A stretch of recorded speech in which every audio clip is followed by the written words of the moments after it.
Well, welcome to Castle Park for this Essex League game between Colchester and Chingford. The news of the toss is that Colchester won the toss and have elected to bowl. Our umpires today are Ian Groves and Keith Oram.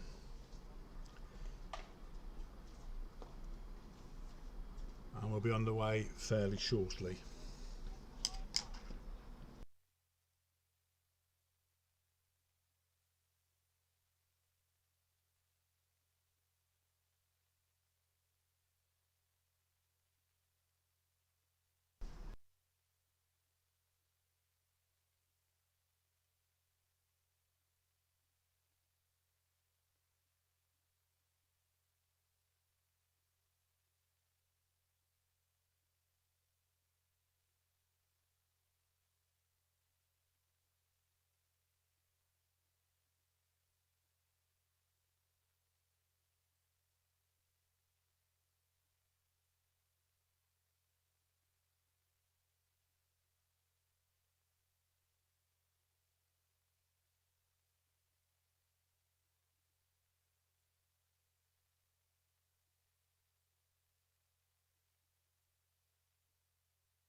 We should be underway fairly shortly. Just waiting for the two teams to come out.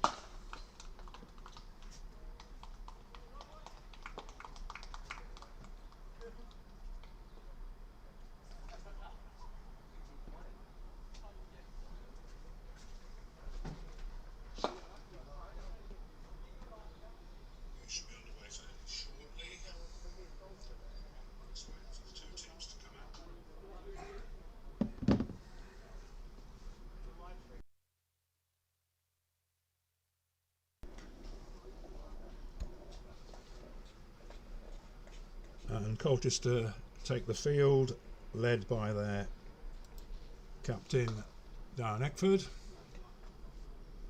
followed by the two batsmen Alfie Taylor and James Bridge.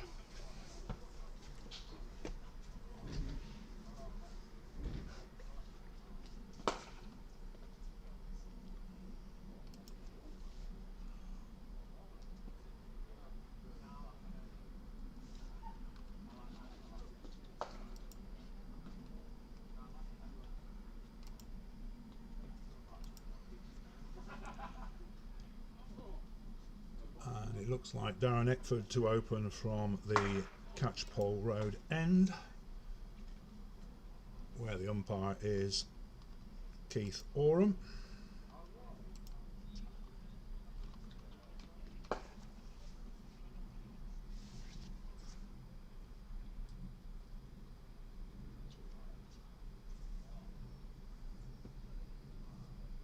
And it'll be Alfie Taylor to receive the first ball from Darren Eckford. Two slips in the gully, a point, square leg, mid on, mid off, and a cover.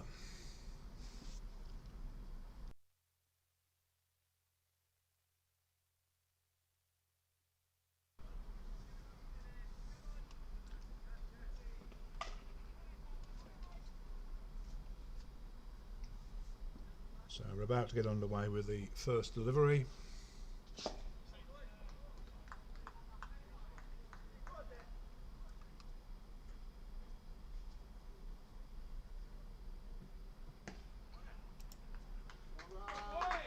And that is pushed to mid on and a single to Taylor.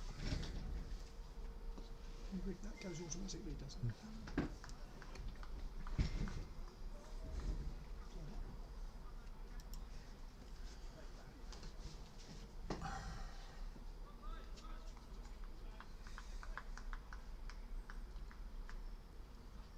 So bring in James Bridge on strike.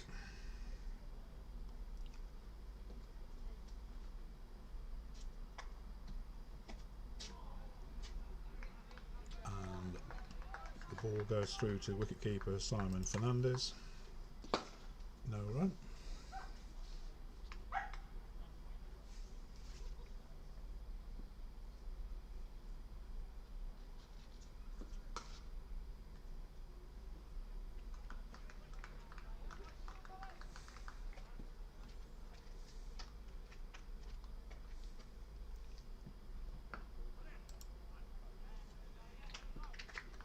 Ball is played to the gully. And it's fielded. No run. Hills, I think, isn't it? Any hills there?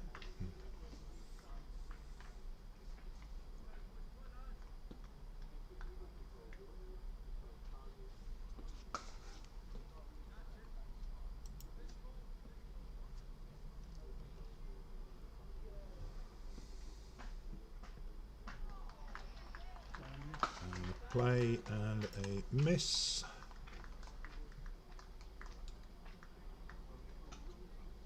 By James Bridge.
So an excellent first over by Darren Eckford, just one from it.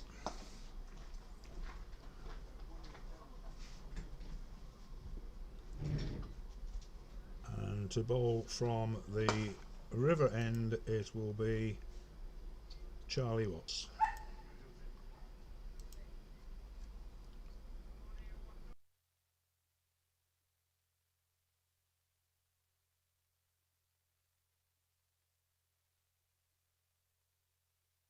Take that at the other end. Yeah.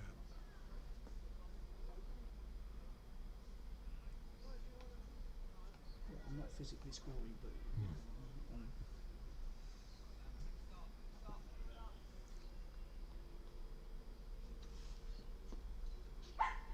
So it'll be Charlie Watts right arm over to the right-handed Alfie Taylor. If I recall correctly, scored a fine 100 against us last time we played Chingford. At Chingford that was.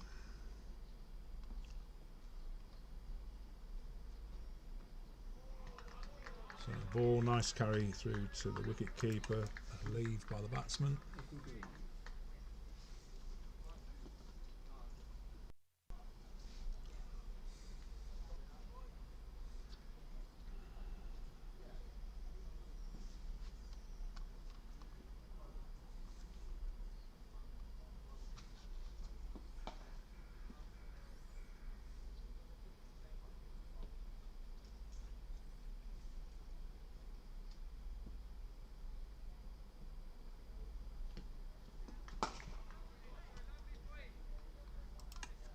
Again a leave.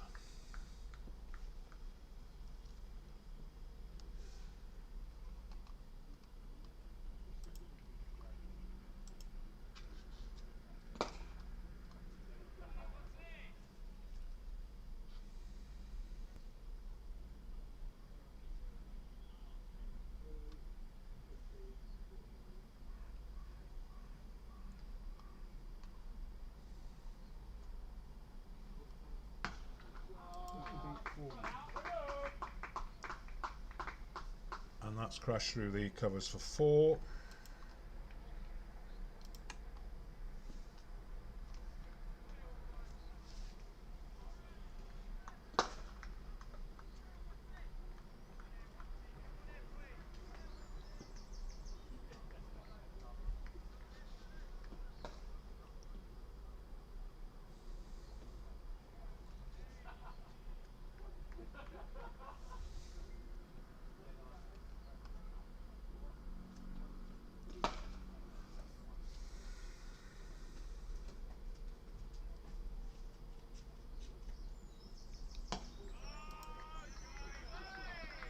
just pushed out to the covers where Ben Robinson fields, no run.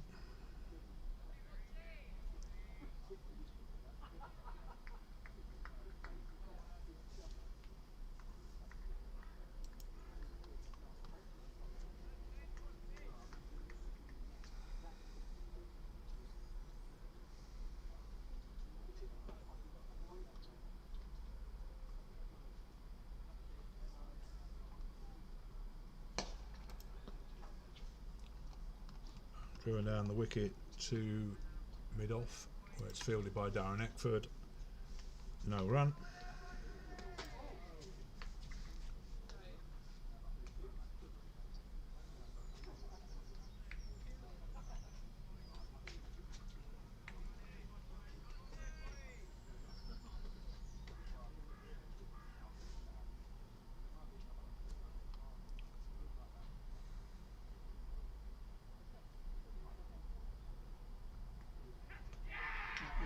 To me. And an excellent catch there. So Alfie Taylor was caught by Simon Fernandez. And at the end of the over, Chingford are therefore 5 for 1.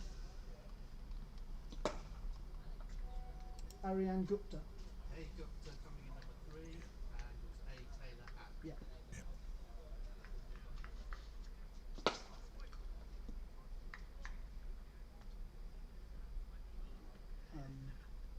Yeah, the ball got quite a decent lift. I think the batsman almost attempted to shoulder arms, but it clipped the bat on the way through.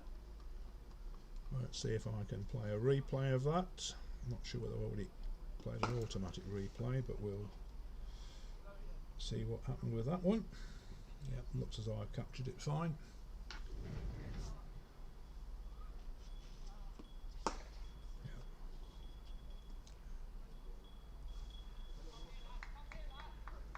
It's best to see it on your phone. I'm not going to waste So the incoming batsman is Ariane Gupta, but as it was the end of the over, it is James Bridge on strike to Darren Eckford.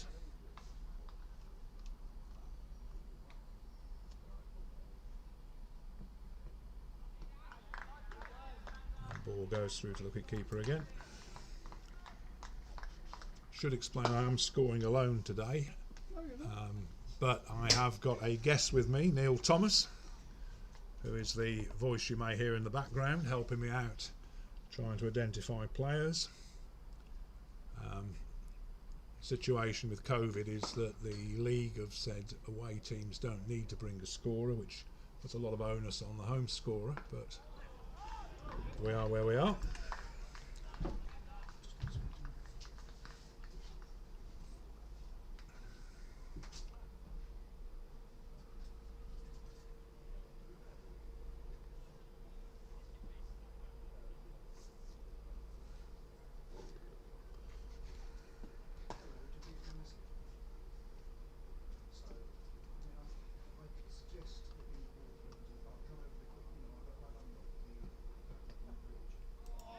And that's steered down through the slips down to the third man boundary, where it has gone for 4.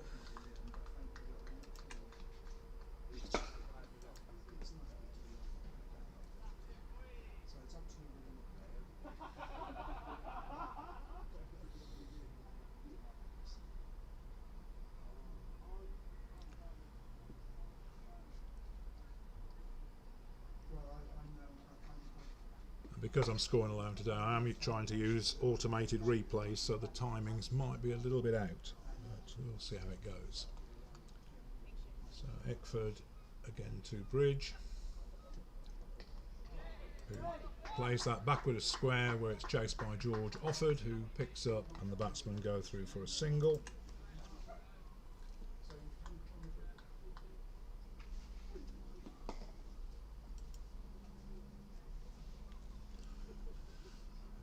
So Ariane Gupta to face his first delivery from Darren Eckford.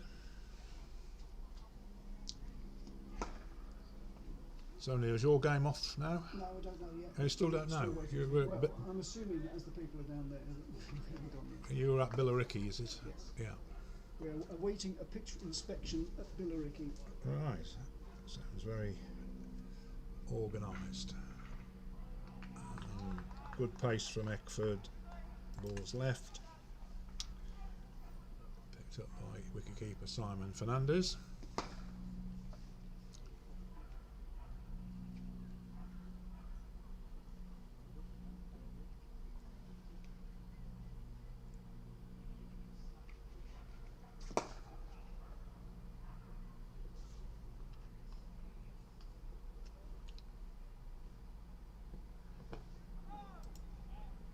Squirted out towards point, no run. Squirted is So- definitely the word on that. Squirted is the right word on that one, Neil. It was not totally controlled. But after 3 overs, Chingford are 10 for 1 wicket, so a good start here by Colchester.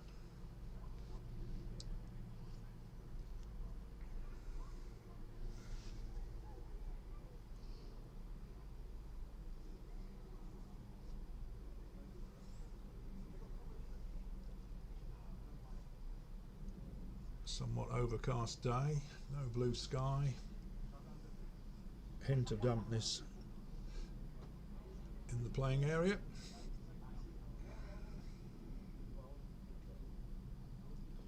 But hopefully going to brighten up, so it'll be Charlie Watts to James Bridge.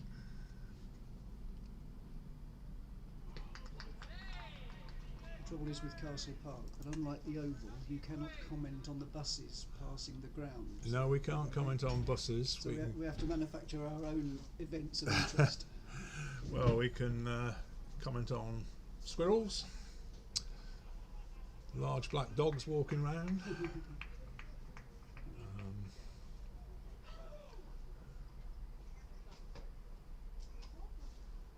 So what's to continue?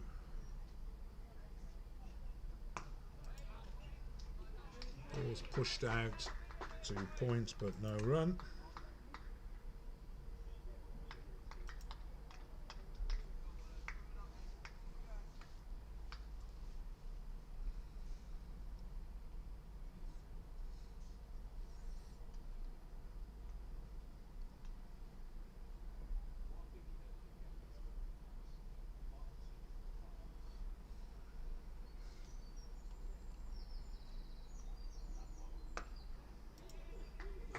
Has beaten the gully, and the batsmen go through for a single.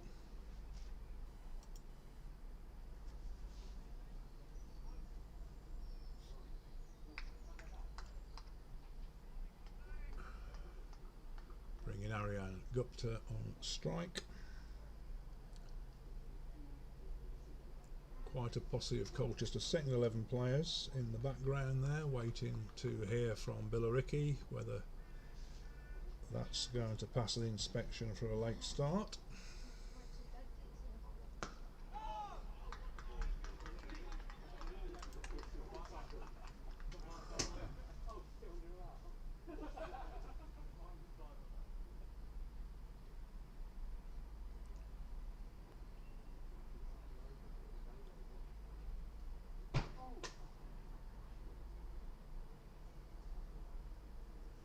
Big wicket for that, for Colchester, that Alfie Taylor. I would imagine so, yes. Gets a lot of runs.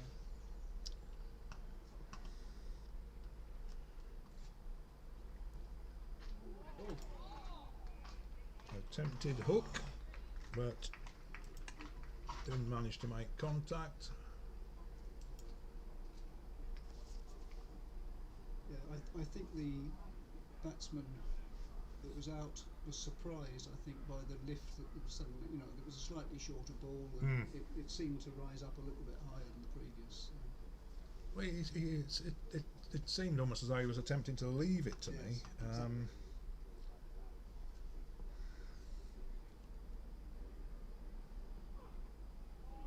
And another one that sails through, but I don't think there's any gremlins in the pitch here, Oh, Neil. no, it's not. But Charlie Watts seems to be able to generate quite a bit of lift. on occasions. And he does seem to be getting his direction right, where it's slightly wayward at the start of the season, but in fact generally we started the season bowling an awful lot of wides and no balls and extras, and the last 2 weeks, both, no coincidence, we won games, The focus has been better. the focus has been really good on tightening up on extras. So anyway, Eckford to James Bridge, who just plays it back down the wicket. May I say the results have also coincided with Darren Eckford actually joining in the attack. 'Cause I think bowling, yeah. For injury, he wasn't able to do so in the early weeks of the season. And the return of the Fernandez brothers, although Charlie's not playing today. Not sure where Charlie is today.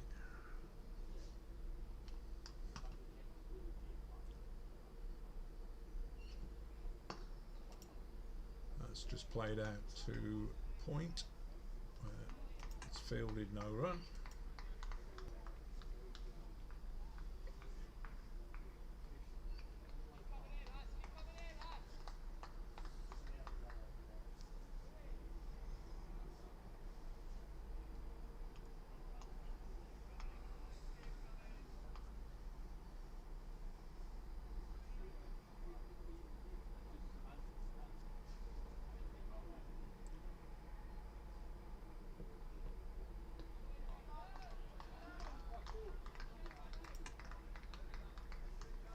I commented last week, Neil, about how Darren seems to be hitting the same spot consistently outside, just outside the line of the off stump, with the ball moving away, and it looks as though he's doing exactly the same thing again this week. Yeah.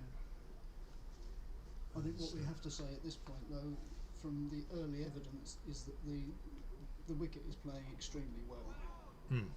There's a consistency in that, so well done, Jez, again. Yeah.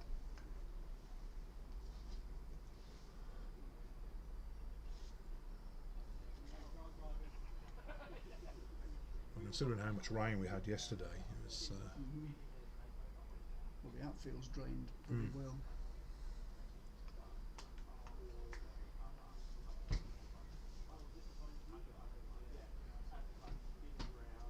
Sort of issue.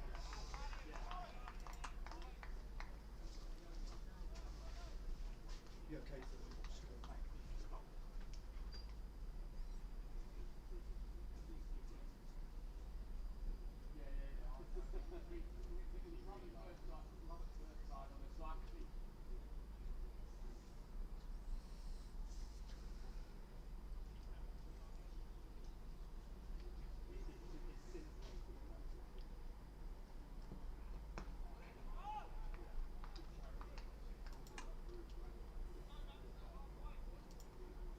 So a maiden over from Darren Eckford, who's now bowled 3 overs, 1 maiden, 6 runs for no wicket, so 2 and over. Very tight bowling, as we've come to expect from the Colchester skipper.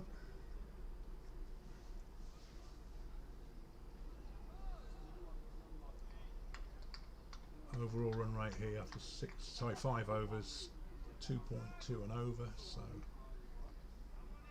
an early squeeze being put on by Colchester with a wicket in the bag too.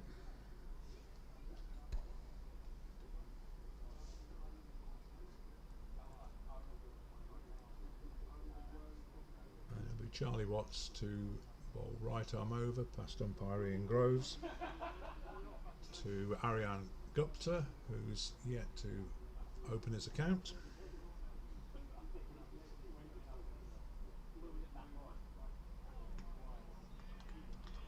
And that looked like a very good delivery.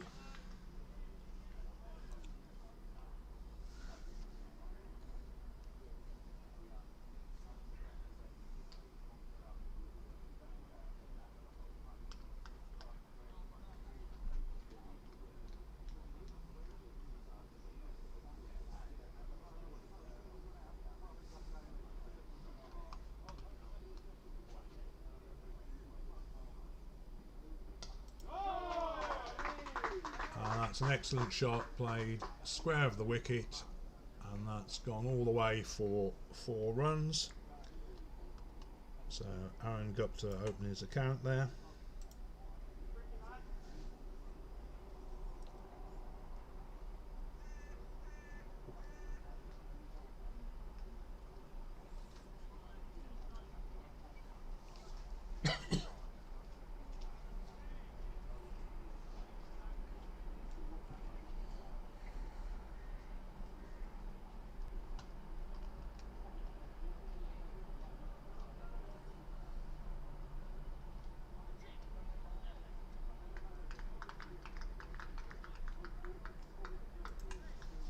Clive catch it there, but nothing on it.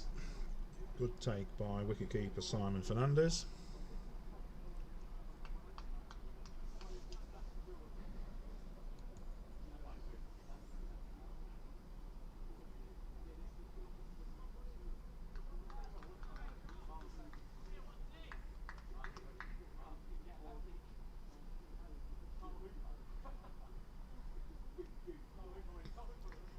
And again, one that lifts.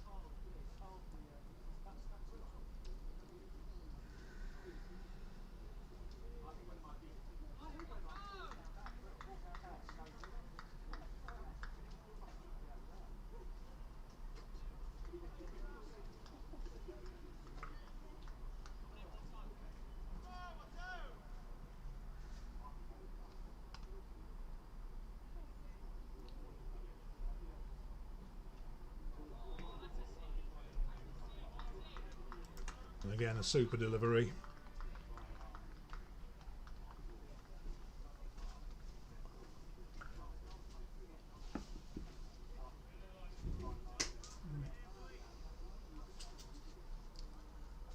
Rejoined by Neil. Just a 4 you've missed there, Neil. I know, I saw the 4. Saw the 4? Played off his legs. And Yeah, good through shot. Square leg, yeah. Good shot.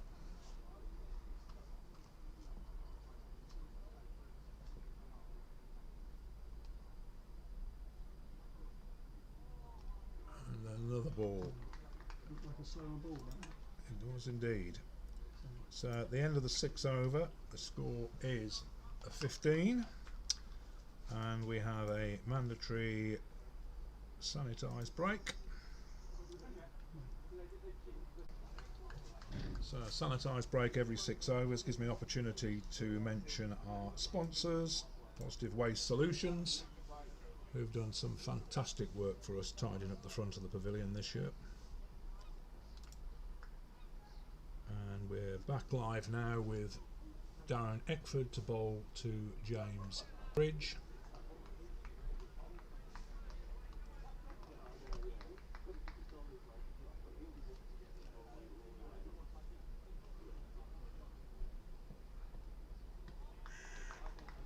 And just a dot.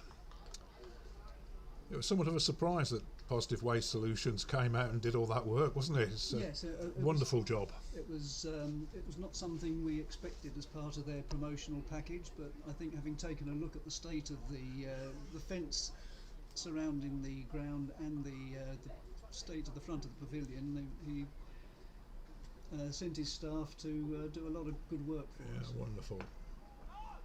Absolutely delighted to give them sponsorship of the video stream for the foreseeable future. As a gesture of our thanks for such a great contribution.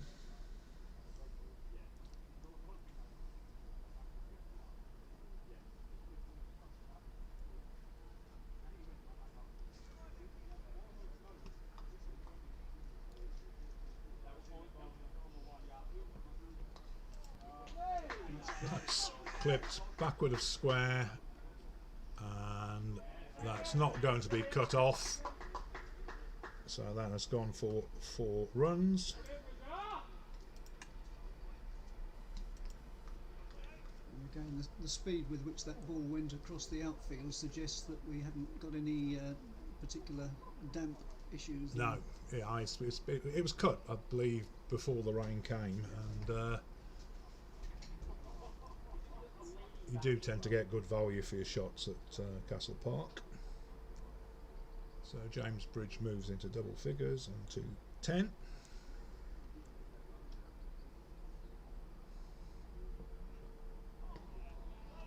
And another ball goes past the outside edge. Credit to the batsman, I don't think he made any attempt to play at it.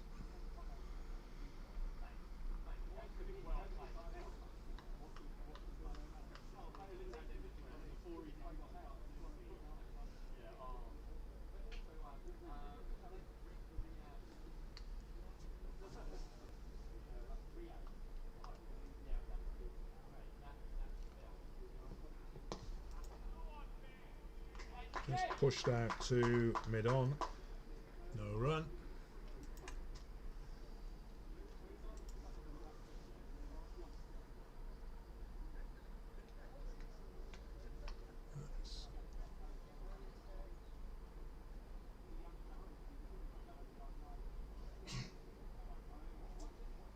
Is that Vikas Agarwal there? It is Vikas, isn't it?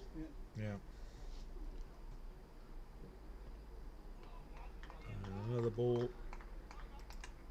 So just 4 off the over. Pushes Chingford on to 19, off 7.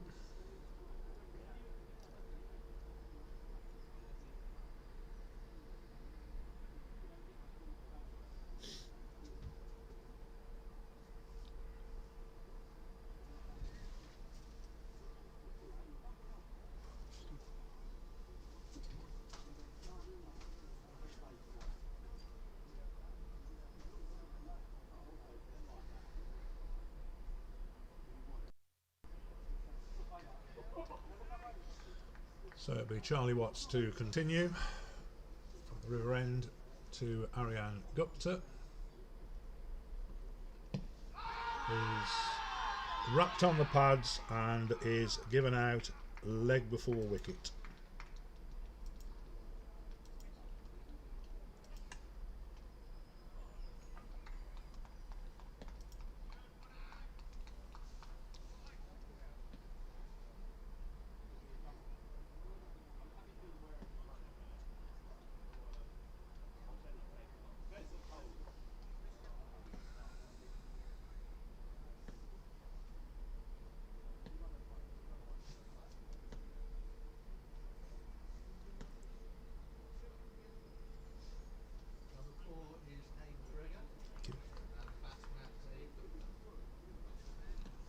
So the incoming batsman is Andrew McGregor.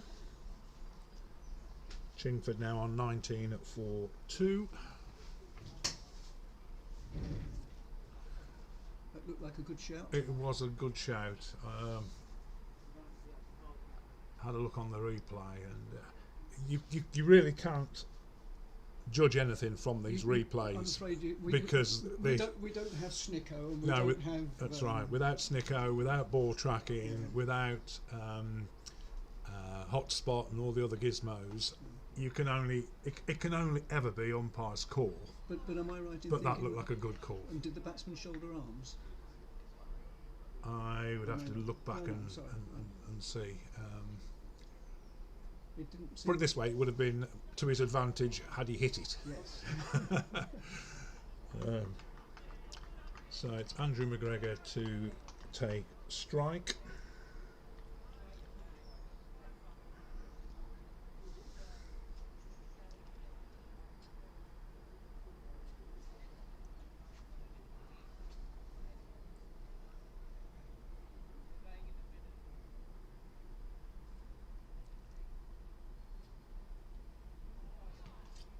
And just ducks out the way of that one.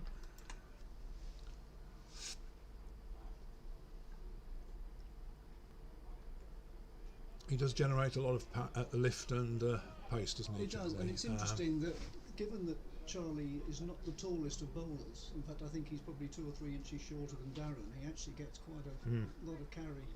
Very whippy, isn't he?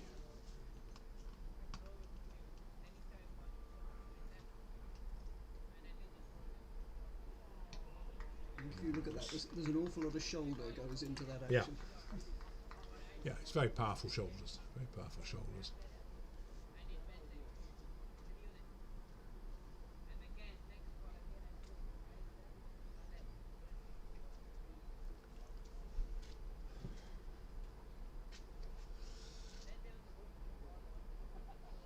Second 11 rogues gallery lined up at the back there, Yeah. like an identity parade. That's right, the usual suspects. All guilty.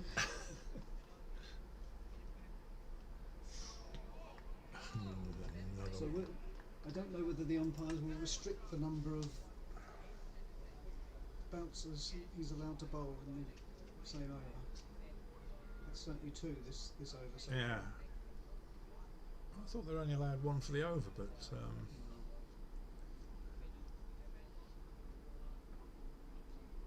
no action so far.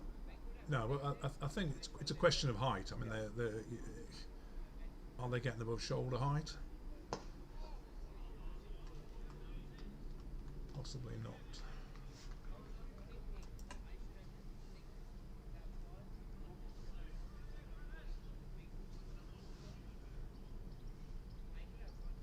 But the wicket was as hard as a bone when I went out to look at it. Yes.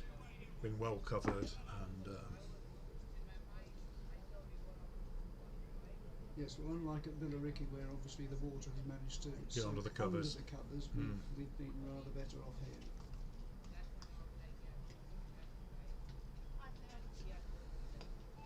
and that's snicked Yeah, through. we'll probably go for 4 and has. It has indeed, Neil. So I would say you probably wouldn't class that as a chance because it went No. between the 2 fielders, but and very low. It certainly didn't carry. No, it certainly didn't carry. And the one thing, of course, about having it on video in the scorebook, it always looks like an excellent shot Yeah. on video. Although I'm not sure. I'm not sure the evidence batsman of was in control of it. no, it does illustrate exactly what did happen, or we like to think it does.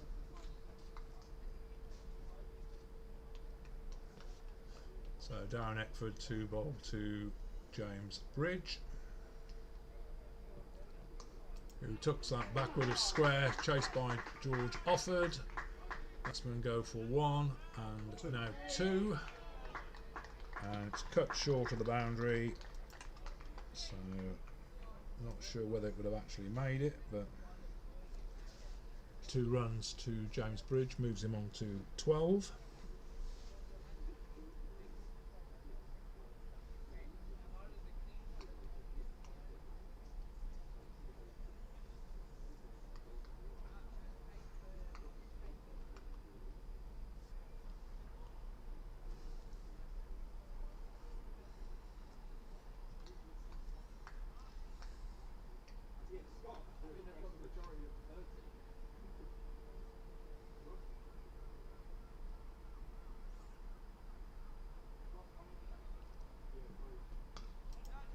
And that's, well, that was a good shot.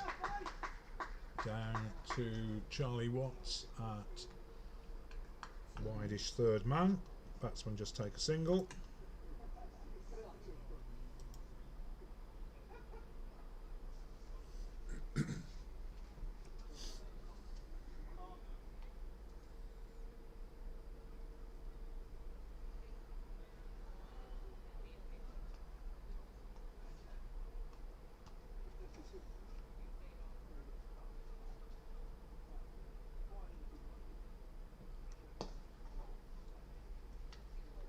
Just played defensively, no run.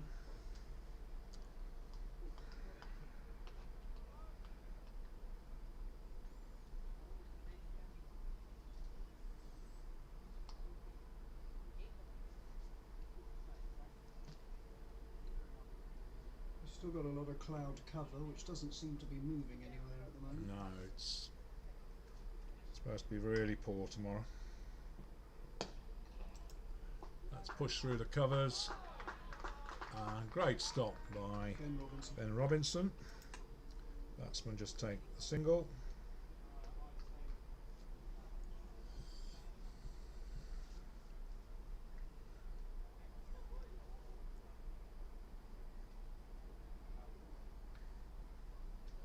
James Bridge back on strike.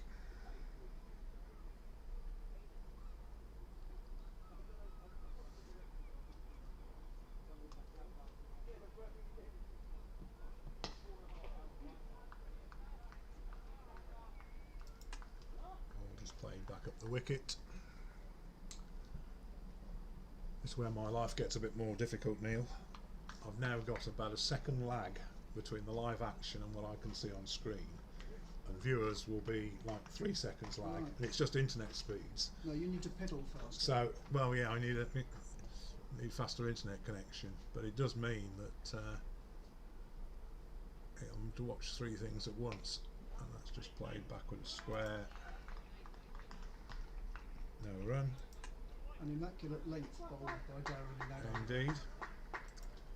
As Chingford, after 9 overs, move on to 27.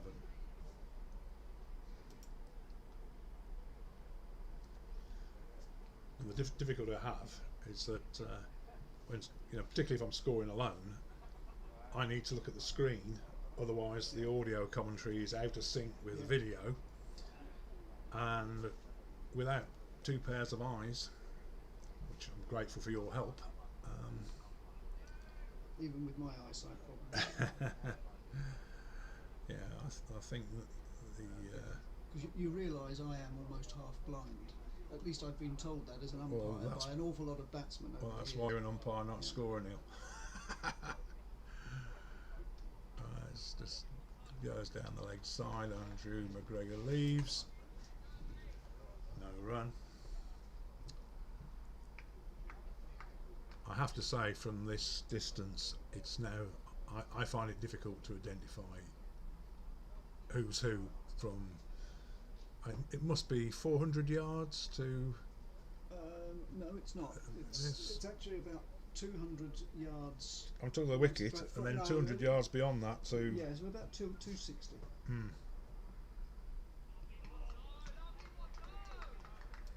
But that's only if you're trying to identify the fine leg fielder. Who is it down there? Vickers. It's Vickers down there, is it?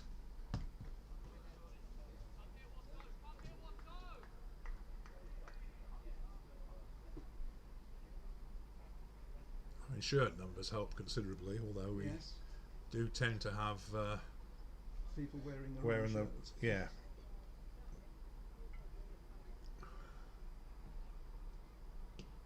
Another one down the leg side. So I have actually seen Johnny Bassett Graham making an appearance this season. Yeah. Which is Well, we've had Johnny Bassett Graham. We've had 2 Jack Hobbs on the pitch at the same time. Yeah.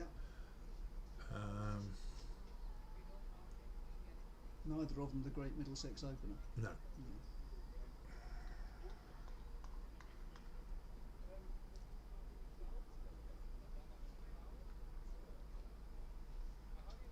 Jack Hobbs is missing this week, isn't he? Yeah. Is he away, is he? I don't know. Not available.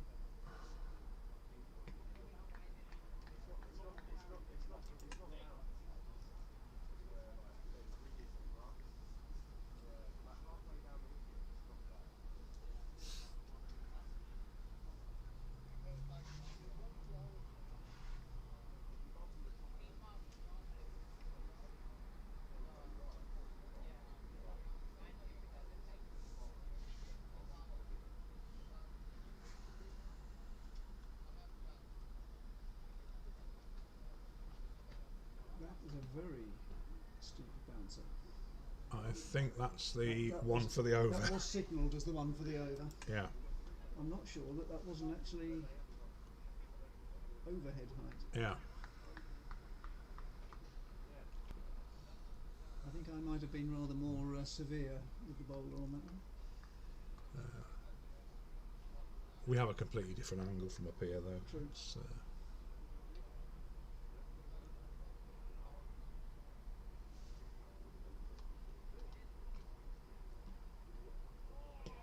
I think that was well left by the it batsman. was well left.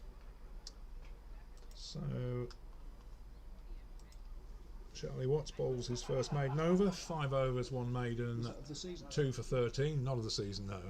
It might be though. 2 for 13. He's bowled off 5 overs, rated 2.6 as Chingford move to 27 for 2, or rather didn't move, bearing in mind it was a maiden over.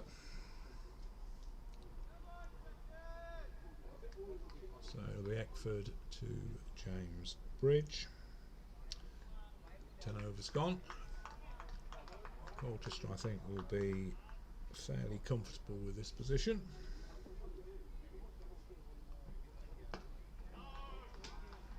So, Phil, remind me, we're in a timed game, so what's the maximum overs available to Chingford? 64. Okay.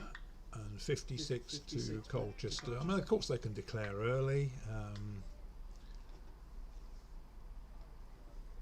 I suspect on the conditions and the state we have today, we may not be seeing a declaration. No. I mean, it might be more of a question of will we see 10 wickets and whether we can survive any weather interruptions. yeah.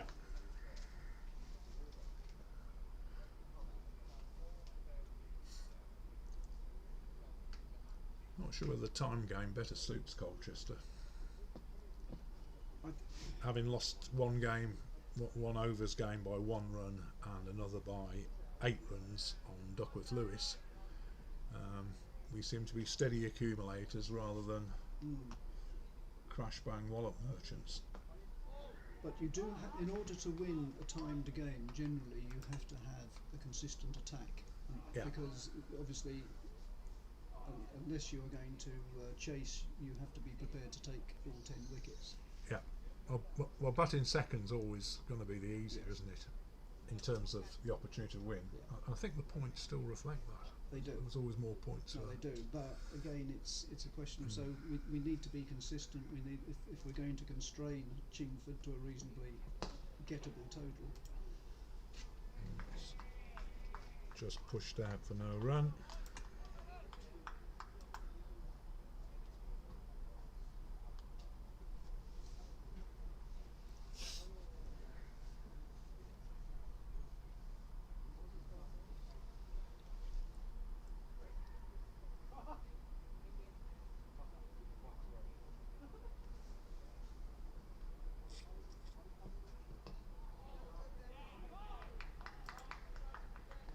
Squirted down to the gully, no run. Ollie Hill's in the gully. Yeah, fielded by Ollie.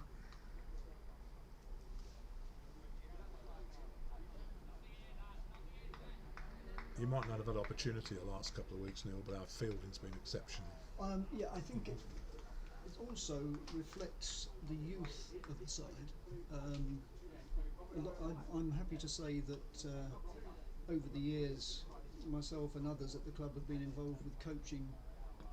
I think 6 or 7 members of this side.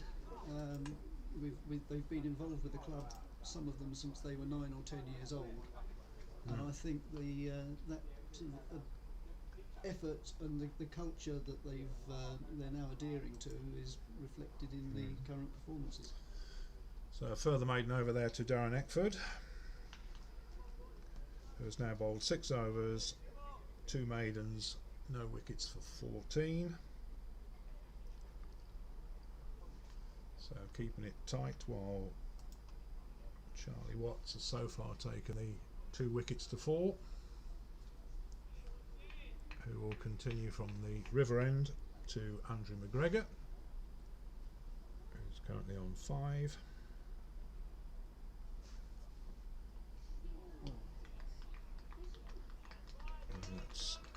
So that makes the fact that we got an LBW decision interesting, because most of what Charlie Watts is bowling currently is going well above the stumps. So he must have pushed the length up quite considerably to get that LBW. It was a much fuller ball. Yeah. Much fuller ball.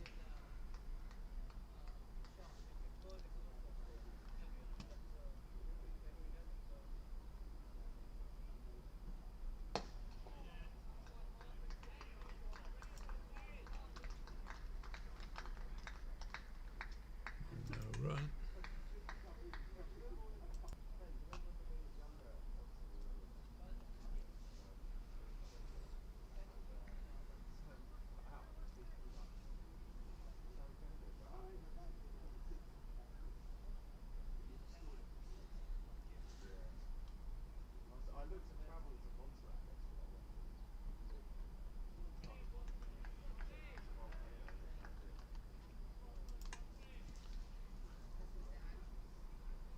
Charlie Watts being like Darren Eckford, somewhat metronomic in line and length here.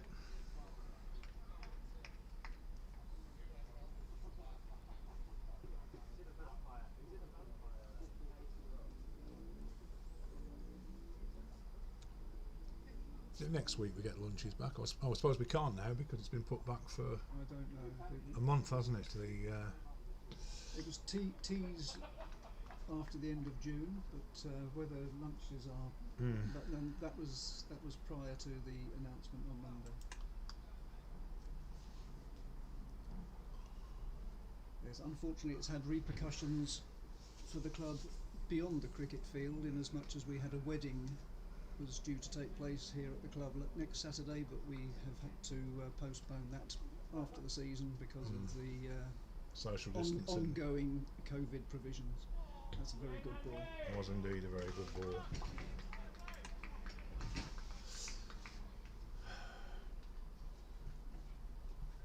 Now this is where I could be helped by a second scorer, because I believe we've had 5 dots. But I've got no way of checking. So hopefully I'm right. The score was 27. Oh, So the score is correct. So if the score hasn't gone up. Yeah. If this is the last ball, I've not made a mistake. But it's when you get a succession of dots, it's easy to not be sure whether you've put one in. And the umpire is moving in, so So you're happy to I am be proved correct. correct. It was indeed a main over. Are we due a sanitation break at this point? Is it 12? Should do. Yeah. Okay, I'm just going to nip to the door. So we pause for a sanitise break, which comes around every 6 overs.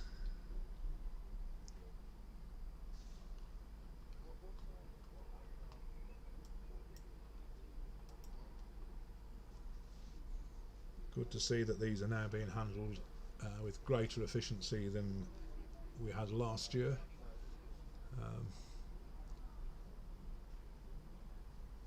Took rather a long time, sanitise breaks, which I think there's some teams we also noticed they had smoke breaks and all sorts of breaks, but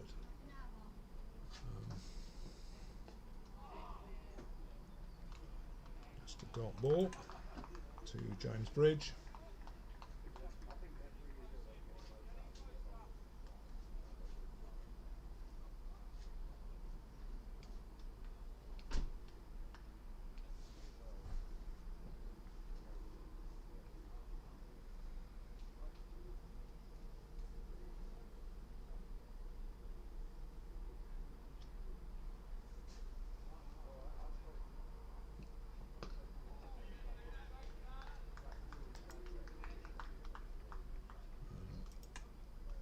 Just played out gently to the covers, no run. All picked up there by Ben Robinson.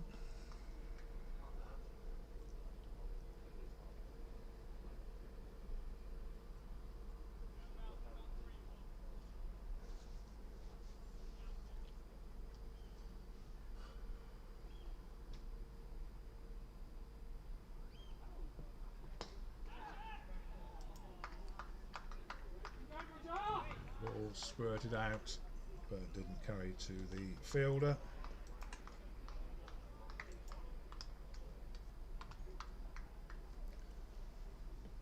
Cry a catch, but certainly not a chance.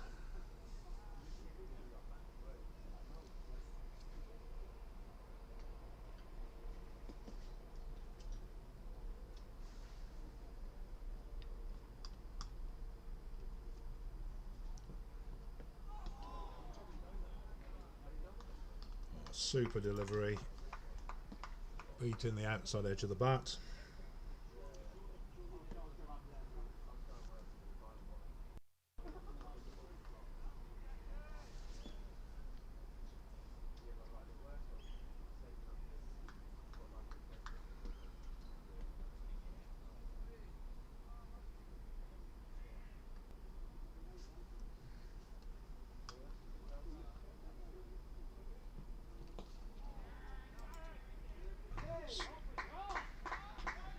Pushed through mid-on,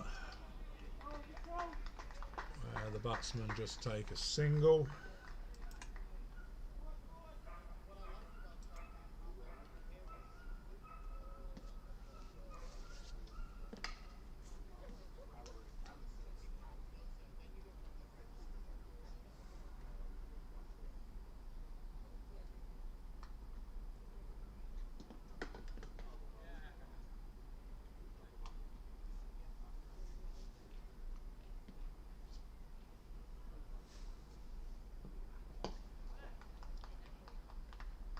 Just push back to the bowler.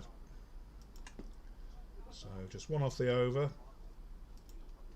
And Chingford are 28 for 2 off 13.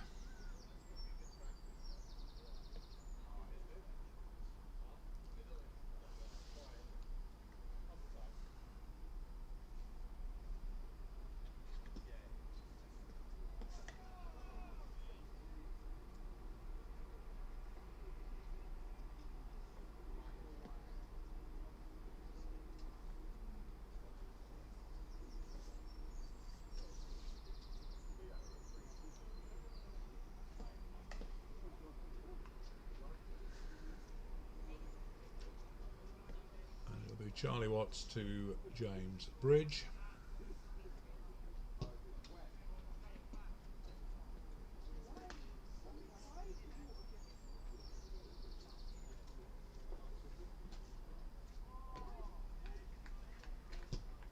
Ball some way down the leg side.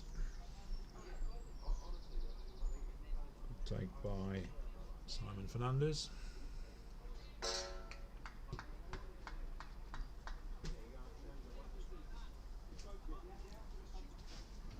What's the status with the second 11 game, Neil? The news from Billericay is that they are still working on drying and preparing the pitch. We will not know probably for another half an hour at least whether it's worth our while travelling. So it looks as though it's unlikely that play would start before probably 2:15, 2:30, if at all, at the moment. There comes a time at which it's not really worth the effort to get a game on.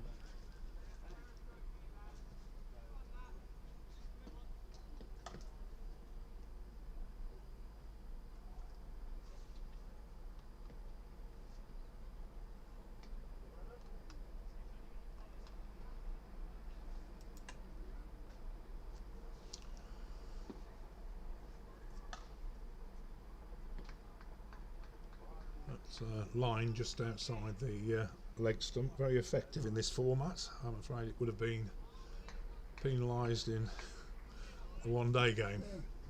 Well, this is how many days do you think this game lasts then, Phil? What, this game? Yeah. Oh, this could be go forever if it's if it was wides being called. It is still a one-day game, but the overs are not strictly limited. Very strict penalties for slow over rates, though. Well, we shouldn't be falling foul of that at the moment, I would have thought. We're 13. 13. We've been playing for. So we're only just slightly short of it. Yeah, slightly down at the moment, so we'll need to pull it back.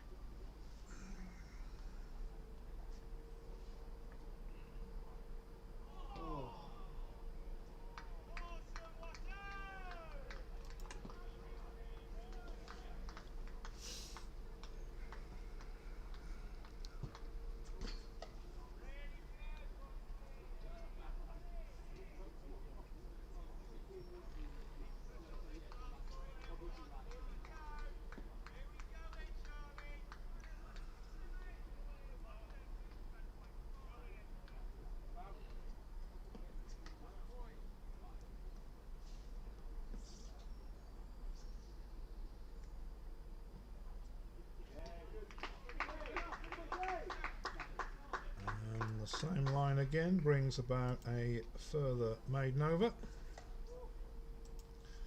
So Charlie Watts now 7 overs, 3 maidens, 2 for 13. Run rate of 1.9 and over. Cracking start, that, isn't it? Phil, I might be right in saying that that's probably Charlie's most economical spell this season. I don't recall. You know, he's not. Might be of all time. Well, no, I Good. It's a good, excellent spell. yeah. He's while he's been a valuable member of the attack, he's usually gone for more runs than that per over.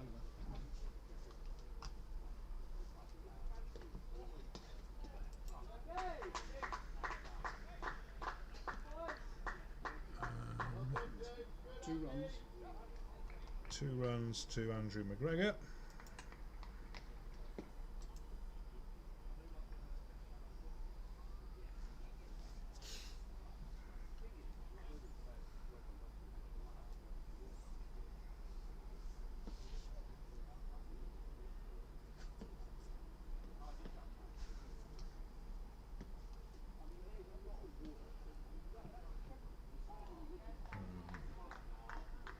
Again, a ball that passes the outside edge.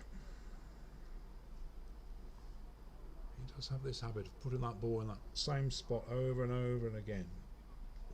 Darren Eckford.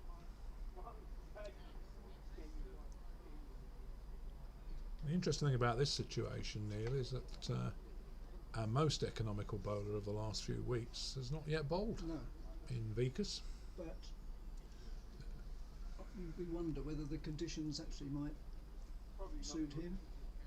I would have thought he'll swing it like a banana in this. Exactly. You know, I mean, no great pace, but some seriously good quality batsmen have had difficulty in getting him away. It was something like 12 overs for 17 runs a couple of weeks ago. And the top wicket taker, interestingly. Well, I umpired him regularly when he was playing for the second 11 a season or so ago, and he was always consistent. I did wonder whether his skills would be able to deceive Premier batsmen, but he's proved to me that yes, they can. People find him very, very difficult to play.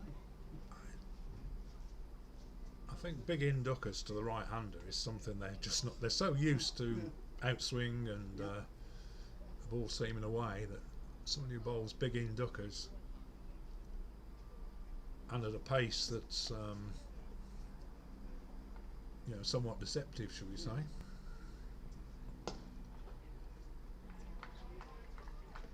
That's just driven out to Ben Robinson, but no run.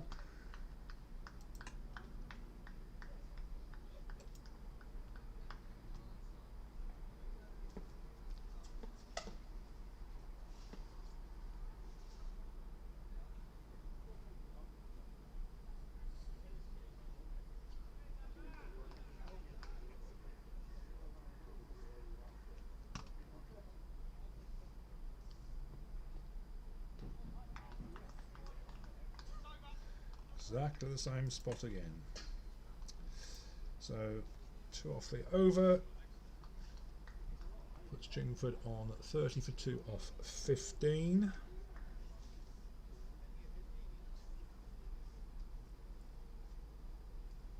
What's that being a run rate of 2 and over? And the last 5 overs have yielded only 3 runs. So that's a testament to the accuracy of the bowling. Yeah. So a maximum of 16 overs, is it per bowler, or can they bowl more? No, they can bowl more. Darren bowled 21, I think it was, last week. So there is no obligation to find 5 bowlers in this format. No, I think I got a feeling I'm not sure what the limit is. It might be 22. 21 or 22. I'm not sure. It's not a regulation that I need to No. necessarily look up here.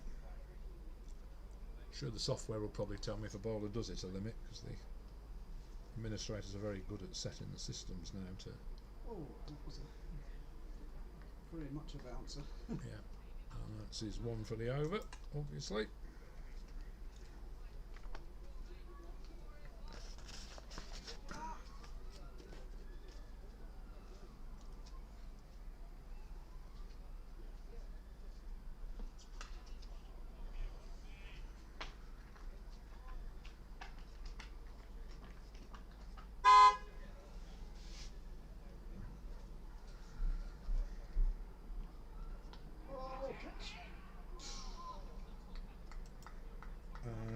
It's fallen short of Ollie Hills. Ollie Hills there. So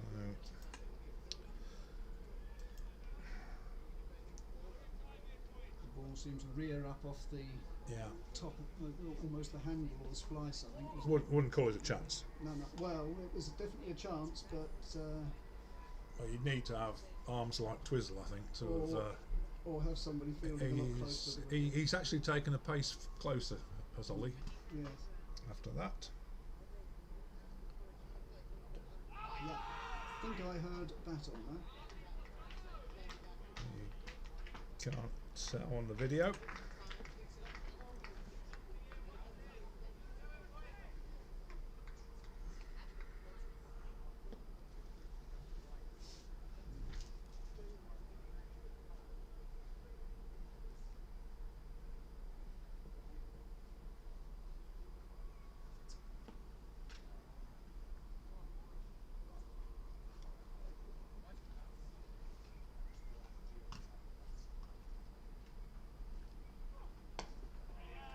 So you'll notice that Vikas is warming up on duty down at fine leg, suggests that he may be coming onto bowl.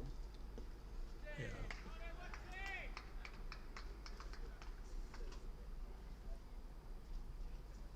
Well, 8 overs each bowler's good spell, isn't it? Good spell.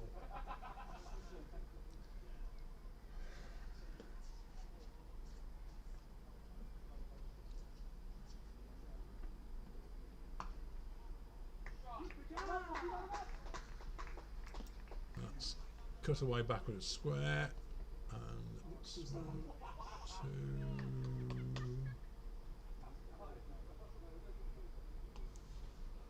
2, just 3 runs. Well, I think Dan Wolf appeared to get the finger to it on its way, and then Guy Haynes managed to stop the Yeah, ball I going couldn't see over it back. because it's behind the net, but the 2 fielders certainly went down as a pair. Well, Dan was at point, and I think got a hand to it. So 33 off 16. Colchester still keeping Chingford down around that 2 and over rate.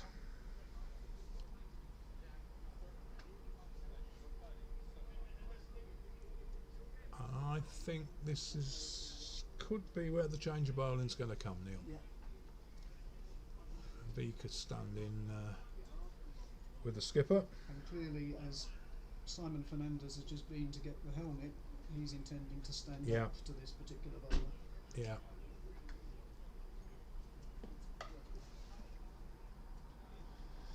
So we'll have a change of bowling from the Catchpole Road end. Will be Vika Agarwal. Shall I shout out bowler's name? The difficulty will come when it's in the Chingford innings. Yes, I know.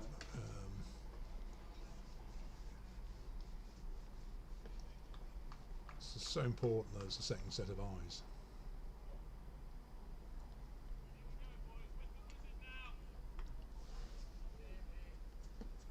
So, just remind me, Phil, that opening spell from Darren, what were his figures?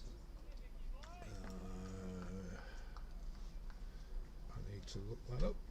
Darren is 8 overs, 2 maidens, 0 for 17. He can be happy with that? He'll be very happy with it. Vika Agarwal on the spot straight away to James Bridge.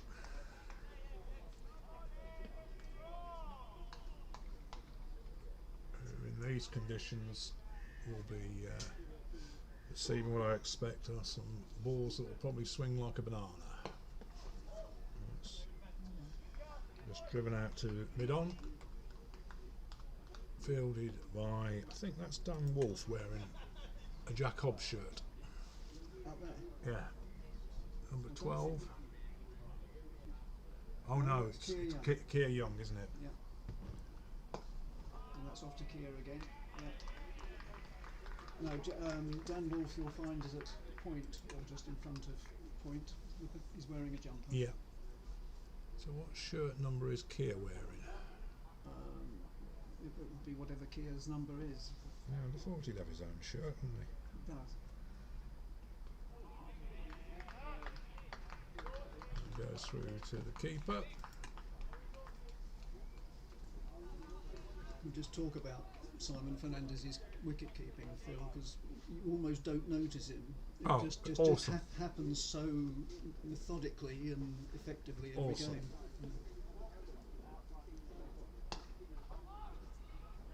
Oh, he's kicked that on.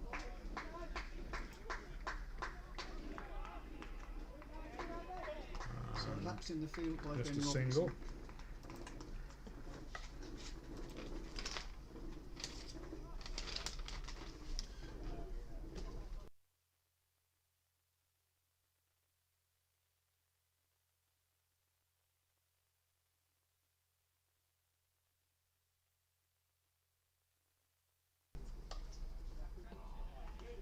Yeah, Joe, I wasn't trying to be heard, I was trying to let you know. And just the single off the over. And 17 overs gone. 34 for 2. It must be 18 overs gone, I presume. No, it's only 17. All right, why are they doing a... I have no idea. This would be one of 2 drinks breaks, presumably. Well, I can't have missed an over, so No. I think they've done this an over early. Well, you know they've not missed an over because they've started from the far end, so Yeah. it's definitely an odd number. I can only assume this is a drinks break. Yes.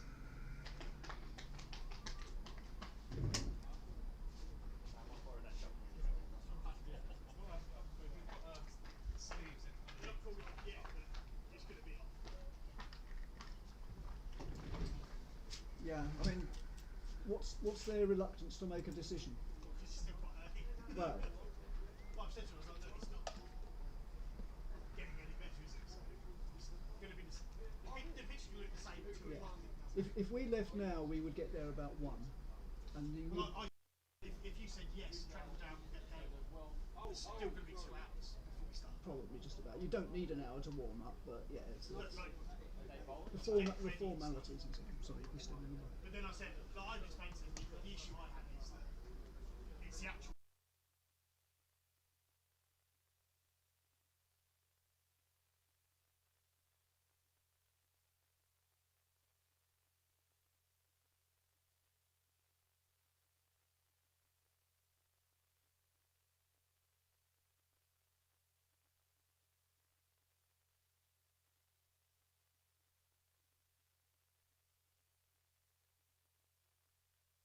That's my issue, is the fact that.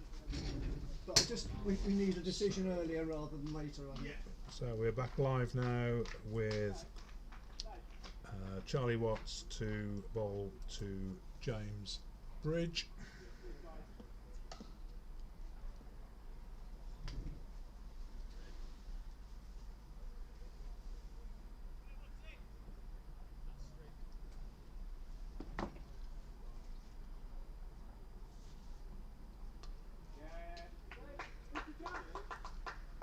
That's nicely turned around the corner for a single fielded by Vikas Agarwal.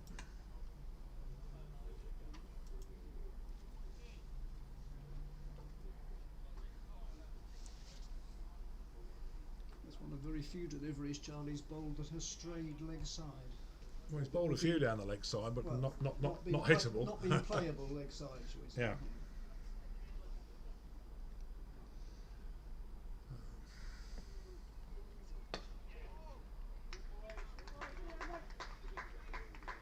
That's just driven out into the onside for a single. Maybe Andrew McGregor on to 8.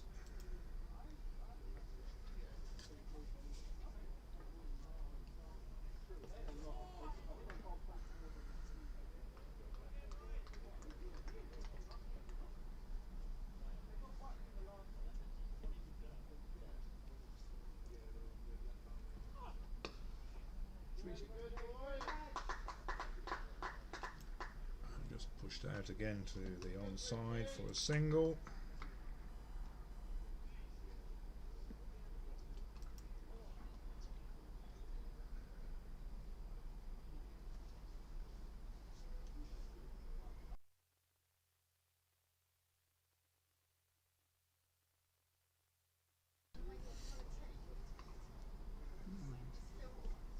tea, Phil?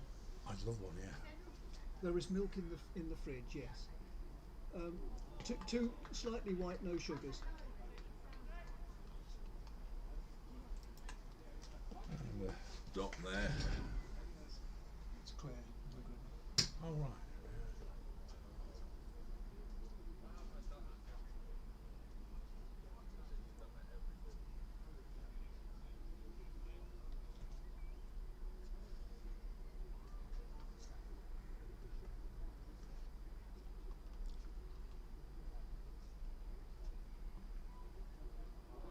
We have a wide, and that's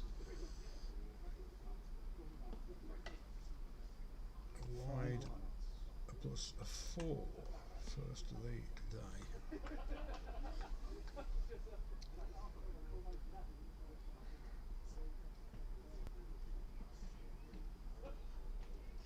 I think viewers might have heard me call the wide before the stream there. I've got a lag of about a second and a half, so that's just the internet speed.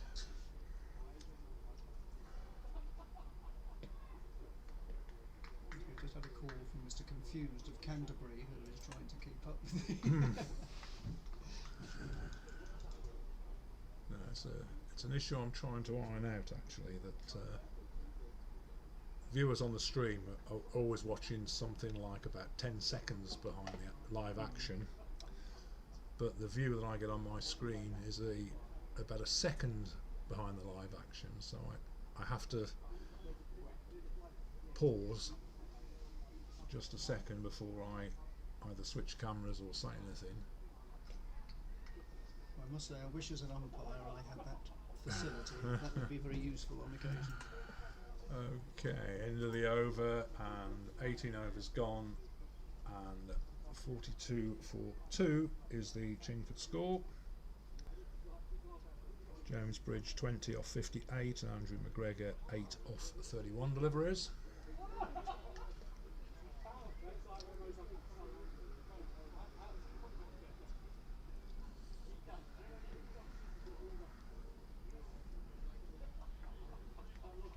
And it will be V Casagawal continuing from the river end. James Bridge on strike.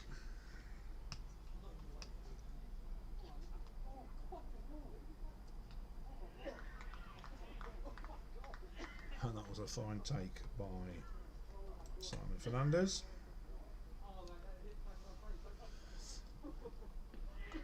Interestingly, the machine's telling me here, Neil, with 45.5 overs potentially remaining, that at 6 and over, Chingford could still reach 317, 8 and over, 409. So, Well, what about lots of life in the... I don't know what the proposal is for 4 and over, but I think that's probably the current rate, they will score 147. A current rate of 2.29. Let's. I would think that will step up as the game progresses. One would think, with wickets in hand.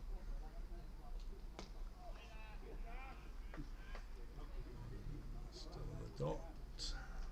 Well, we're looking at the other avenues of attack from Colchester. Ollie Hills, I think, might be warming up soon. George Offord is there to offer a spin option. Joe McGregor can deliver his leg spin. So I think we need to step up the over rate a little bit, though. I feel that.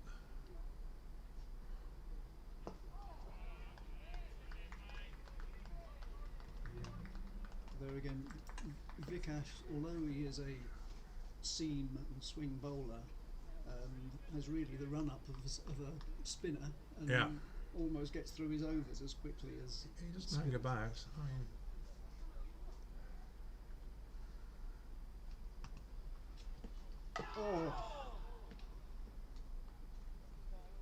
mean, was that a catch?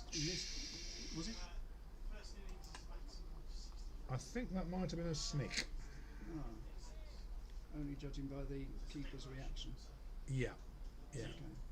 Certainly a very good ball.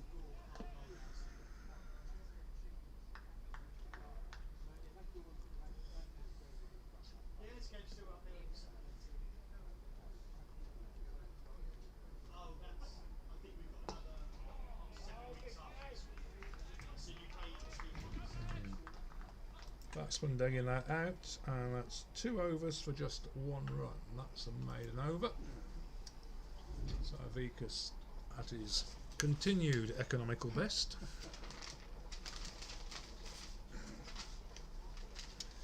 And your prediction was correct. We now have Ollie Hills, who I think the batsman will be facing more of the same here. Ollie and Yes. Charlie broadly similar. Yes. Ollie hasn't quite had the same degree of accuracy, but he seems to have had a little bit of a golden arm in getting wickets in recent weeks. Is that right, Phil? I mean, Ollie's taken a couple of wickets. I mean, they've generally been spread out between the bowlers. There's no. I think Vikas got a fifer a few weeks ago, but apart from that, it's been a fairly even spread. It's a wide ball.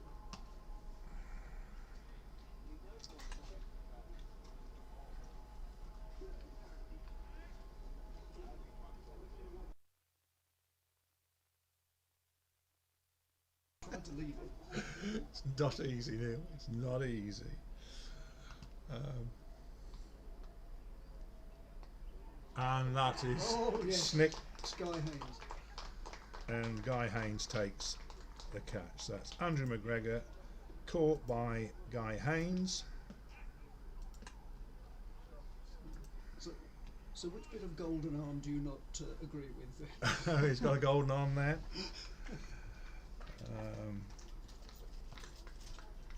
Should be able to play a replay, and Right, I'm just going to chase up the tee. yeah.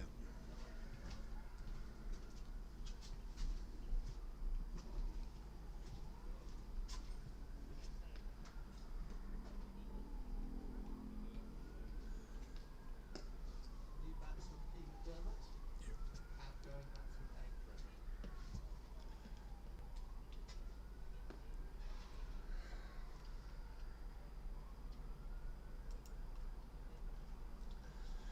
So Andrew McGregor there was caught by Guy Haynes off the bowling of Ollie Hills. In fact, Ollie Hills' first legitimate ball, bearing in mind his first was a wide.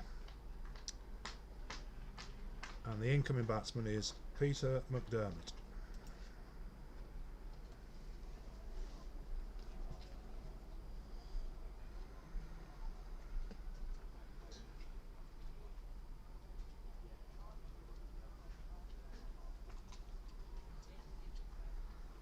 Apparently Claire went to go and get some help.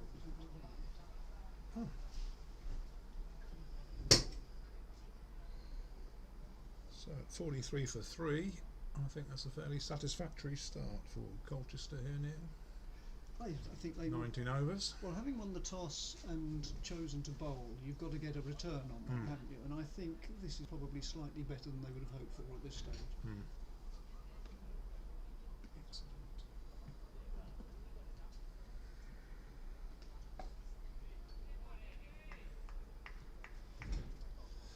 So it'll be Hills to McDermott, facing his first delivery, right-hander.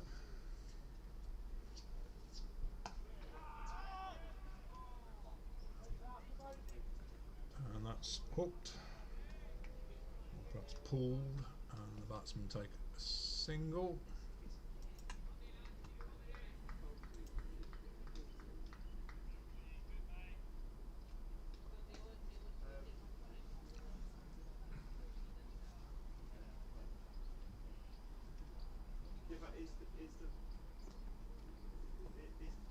So James Bridge back on strike.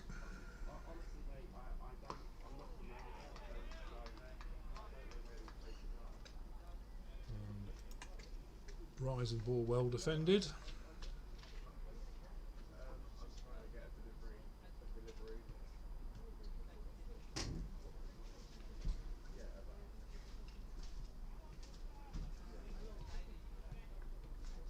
It's Catchpool Road.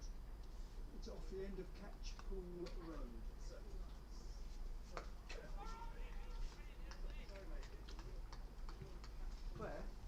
know there were tea bags and milk in the kitchen. Laura's, you mean?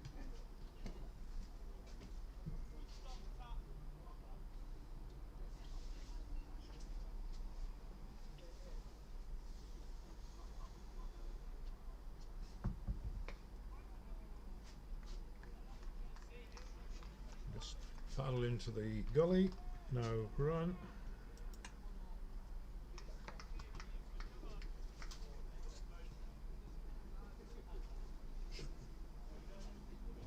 Don't think we want that up here.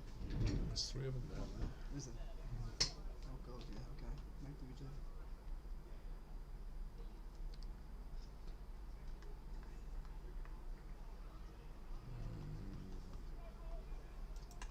End of the over, 44 for 3 off 20.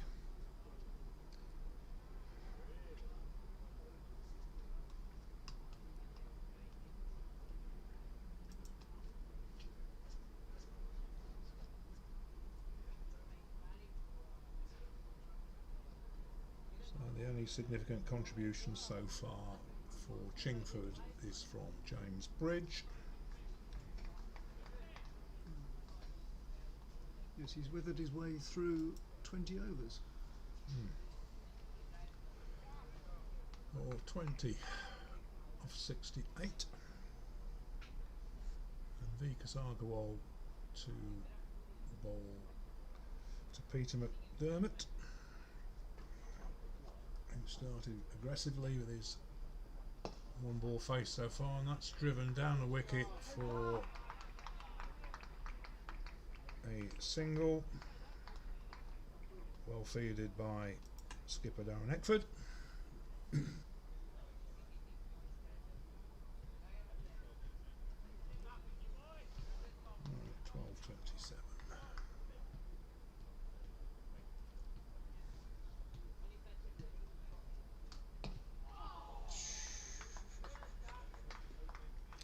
And that was well kept out, I think.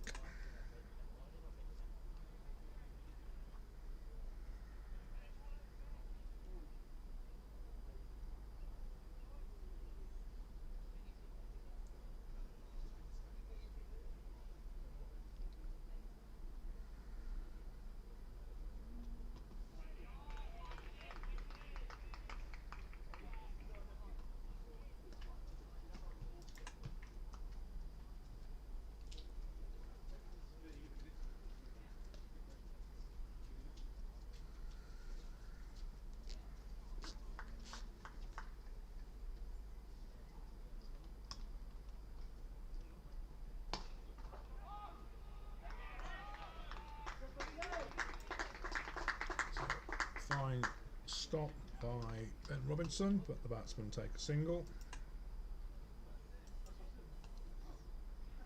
Slightly fuller pitched by Vikash.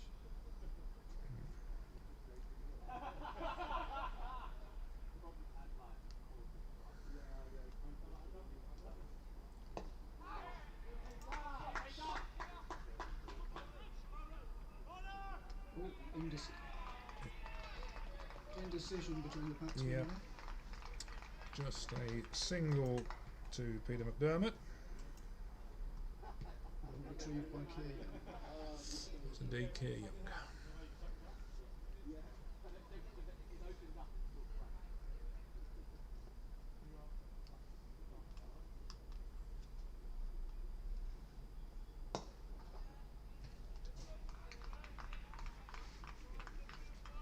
And a dot ball to finish. So after 3 overs, Vikas Agarwal has gone for just 3 runs.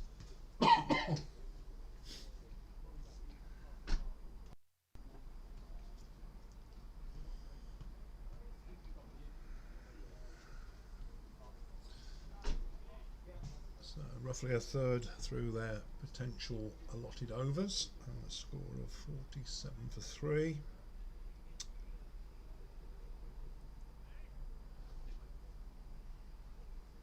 This rate heading towards 143, but I'm sure the run rate will pick up.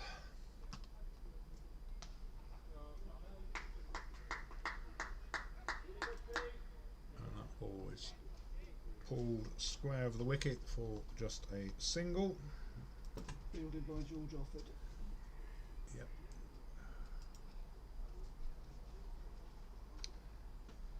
I wonder if George will get a bowl this week. He didn't bowl last week. No.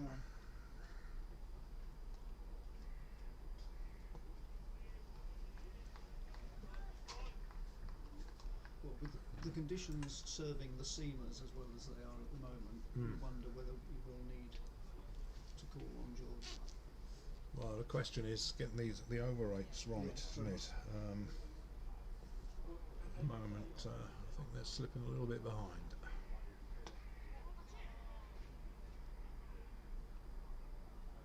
That's pulled almost 360 degrees.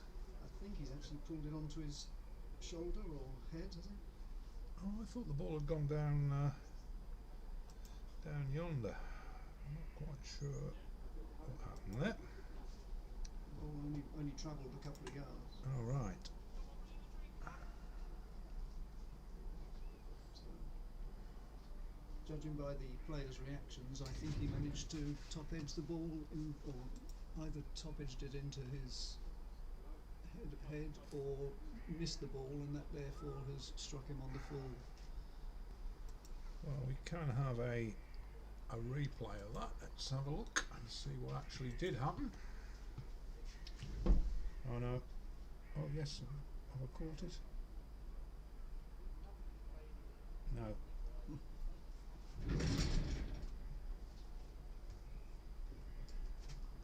Didn't manage to capture the incident.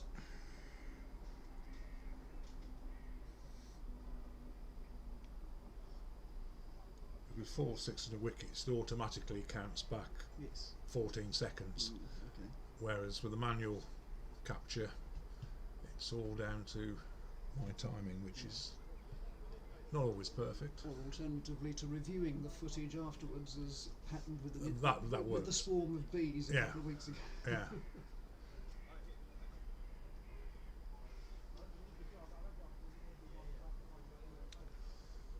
So the batsman still rubbing his wounds. I think he might have been on the wrist, looking at how he's holding himself.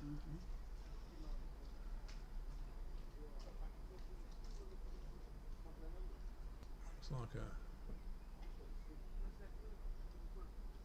arm injury.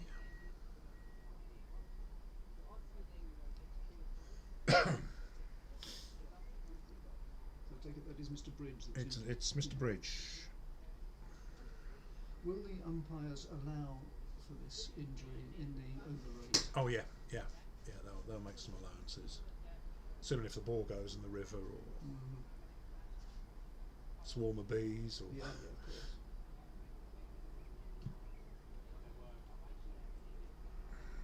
The invasion by a man dressed in a lion onesie.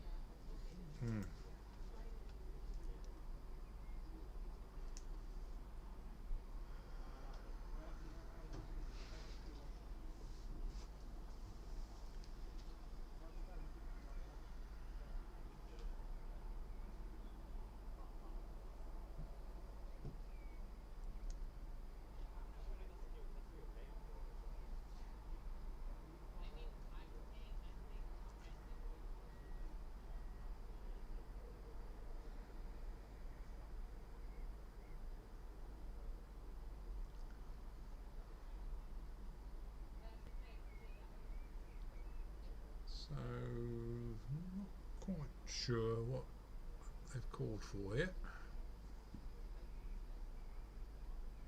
That's a Chingford man running out to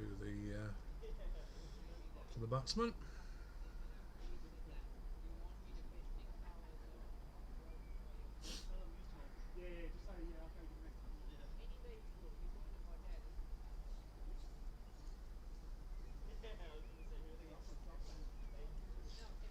For quite a long stoppage here. I don't know whether they want paracetamol or something. I got some if I need to. I'm just going to say.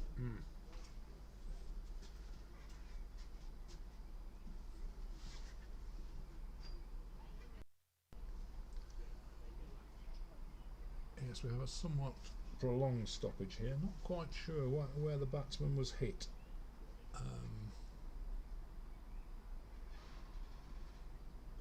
He did appear to be holding his wrist, but it was a helmet strike or concussion injury. Got to be very careful.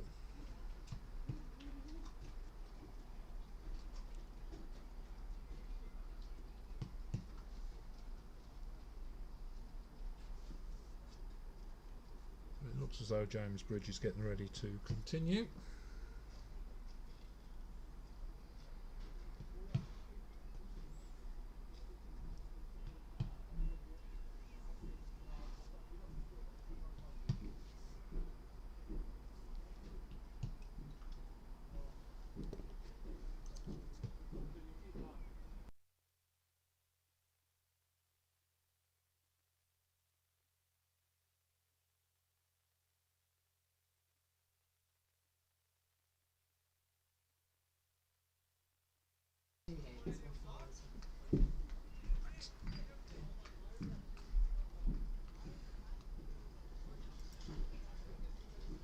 So we're ready to start play again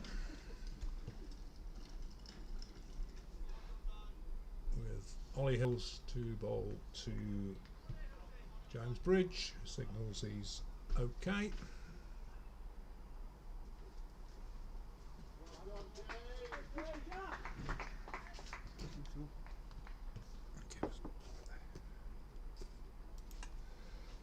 And we've brought a fine cup of tea, which is wonderful. Thanks to Claire McGregor.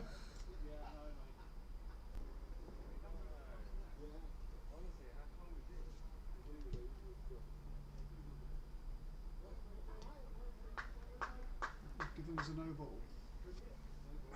and that was because it was above head height for the second time in an over. Yep. So, But it will not be accompanied by a free hit in this form of the game. no.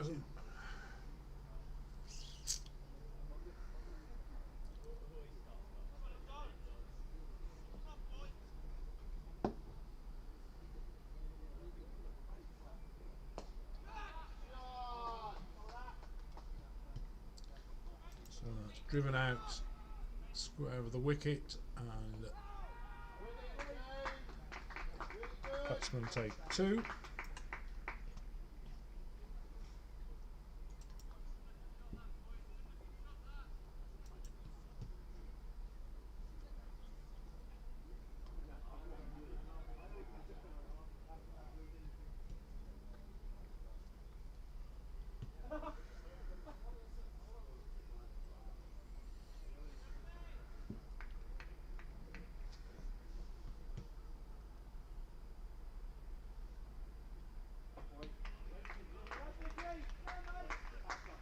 And the ball left and carries through to wicket keeper Simon Fernandez. End of the over, 51 for 3 off 22 overs.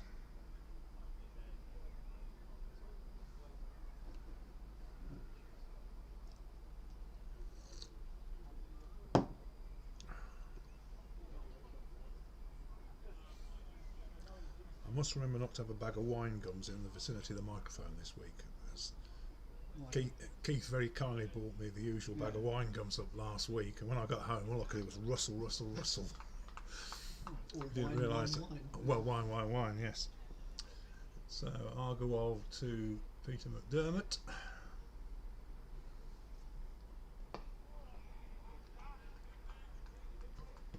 Who just pushes them out to the offside, no run.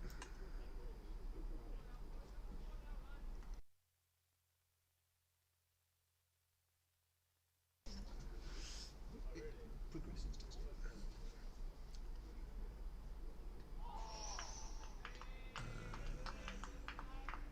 Leave that at your peril.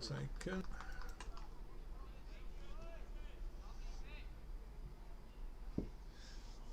Yeah, I have to restart the computer in between each session, Right. and it resets itself. It's just you can't. It's impossible to squeeze the data up the internet fast enough. Good shot. That's driven straight down the wicket, where it's chased by skipper Eckford, and 4 runs ensues. Mr. McGregor, is it? Mr. McDermott. It's Peter McDermott who hit that, being the taller of the two.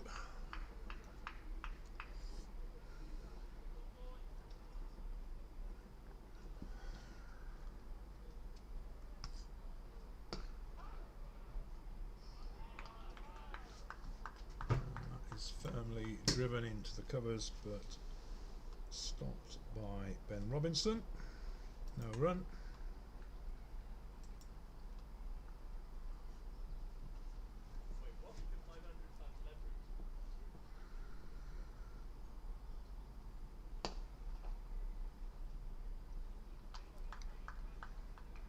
And driven firmly again to Darren Eckford. No run.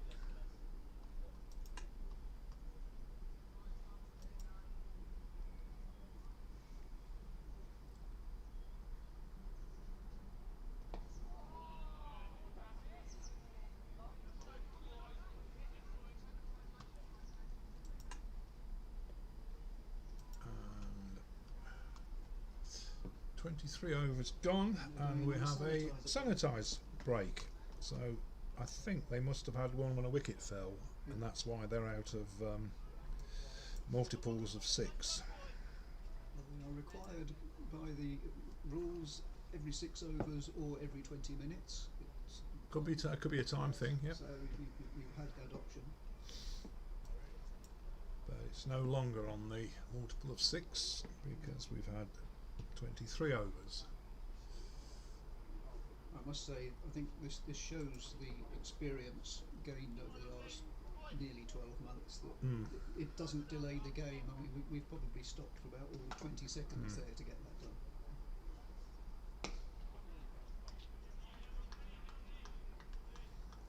It's just pushed into the offside, no run. Yeah, the delays last year were well, we had players running to the boundary, didn't we? Yes. I presume that somebody got a designated sanitised bottle carrier responsibility. No, it's underground. Is it? Yeah. If you have a look, there is actually about where I think Dan Wolf is currently standing. There is a little lift-up cover, and they put the the sanitised groundsman stuff in uses there? for a sprinkler. Oh right. It's just driven into the offside, no run. And that does saves the time of everyone scampering off the field and back on. I can relate an experience with such a cubby hole at the county ground. You remember we used to play at the county ground when the county were here. Let's pause, they take a single. I was keeping wicket there, put my helmet down the hole, and when I took it out there was a cobweb, spider it within no time at all, woven the cobwebs all over it.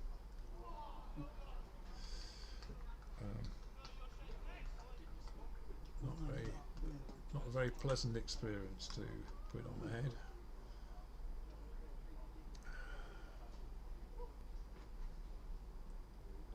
It was also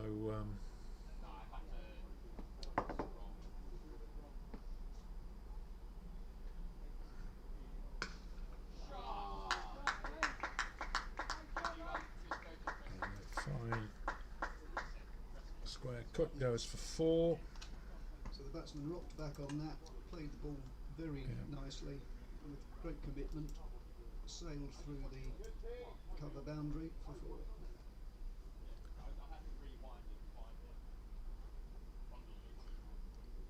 I will apologise to viewers at this point because you may hear the roar of great shot before the shot appears on the video from, no, that was the Chingford players below. I'm afraid that the live action and the video stream are slightly out of sync. It shouldn't make any odds except the sound effects from the pitch, shall we say, maybe a split second before the actual action. Today's commentary is brought to you by Nostradamus and Mystic Meg. That's about something like that, Neil.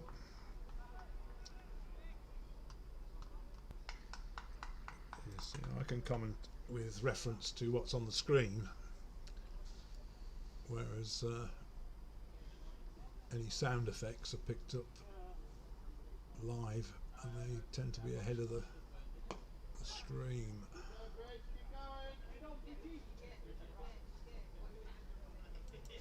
So the ball was pushed out, no run.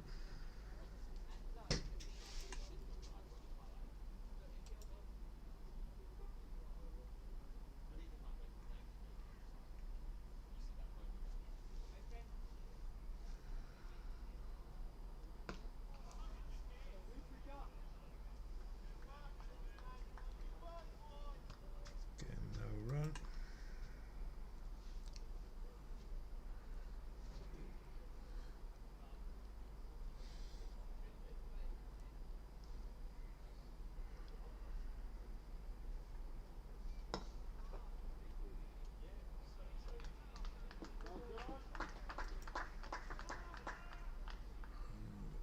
Driven down the wicket for just a single. Moving Bridge on to 25.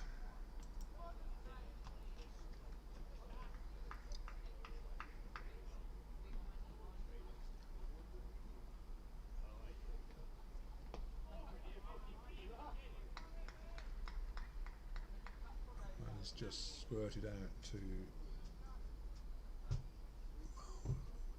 closest third man. No run.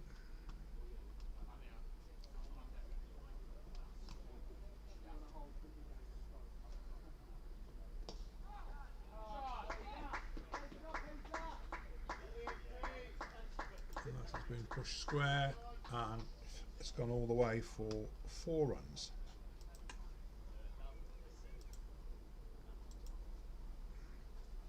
So at the end of the 25th over, Chingford have moved on to 65 for 3.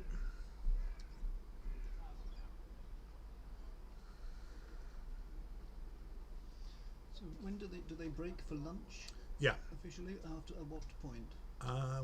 1 o'clock, I think it is. Oh, it's time rather than overs, is it? Yeah, Okay. I believe it's time. I'll have to look at the regulations.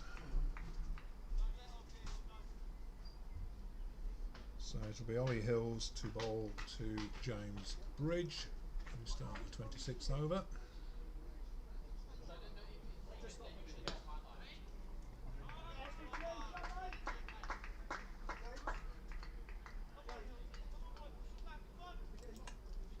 Dot.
So Colchester very comfortably managing the run rate here.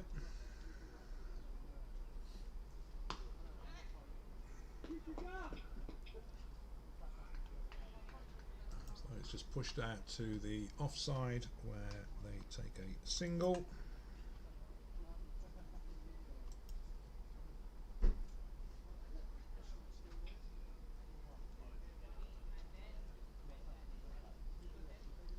So Peter McDermott on strike.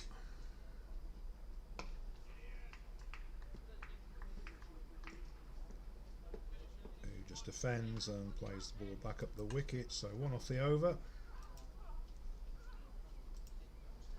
So Ollie Hill's now 4 overs, 1 for 12. Vikas Agarwal 5 overs, 1 maiden, 0 for 13.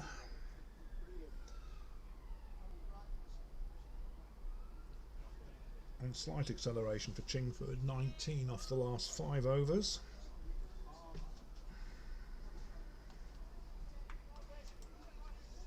I can confirm that the second 11 match between Billericay and Colchester has now been abandoned without a ball being bowled. Okay, and that's played backward of point, and the batsman took a single.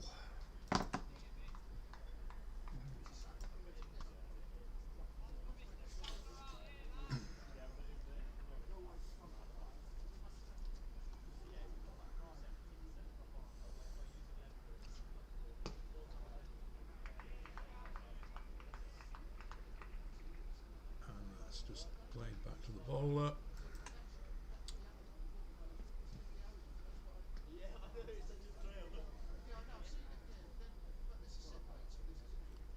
Might be 115 lunch actually, I can't remember.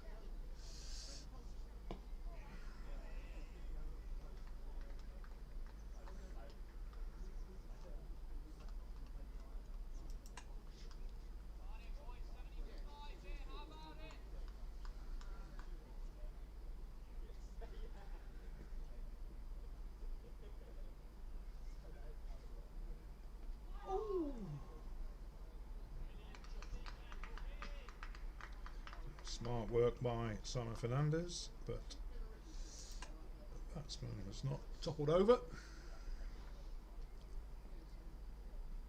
As you said earlier, I think he's the finest wicket keeper in the league, to be honest. I haven't seen enough of the contenders to know. That's just edged out to through the gully for no run. But having been involved with their bringing them through the junior sides at the club, I mean, this is interesting that Charlie Fernandez, who is an excellent wicket keeper, is not even the best wicket keeper in his own family. No, and that I think was off the pad. So just a dot, end of the over. 27 overs, 67 for 3.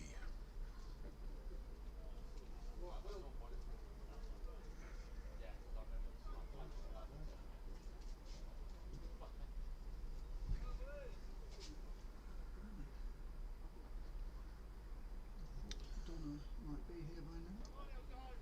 A couple of minutes she will be. So it'll be Ollie Hills to bowl to James Bridge.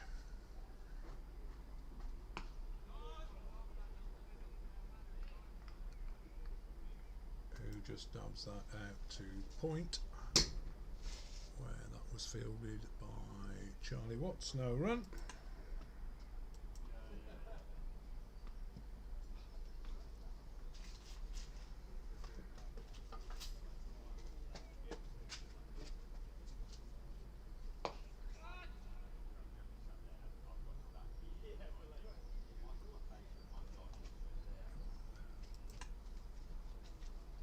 Fielded in the gully.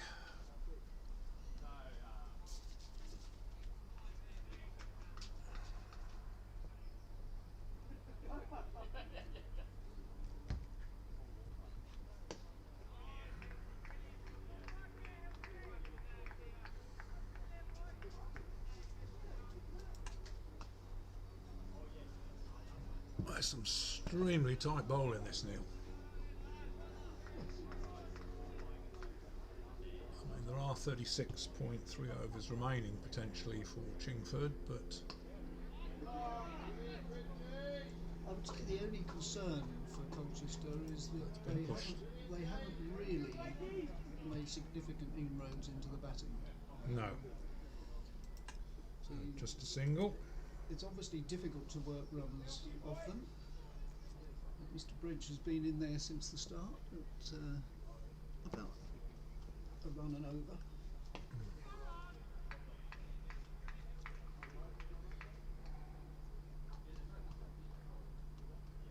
Dot. But we've still seen good shots rewarded by runs. Well, he scored James Bridge 28 off 96. Maybe they're keeping him in.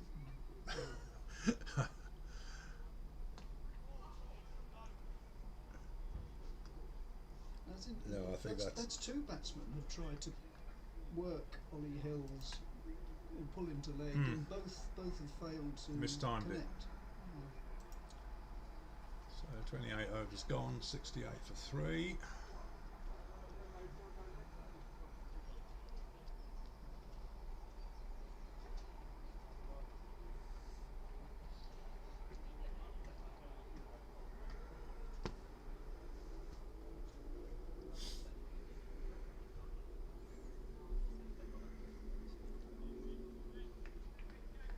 So Vikas Argwal to continue to James Bridge.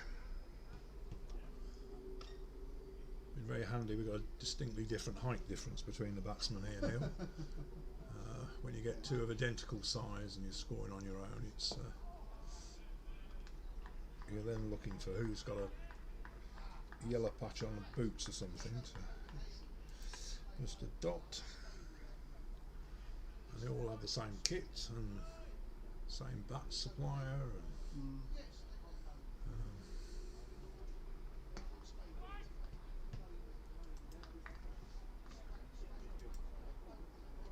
just a dot.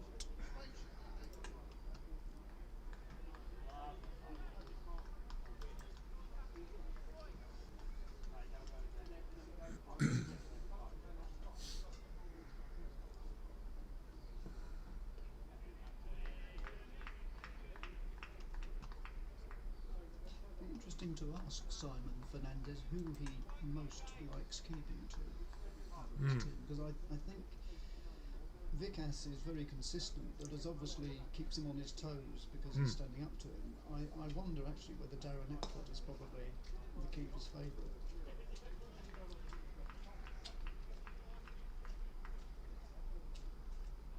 Well, as you know, I kept wicket for many, many years. I don't know how many years it was, Phil, but I know you kept wicket. Yeah. Well, I was selected on merit as a wicket keeper for the second 11 at the age of 58, and I think that's some going. Yes, the phrase "there was nobody else" didn't spring to mind. Well, I did arrive on invitation because there was nobody else. Although I think it coincided with Ben Folkes going to Essex, didn't it? So not bad shoes to fill. not bad shoes to fill, yeah.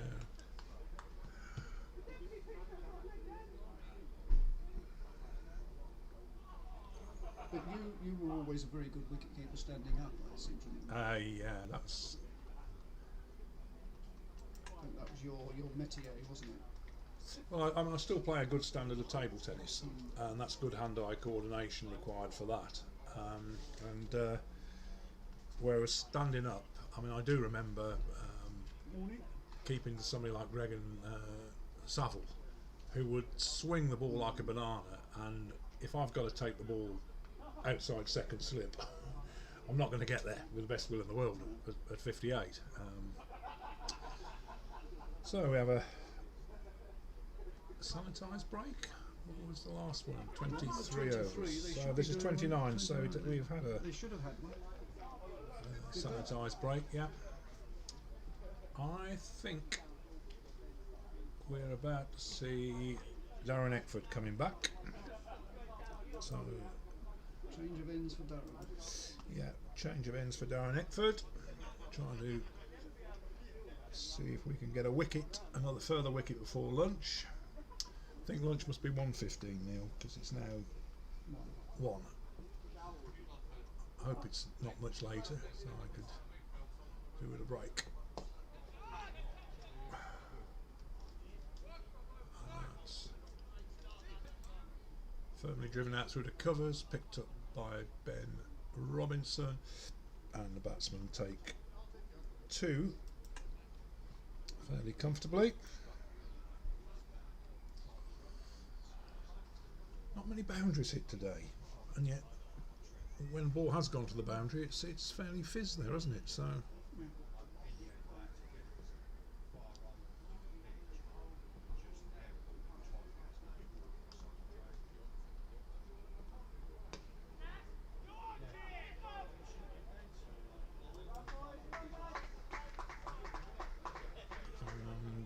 Good pick up by Keir Starmer, throws at the wickets, and batsmen make it safely. Yes, we've got Boris Johnson fielding at cover, have we? Huh? Oh, not Keir Starmer. Keir Young. Well, why did I say Keir Starmer? Apologies to Mr. Starmer, I'm sure he's Right, we've got elsewhere. Keir Hardy riding round. No, it's. I'm allowed one mistake a game, Neil.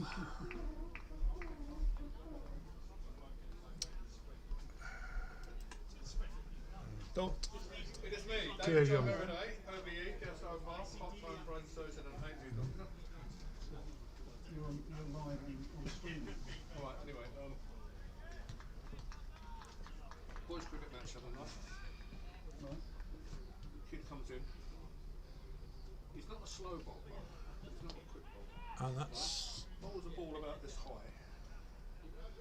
Kid spurted out, cry of catch, but and he's flat batted it back. Look, for safely, and the batsman across for a single. Paul Bunner. yeah, yeah. Anyway, was it Craig Lisiak? No? From I know of home him, yeah. house? Anyway, he agreed. Then afterwards he said to me it wasn't a no-call because he wasn't a quick bowler. No, it doesn't apply anymore. That's any Any bowler. bowler. So he's got someone like George Offord. George Offord. I thought it was as well. And another one, what's the back foot rule? The one, But no rule. this is the line. That's the line there. I'm bowling left arm over. If I put my left foot there, that's a no ball, isn't it? That's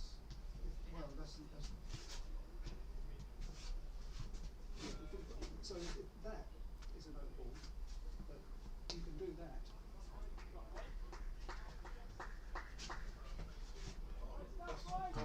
Fourth push square of the wicket for a single, and at the end of the over, 30 overs gone, 73 for 3. Anyway, yeah, okay. I'll pay. I'll have one of her meat pies. Yeah, Kat. How much are they? Right. Yeah, anyway. I'll be down in a minute. So I'll go like that. My left foot. Is that a no ball? I think the feet are in the wrong order. So it'll be Vikas Agarwal bowling to Peter McDermott,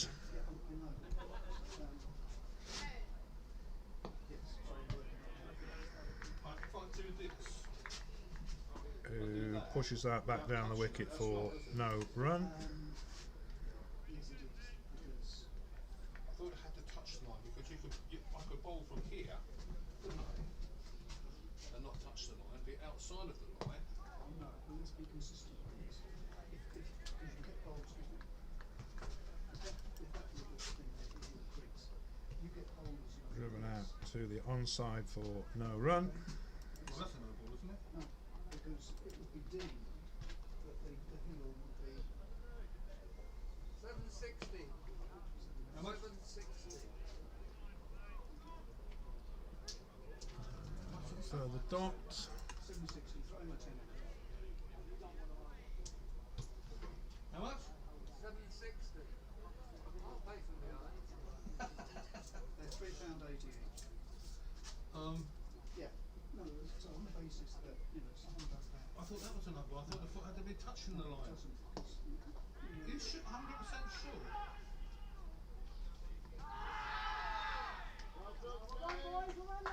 And a brisk bit of field in there, but the batsmen have made it for a single. Well, I'll give him no balls for that. because you'd assume that the heel would be.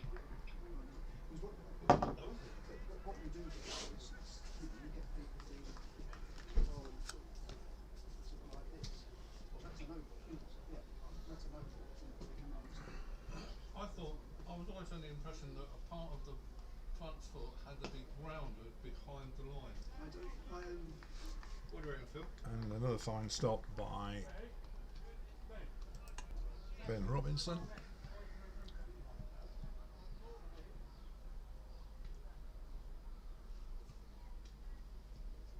So this is the second of them down there, is it? no, certainly when we got called off, I was supposed to be umpiring it for the Ricky, but it got called off about half an hour ago.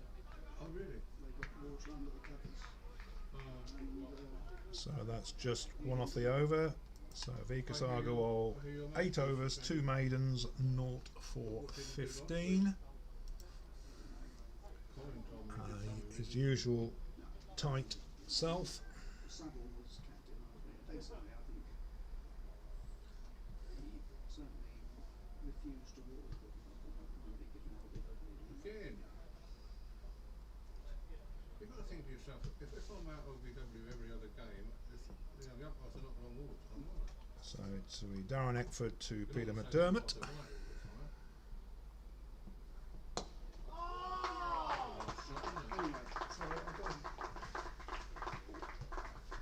And that's beautifully driven straight and all the way for 4 runs.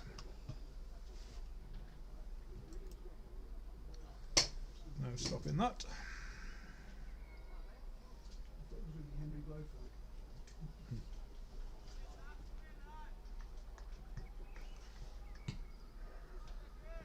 That's probably shot of the day, I think, that one.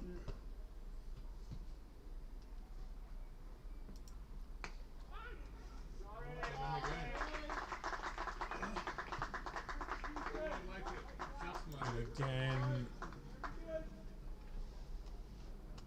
square for 4.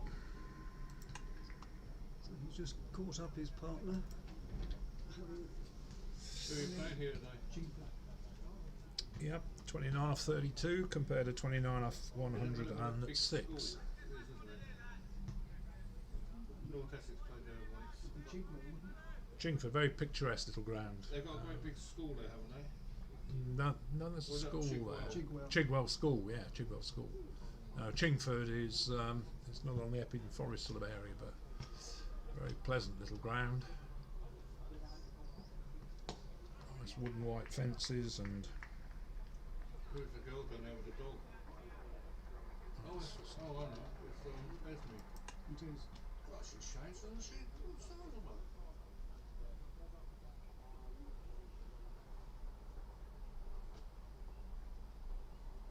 Good afternoon. How are you? Was that dog poo? Was that dog You poo? do realise you're being broadcast. Do you want a drink? Yeah, right. Do you want a beer? goes through to the wicket keeper. No run. Okay. Good. Low alcohol goes shit. Oh, you have? Oh, good boy. Well done. I'll drink that then. Like I say, a bit like I don't like being down here not that drink.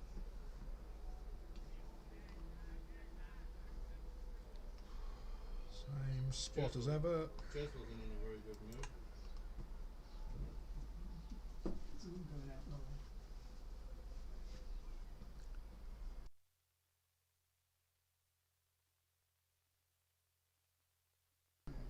Well, I finish off the bit of conversation. I've been trying to warn you. Sorry? I've been trying to warn you.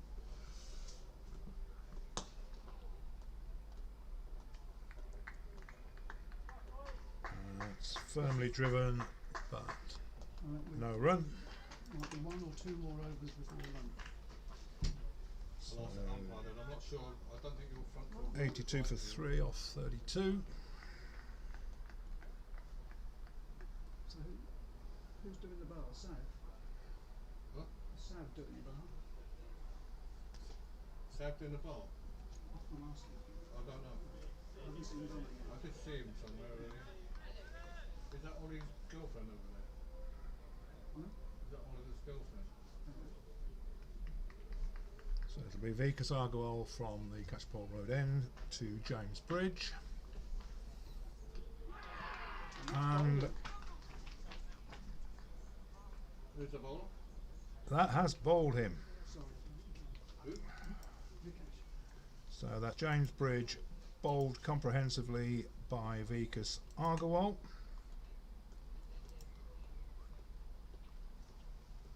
And hopefully I have got a replay of that. Yep. I need a week. I'll take it.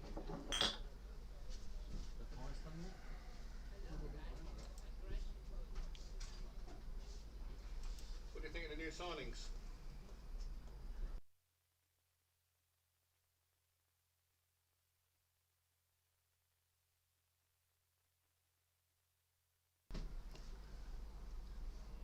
So Chingford have a wicket falling just before lunch, 82 for 4.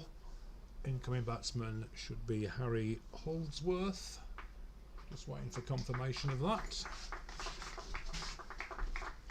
So James Bridge, 29 runs off 107 deliveries, 129 minutes.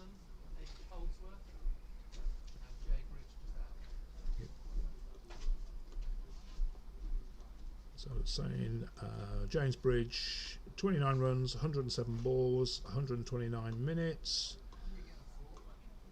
2 fours, no sixes, and a strike rate 27.1. Faced 88 dot balls. So Harry Holdsworth is taking guard to Vikas Agarwal.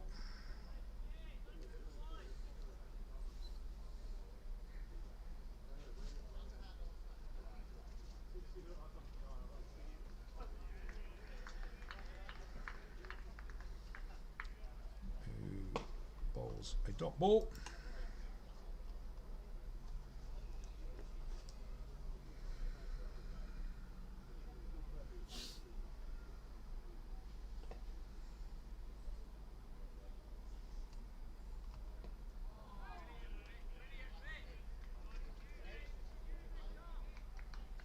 Is edged into the gully, but not catchable. But there isn't actually a gully, more of a short third man.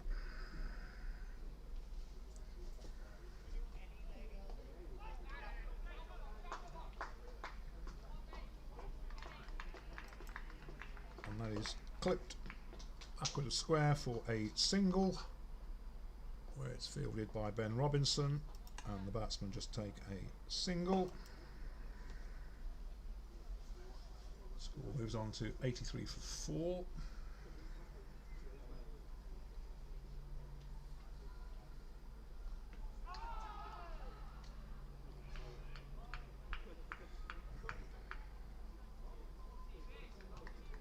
Muffled appeal, I think there's some bat in that.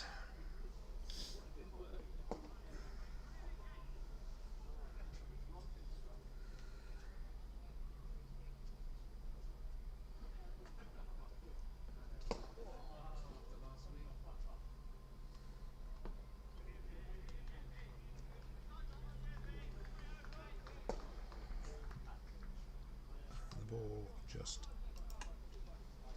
played back down the wicket. 1 run off the over, 1 wicket. So 83 for 4 off 33 overs.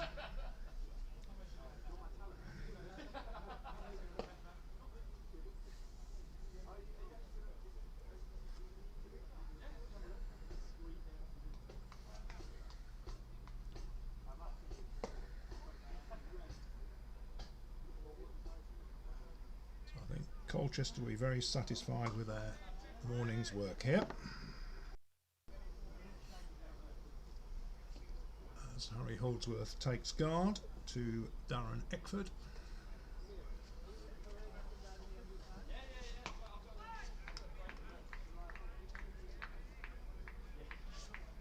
And the ball is just pushed out into the covers where it's picked up by Ben Robinson. No run.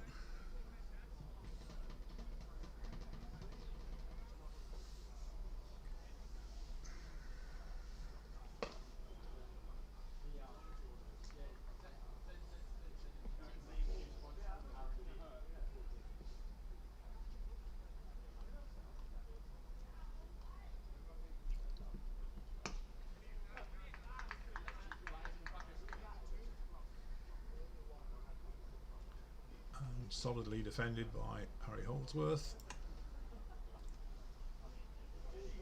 Conscious of lunch just being round the corner.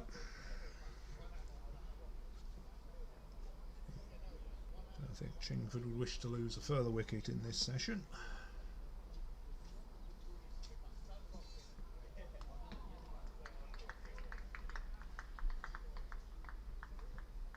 And a super delivery there from Darren Eckford.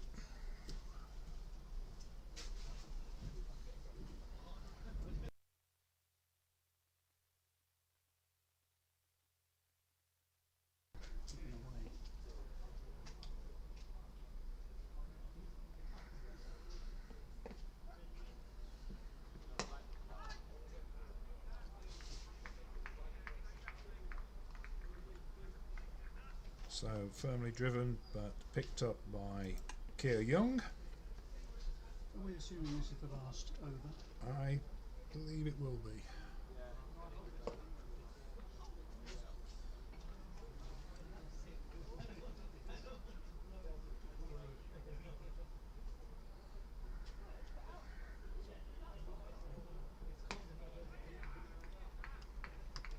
Again defended.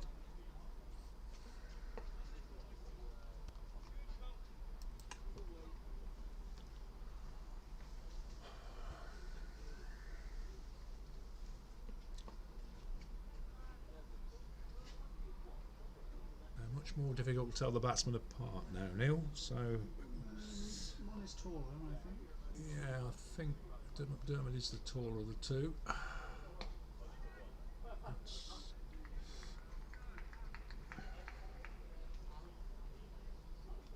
squirted out for dot, and that is a maiden over.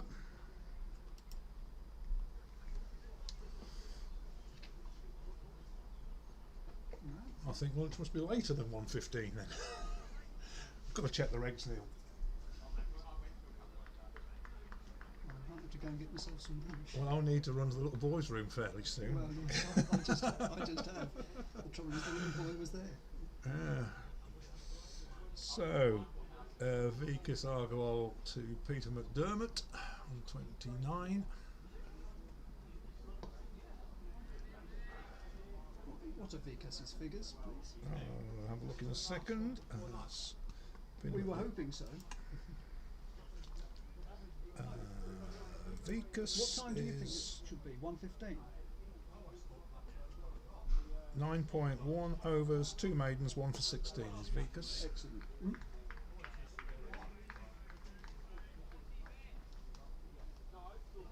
Another dot.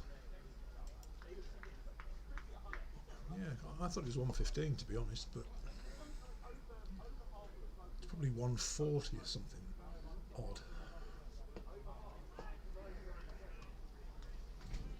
Well,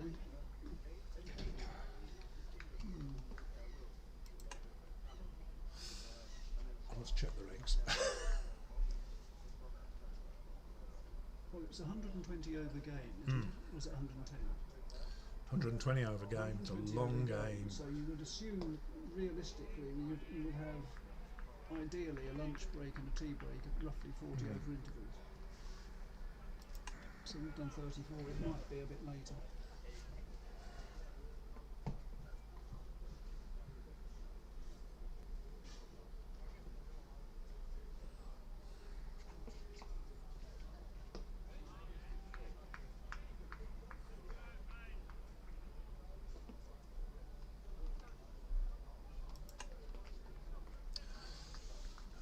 Vicus on the verge of another maiden.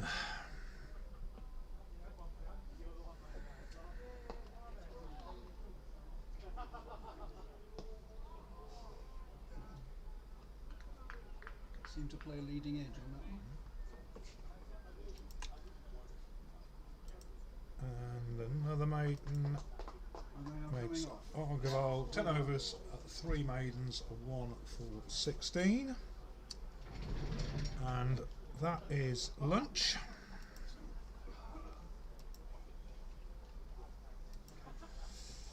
Do you need anything?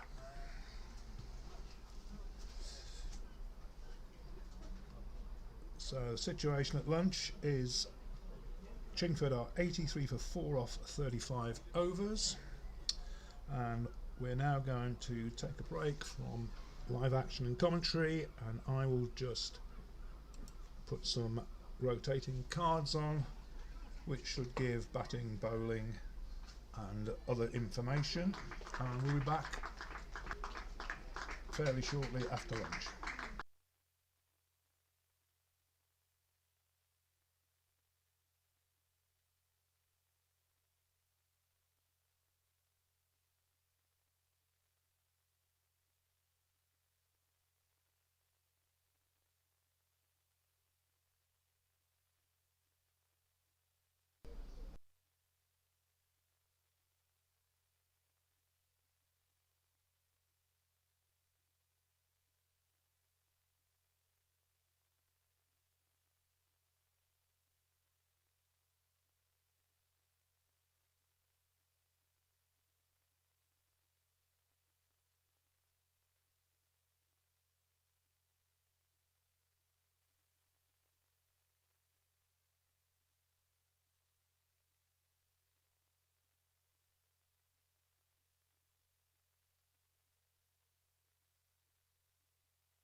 So welcome back after lunch, where we are resuming with Chingford on 83 for 4, Darren Eckford to bowl from the River End, and I reckon that is Harry Holdsworth up there.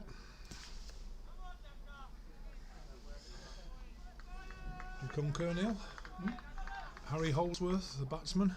If that's the shorter one that's gone in recently, yes. Yeah. Yes, he's the shorter of the two.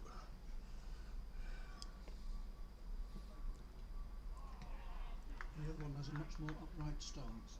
Yeah.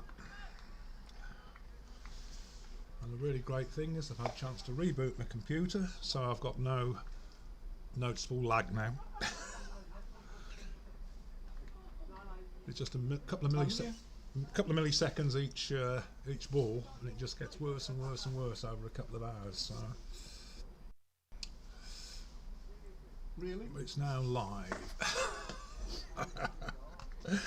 Oh, you're shocking, Neil. Another dot ball. Eckford to Holdsworth. Yeah. I've got a bit of kit coming on Monday that will hopefully speed it up. I think it's the lag between the camera and the laptop, the wireless lag. But we shall see. That's nicely turned square of the wicket. Picked up by vickets Agarwal, and the batsman took a single.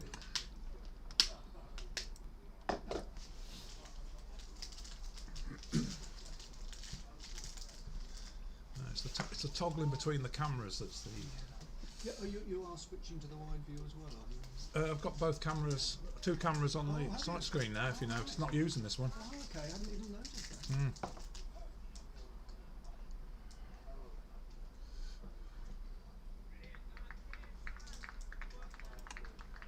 Yes, what I've done now, Neil, is the pavilion camera here is rigged up so anybody who plugs a laptop in can use it. But I've put a wide angle 5x zoom camera on the top, a little miniature camera, And you can toggle between them. and now I can toggle between them from up here, and it gives a wider angle view. So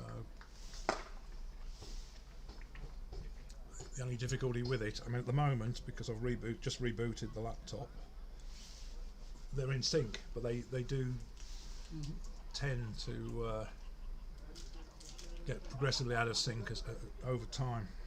But for an amateur, it's not a bad effort, I don't think.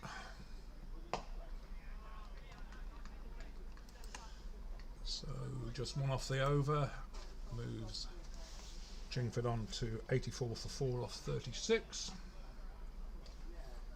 So Phil, how many Essex League clubs are now broadcasting like this? Do you know? Increasing number. Let's just work out who is to bowl from the River End. It's still vickets Agarwal, I believe.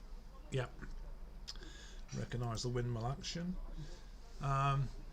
Well, I'm chairman of the APG live streaming group and been helping a lot of clubs, and so far Upminster are streaming, Southend on Sea are streaming, Westcliff are streaming, Great Bromley I think are going to come on stream any moment now. Great Bromley? Yep. Lovely. Well, the interesting thing there is that Adam Cuthbert, who I'm sure you know, I know Adam, he's actually a video analyst for Ipswich Town Football Club, I believe. Right. So it's just a natural thing for... So he's got access to the right kit. Well, he will do now because I'm told him where to get it. Friendford are about to take the plunge. That's squirted out to point, no run. So Friendford. I've had an inquiry from Brentwood. Who else is there? There's a fair number. So how many seasons do you think it will be before you envisage it being a requirement of Premier League cricket to have this? I can't see it being made mandatory. Oh, Bella's sort of getting the Okay, kit in about yeah, 3 yeah. weeks. There's a dog on the pitch. Yeah, who's going to attack the pile of sawdust. I mean, if more clubs get it, it means I don't have to take my kit away with me, which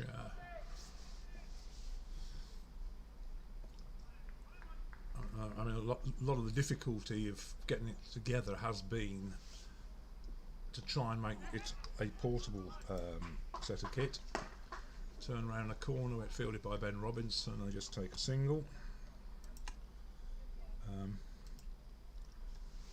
If you're just devising kit for a home ground, it's very easy. You've only got one sight screen fixing to worry about, and devising a fixing for a sight screen to fit every different sight screen, you know, different heights, different thicknesses, different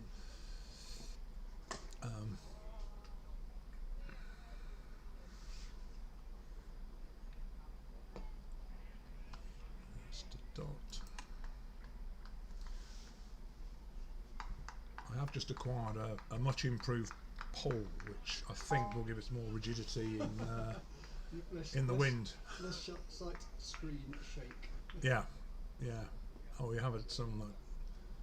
I think it was Chelmsford last year, so where it was Chelmsford this year, where you were putting up the apology message. the wind was that bad. It was like, you know, surprised viewers didn't get seasick.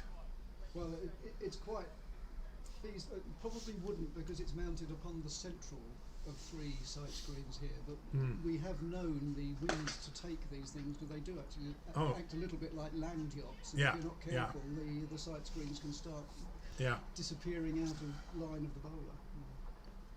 Oh, if it was a severe wind, I don't think I would put them up unless we've got lots of People between sandbags. there and the river. Well, the covers are sufficiently heavy to hopefully not tip them over, or prevent them tipping over. It's just firmly driven back, but Keir Young fields no run.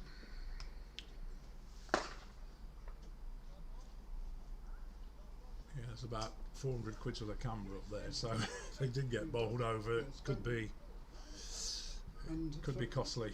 For any potential thieves listening, they're not kept in position outside of match days. No, except the CCTV cameras that are operative, of course. In order to spot the potential thieves.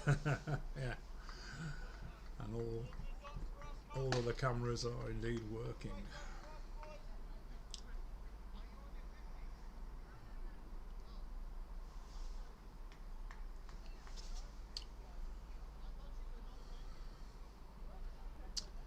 So just 3 runs after the last 5 overs.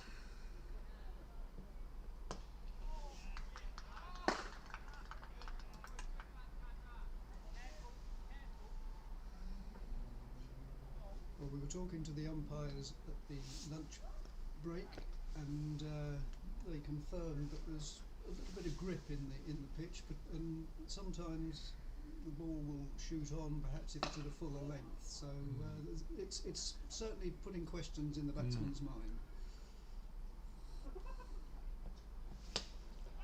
Oh, that's a great shot, fine shot. Driven out the long on, and Keir Keir Young chasing it. And I reckon they made 3 there. Yes. Keir Starmer's asking for a recount. Sorry, Keir Young. Oh, I don't know that many Keirs. I know Saville, and I know Young, and I know Keir Hardy, Starmer. which presumably is why our Mr. Young is so called, was Keir Hardy was credited as being the original founder of the Labour Party, or the Labour movement. Oh, right. That looks a great shot. That's driven firmly between cover and long on, extra cover sort of area for 4 runs. And moves McDermott on to 33 off 50 deliveries. Well, he's had by far the best strike rate, I'm assuming, in this inning. Yeah, 33 off 50, 6 fours so far.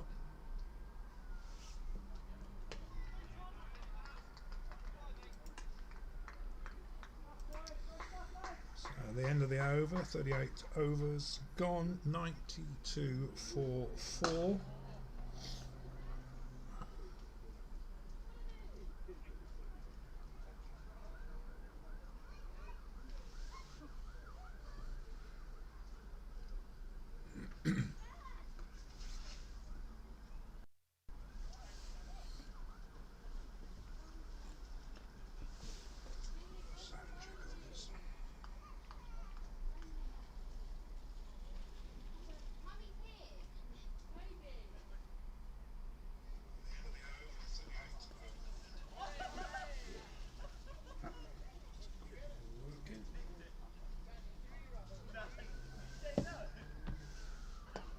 So Argowald to Holdsworth, and that's driven, picked up by I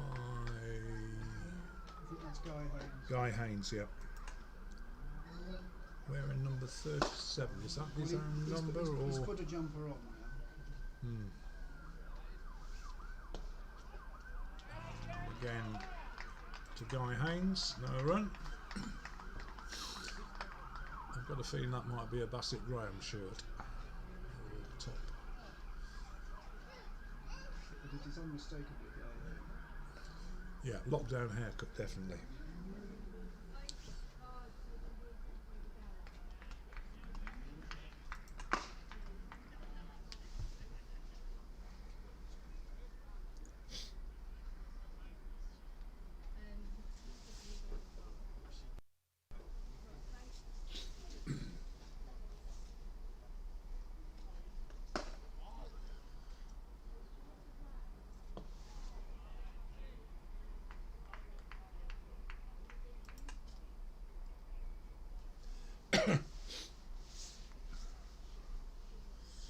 Well, 25.2 overs of the allotted maximum available.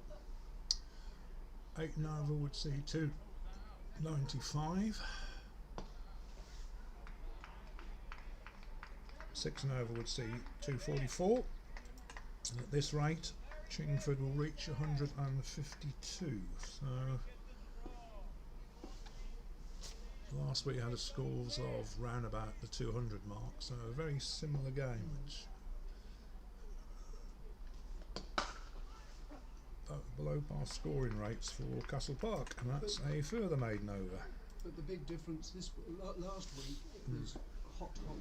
It was, and we'd had virtually 10 days of non-stop sunshine. The conditions are very different for today's Yeah, game. well, much stickier. And okay, we have a change bowling. Mr. Hillside, no, Mr. Watts. It's indeed Charlie Watts.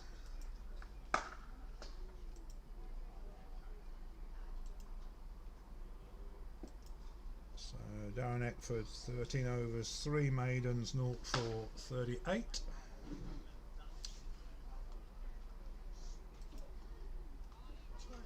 And it'll be Watts to Peter McDermott.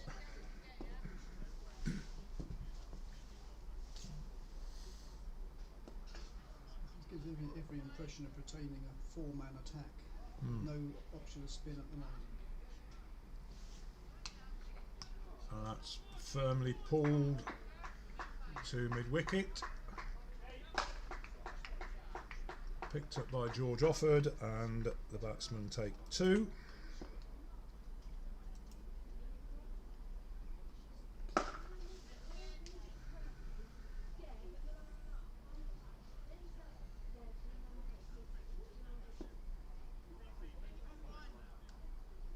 Saw a terrible sign of the times yesterday, Neil. I went into Tesco's, and you know the security rings they put on bottles, Yeah. On alcohol and so on. They had those on the sanitised bottles. Really, not on the toilet rolls. No, but you know where you go in and Yeah. sanitise your hands as you go into the store. They'd had to put those on to stop them Insanity bottles. Yes. stop them walking out the store. It's a terrible sign of the times, I thought.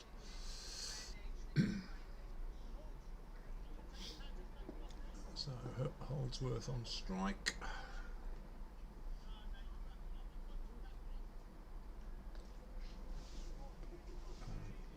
Attempt to pull it without success. No run.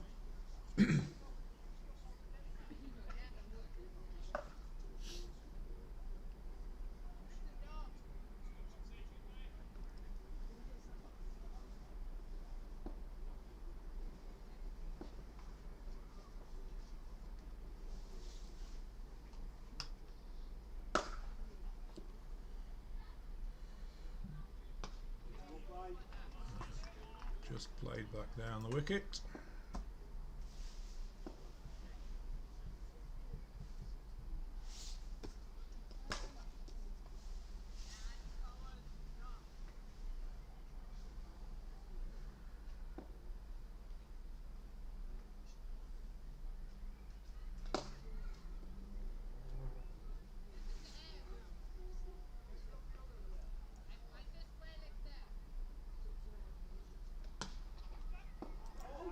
Is driven firmly down the ground through long on, and it's 4 runs to Harry Holdsworth.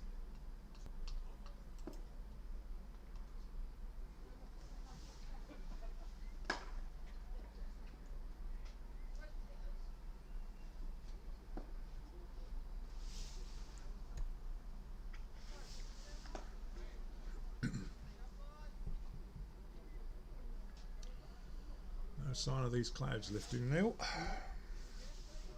Fortunately, no sign of them emptying.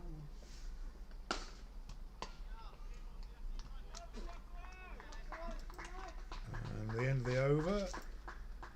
40 overs gone. 99 for 4. Run rate of 2.47. Looks like virtually 2.5 an over. 99 off 40. 2.47 and a few decimals, I suspect. So it'll be Vikas Agarwal. Currently 12 overs, 4 maidens, 1 for 17. So an exceptional spell again from Vikas. Including 1 boundary. Yep. That might be 2 boundaries actually. Driven down the wicket.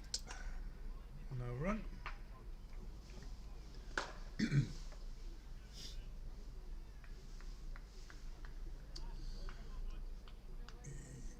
Chingford definitely need to accelerate from here, don't they? That is pulled through long on for 4. He must be approaching his 50 now. He's 40 off 55 deliveries with 7 fours at the moment.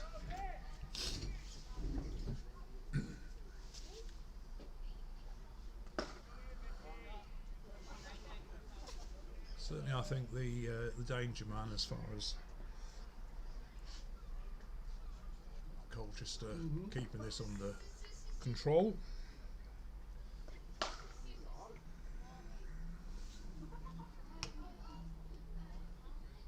How are we doing for over rate now? I had a word with the umpires and we were just a fraction behind, Okay. but allowing for the long injury and allowances for ball chases that have gone way outside the boundary. Not of concern at the moment.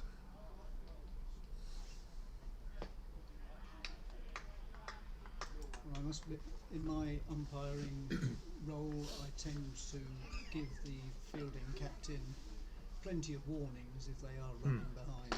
Yeah.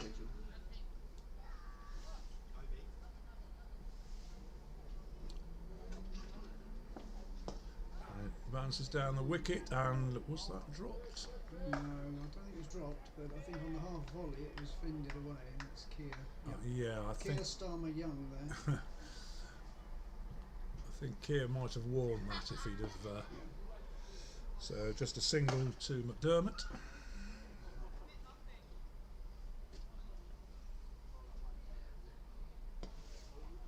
And that's just played back down the wicket where it's picked up by Guy and Haynes. No run. So Chingford 104 for 4 off 41.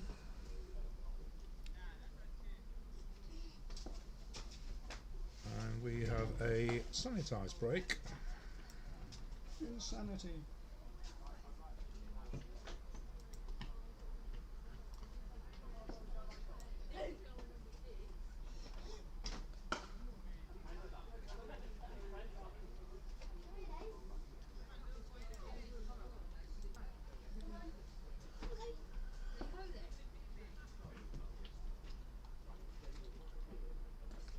And we return to the live action.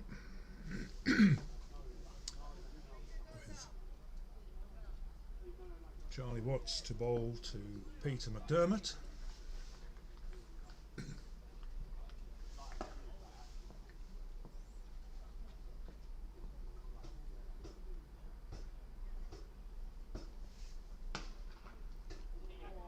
Who hits that very hard through mid on, and the batsmen take 2.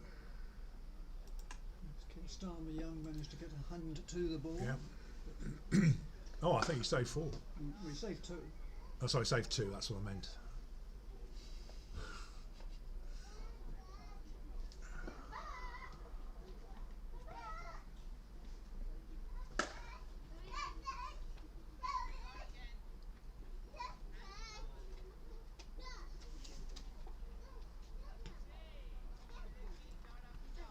That's your one for the over, Charlie. Signal by umpire Ingroves.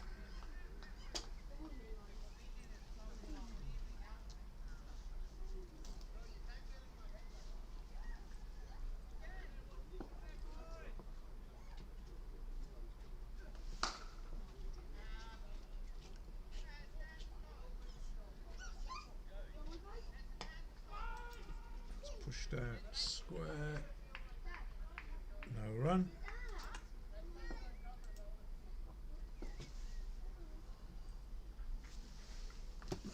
Is it down there? Sorry? It's Dan Wolf. It is indeed Dan Wolf.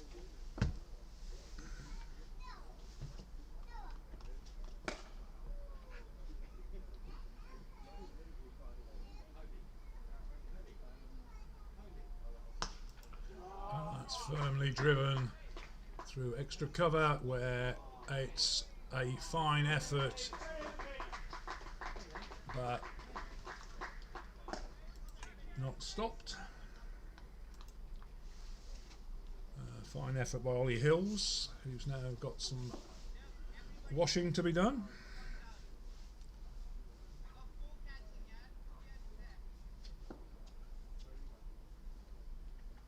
So McDermott moves on to 47.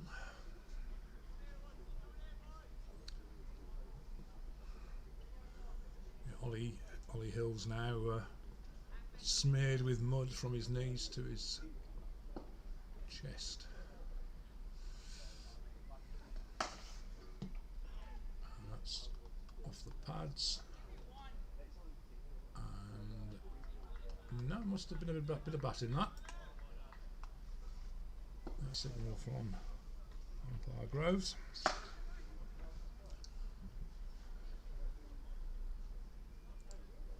So Holdsworth back on strike. It's partnership worth 29 in 58 balls.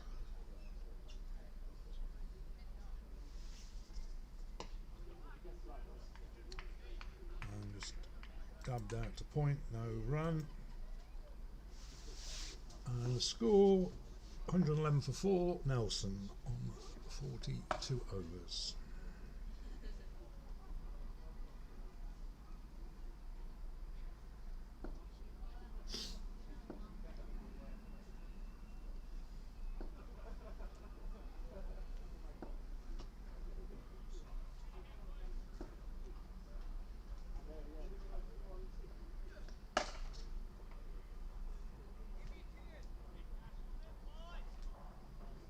Vikas Agarwal to Peter McDermott.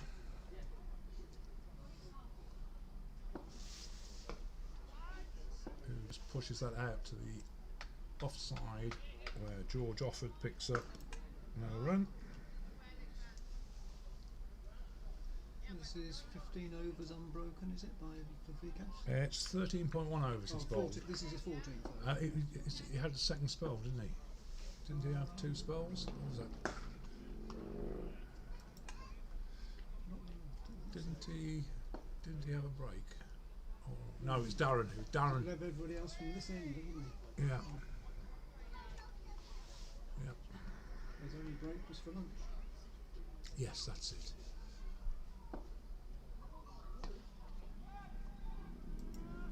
So that has been chipped out to long on, and there's a bit of a mix-up here, but just a single. Harry Holdsworth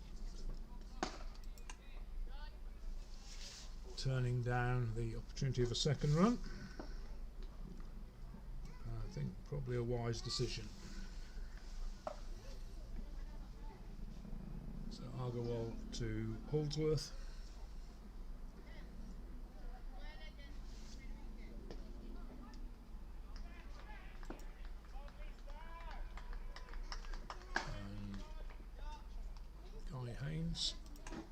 Stops it, no run.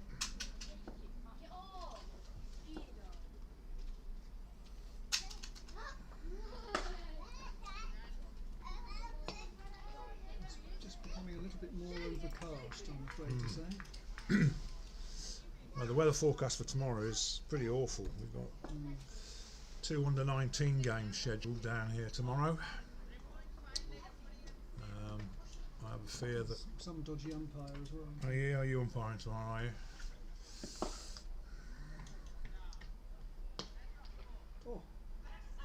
By getting a hand to it, he's actually diverted it past the field. Batsman go through for 2. End of the over. So 114 for 4 of 43. Agarwal having bowled 14 overs, 4 maidens, 1 for 25, which is runs per over of 1.8. So yet again, Vikas Agarwal being exceptionally frugal. The right word, frugal. As long as you don't use it too often, you can use the word frugal. Frugal, good word, I think. Word of the week. So Charlie Watts to Peter McDermott on 49.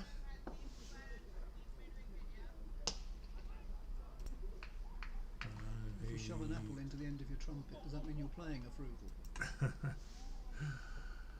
Driven down to Keir Young at mid-on, no run. So McDermott here looking for a single for his well-earned 50.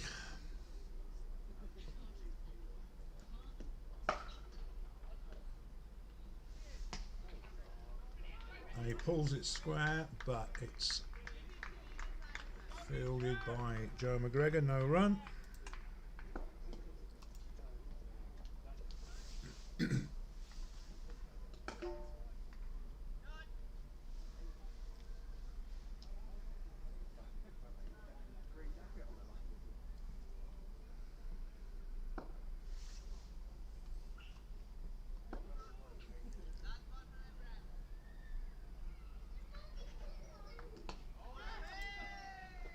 This time he does get it away, pushes it out to then Robinson.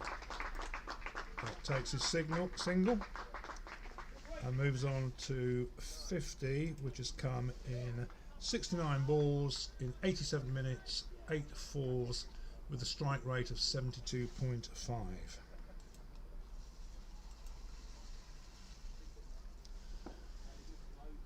So Watts to Holdsworth. Quick delivery brings no run.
think that is off That will be the a pad leg bye, for a yeah. leg bye. Yep.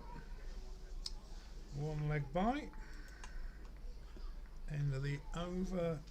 116 for 4 off 44. You can tell usually because if an umpire is sort of half signalling, it means he's going to make an indication at the end, you know, when the ball Oh is yeah, dead. pre-signal. So, that was the big difference between that and the previous one that we thought might have hit the pad.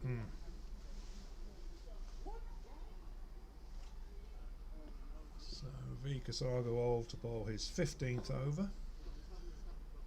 4 maidens, 1 for 25 so far. It'll be to Harry Holdsworth.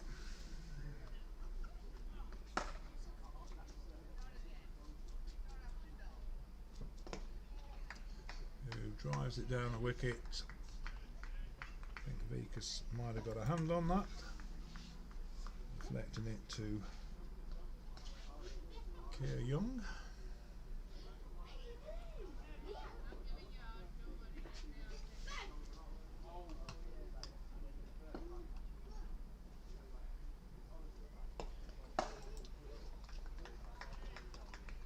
Driven but straight to Guy Haynes, no run.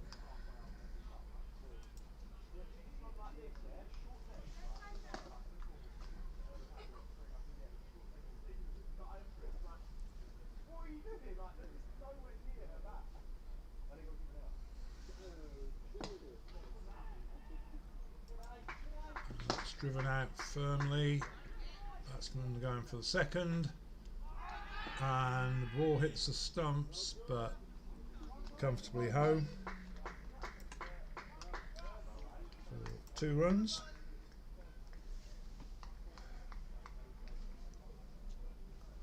So Holdsworth moves on to 14. There's a bit of fielding there by, I think it was George Offord.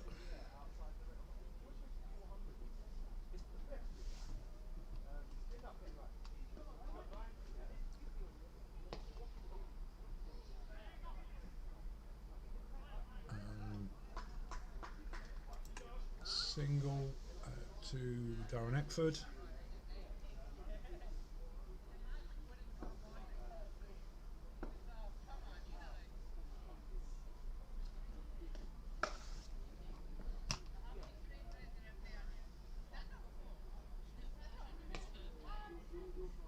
And just dub down.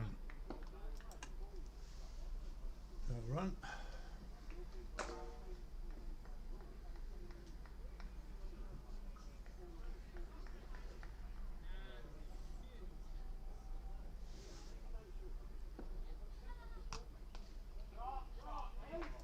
And that's clipped out to mid-wicket for 4 runs.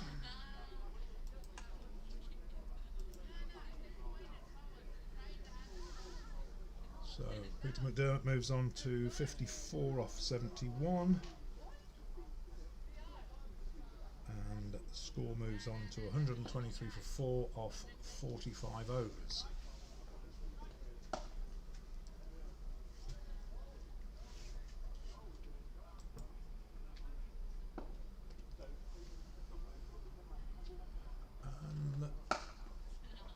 This looks like George Offord, I think.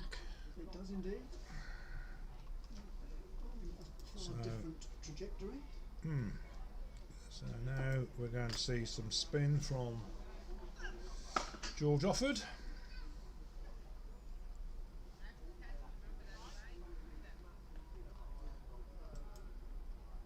So Charlie Watts finishes on, or that spell on 12 overs, 3 maidens, 2 for 39.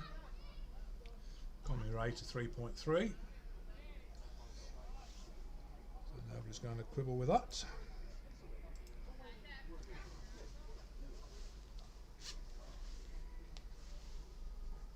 Let's see if George Offord can tempt Harry Holdsworth into an error.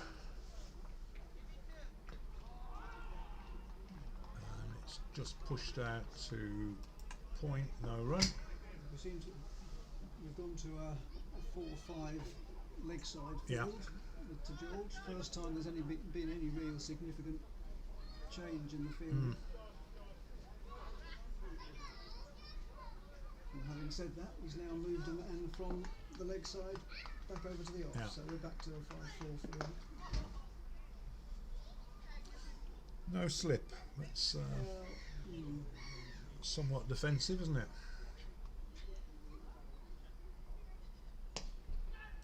It's driven out through the covers, where it's picked up by Ben Robinson for a single.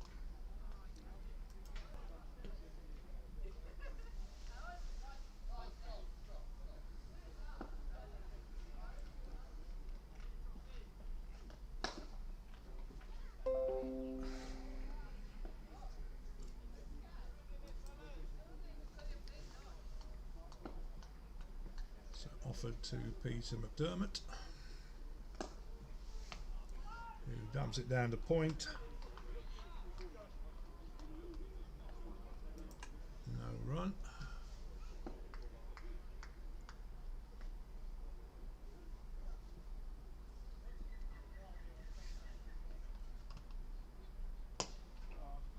And firmly struck down to long off, where it's fielded by Darren Eckford, and batsman can only take a single. A very optimistic call for 2 at the start there. It was indeed optimistic with the fielder of Darren's quality.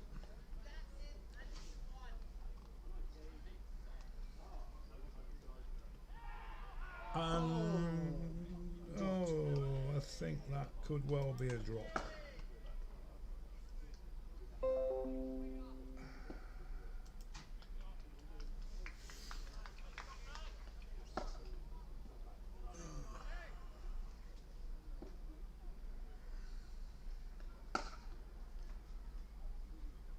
I think a life for Mr. Holdsworth there. And a wide ball.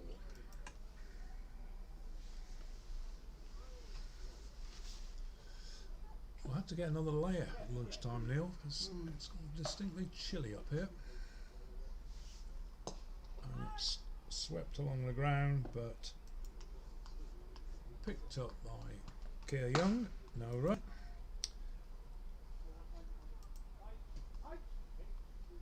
So end of the over, 126 for 4. And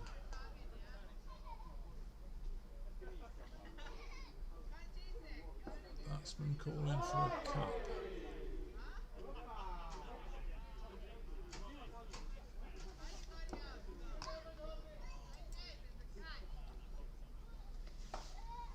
The umpires conspicuously looking at their watches and noting the time taken. So this again will be mitigated against the bowling time.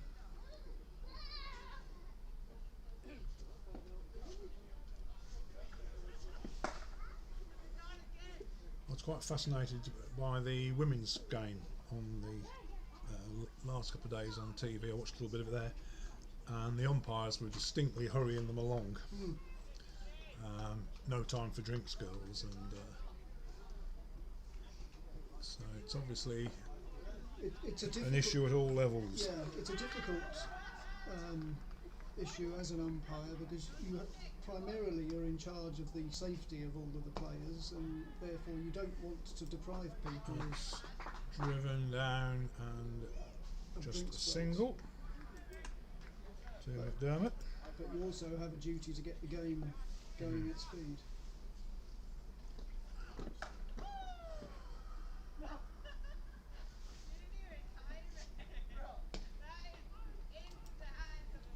Driven again to Keir Young, no run.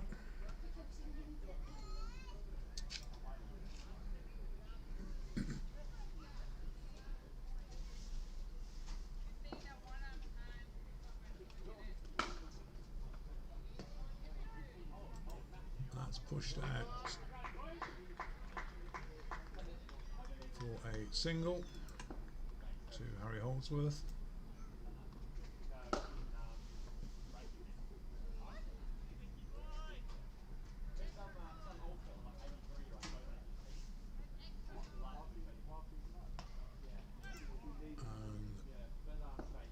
well struck by Peter McDermott to mid-wicket, where Ollie Hills fields but just a single.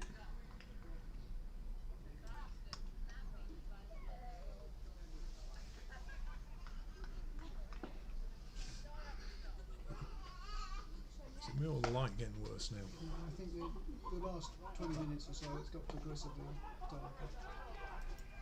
And I think you threw at the wrong end, do you?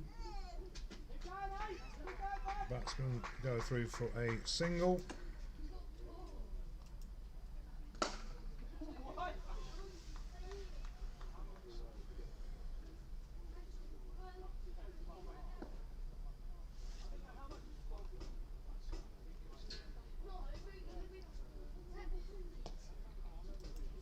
And just pushed out to mid-wicket, no run, end of the over.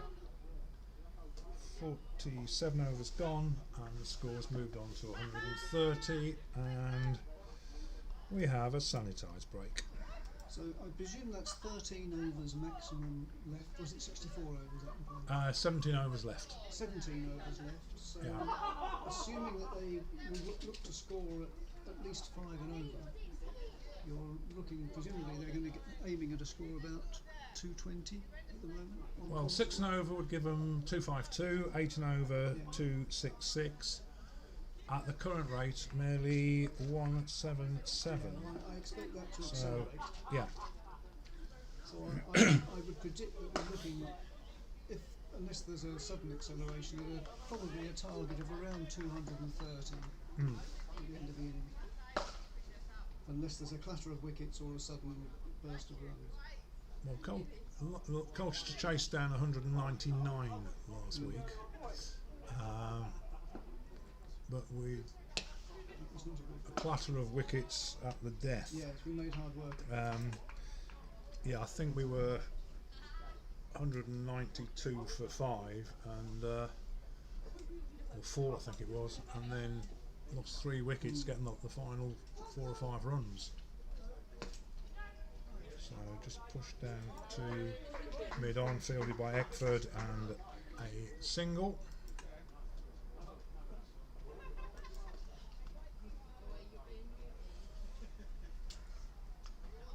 So George offered to McDermott.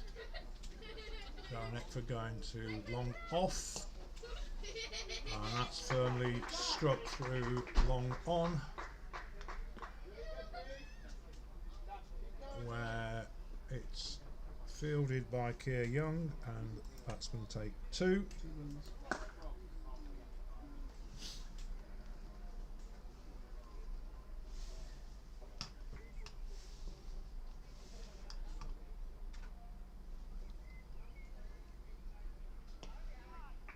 That's a good delivery, bit of turn there.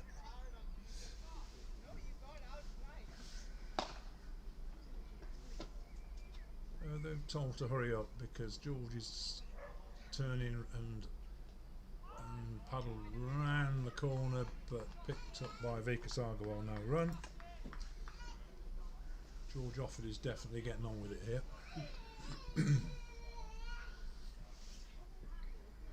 Oops.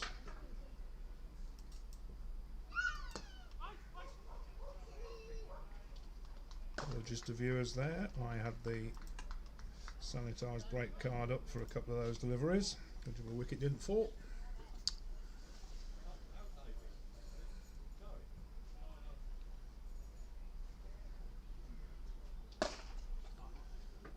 So Vikas Agarwal to bowl his 17th over. Currently 16 overs, 4 maidens, 1 for 36.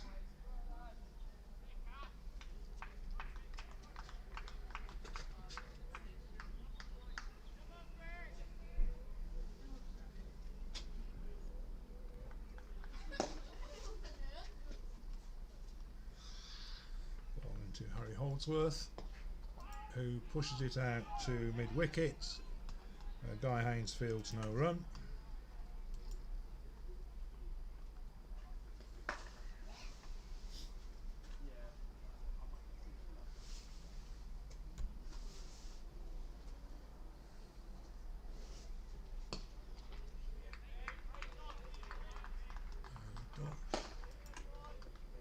hope you're enjoying your stint up here, Neil, on commentary with me. Well, I've certainly consumed less alcohol than I used to. You've been an absolutely tremendous help. It's so difficult scoring with one set of eyes and trying to score, manage video, commentate. That's hit out, beats Joe McGregor, but fielded by George Offord, I think. Batsmen go through for 2. It was a half chance. It was in the air, but I don't think it was ever. Oh, I don't. I mean, if anybody would catch something like that, it would be Joe McGregor. Yeah. But I don't think it was within his grasp. I know. It was. But the shot was a little bit uppish. Yeah. Yeah. Certainly no control.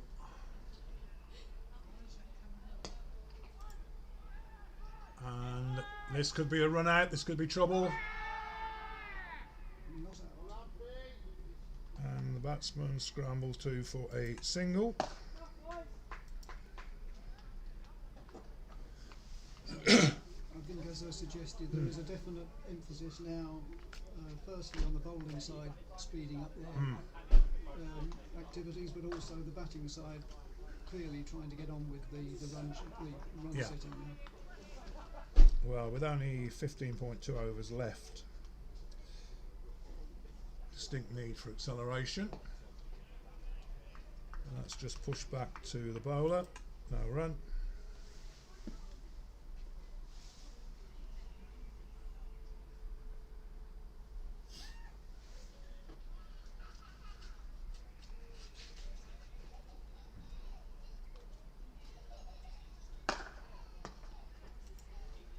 And that's just pushed out to Keir Young for a single. Keir Young doing an awful lot of work down there, Neil. Did you say an awful lot of work or a lot of awful work? A lot of awful lot of work. Fielding well. So 137 for 4 of 49. Run rate of just 2.8 and over. And George offered to continue from the river end to Peter McDermott on 60 off 82 deliveries.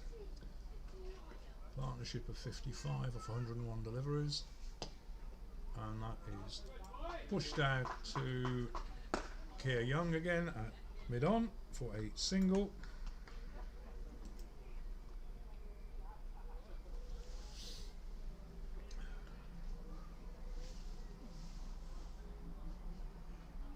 So we have had a slight change to the field here, with Darren coming up to presumably try and stop that single now.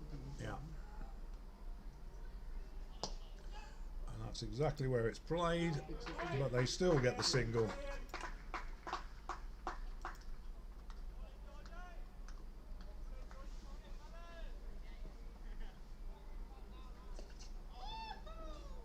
But singles from here are not particularly going to hurt Colchester, I don't think.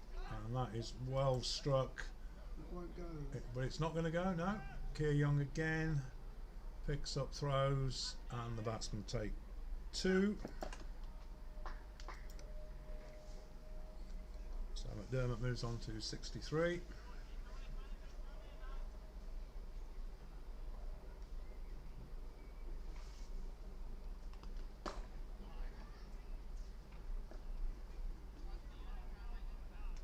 And good take down the leg side by Simon Fernandez.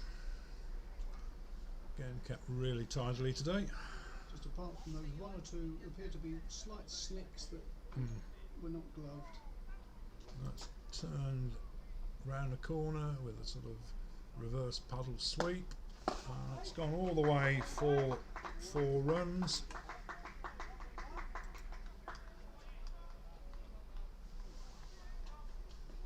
So Peter McDermott mending much of the earlier damage that occurred in this innings. With 4 wickets down, setting up a platform for an assault on the last 14.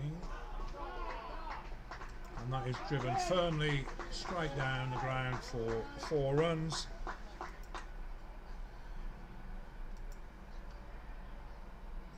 Peter McDermott on to 71 and the score to 149 for 4 off 50 overs.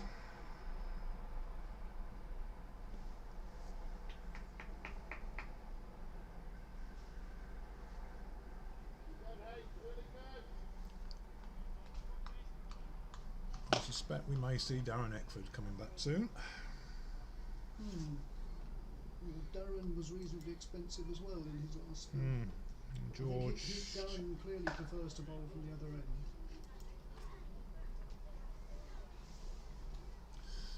He likes to run towards the camera, I think. So Avika Sagarwal 17 overs, 4 maidens, 1 for 40 to bowl. And just pushed out and no run.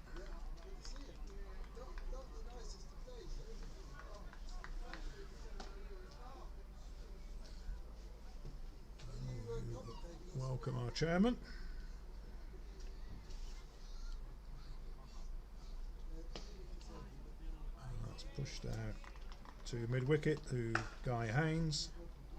And no run. Harry Holdsworth on strike.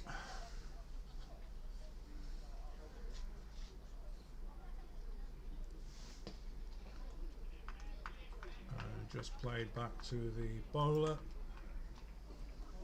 No run.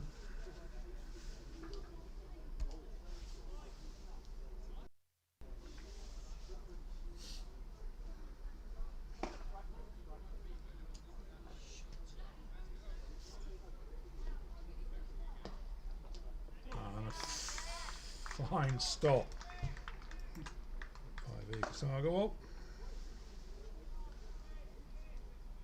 Fernandez runs round, picks up the ball.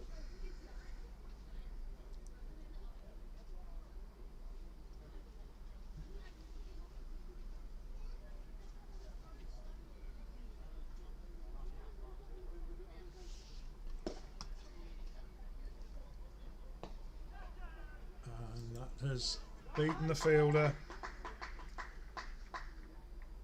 That's Monday 2 and coming back for the third. And it could be overthrows here. Batsmen not alert, or are they? So 3 runs. And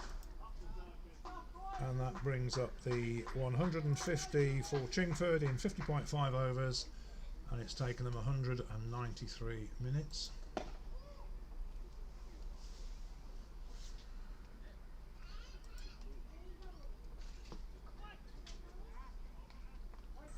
Just played back to the bowler again into the over.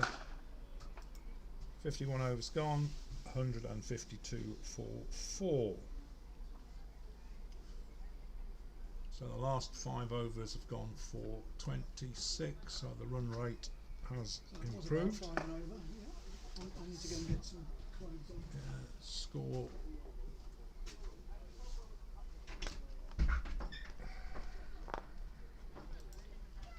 Brief moment here, we can have a look at a batting card. Major contributions from McDermott and Bridge, and now Holdsworth.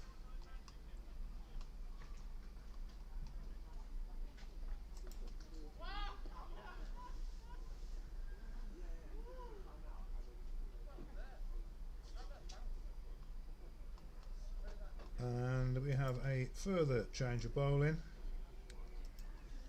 This will be Joe McGregor, right arm leg spin.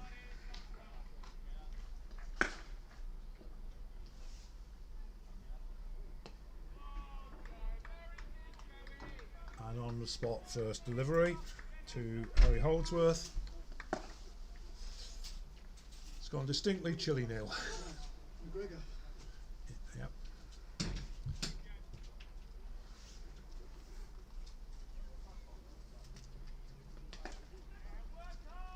Turn round the corner for a single. It's at this moment I'm glad that I am not sitting in the middle of a field, or stood in the middle of a field. It's probably warmer umpiring than it is sat up here, Neil. I've never known it as cold this year. Hopefully by next season we'll have the glazed frontage up here. That's finally cut down to Ollie Hills, where the batsmen take a single.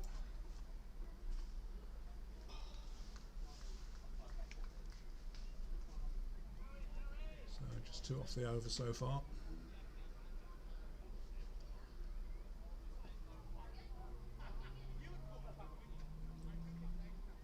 I do find it surprising that Darren puts himself occasionally on the boundary. I think it's very difficult as a captain to do that. Except he's got a tremendous arm, hasn't he? Yes, but Turn square for a single. Nothing to do with his playing ability, but I always feel that a captain should be part of that inner ring of fielders to be able to communicate with the rest of the team adequately.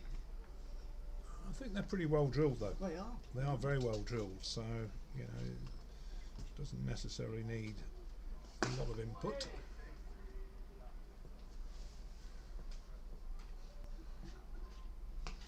So that's cut, but it will be picked up by Ollie Hills, and again just a single.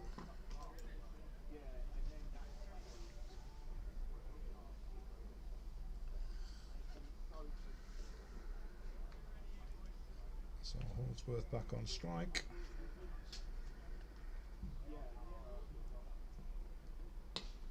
Who drives that to Guy Haynes, and it's just a dot. So just 4 runs off that Joe McGregor over. The score moves on to 156. Yes, indeed. Vickers to continue. Currently 18 overs, 4 maidens, 1 for 43.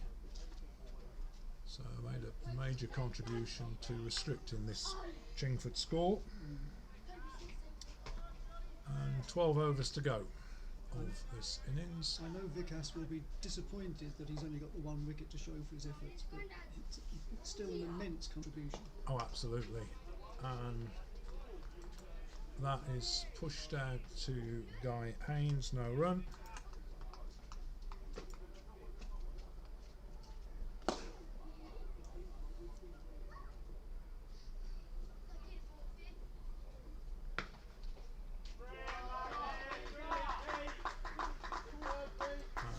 Peter McDermott charges down the wicket and smashes that one for 4.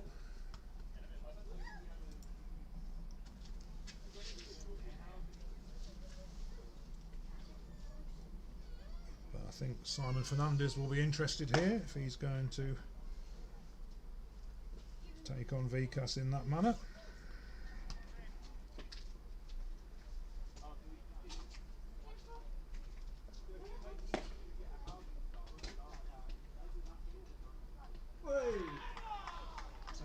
And that has comprehensively castled Peter McDermott, who's had a very fine knock. Well, as a summary there, I think first of all Vickers will be disappointed to see the batsman striding down the wicket to put it back over his head, but has responded in exactly the right manner. Absolutely. And I think the batsman has suffered there excuse me, from scoreboard pressure, knowing he's got to get a move on. Yeah. So the incoming batsman will be Ben McGregor. Ben McGregor, so you have McGregor against McGregor. Yeah. So I think we'll have another look at that one on the replay. That's correct.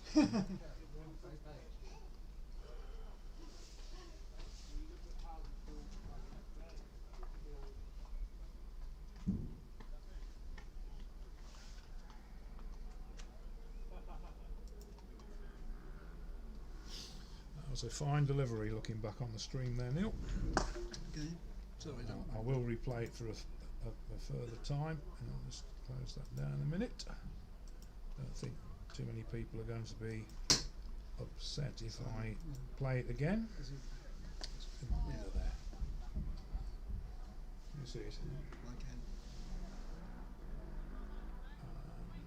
It's Ben McGregor taking strike.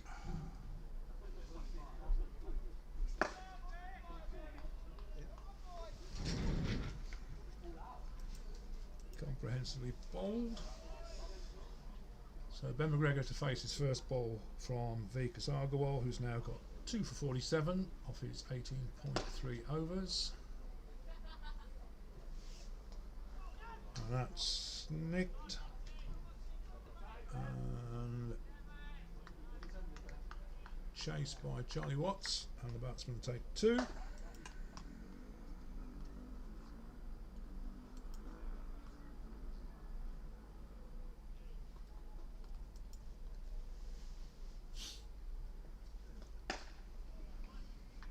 So 11.2 overs to go.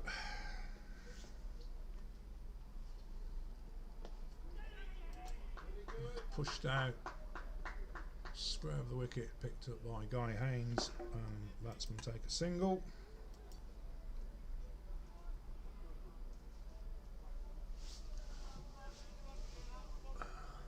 What do you have to? Trying to work out whose shirt Guy Haynes has got on, Oh, and has he got his own? I don't really worry. Played back up the wicket, no run. Guy has that permanently slightly stooping sort of. Yeah, he's very fairly identifiable. distinctive.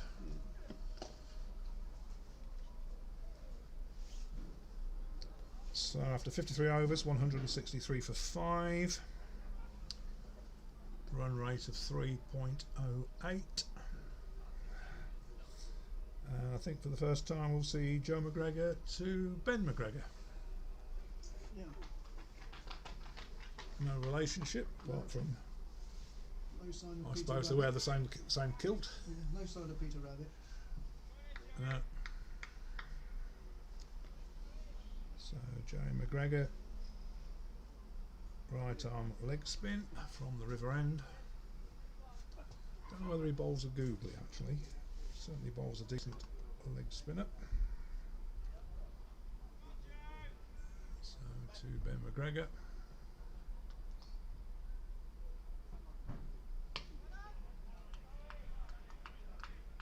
It's just played back up the wicket again for no run.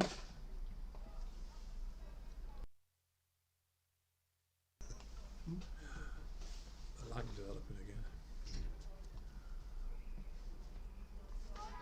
And that is That was an excellent catch. a fantastic catch by Simon Fernandez. So Ben McGregor is caught by Simon Fernandez.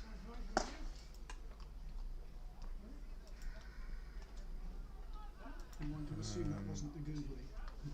I just trying to play a replay now.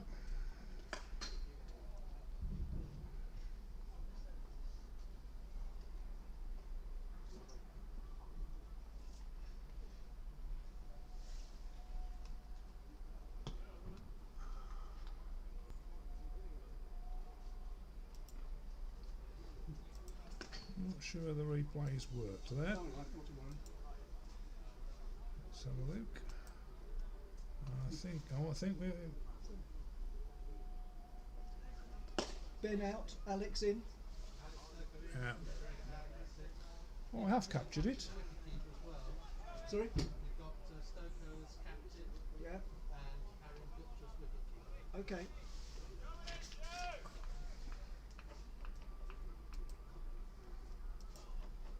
So we got. Yeah, I got that. So 163 for 6.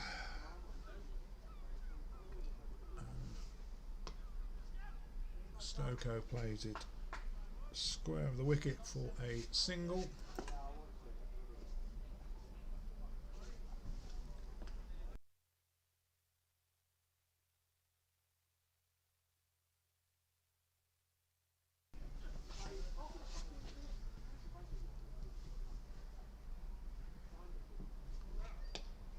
You have have to identify the capture on screen, do you, before it will save the. Yeah. Fair enough. Yeah. But- Otherwise, I've got to put in unknown. Or you could put in one and amend it later, presumably. Except if it's on the stream, that is hammered down the ground. Hello. And just, was that a single, Neil? Oh, are we live? Neil, that was a single, It wasn't was it? a single, yes.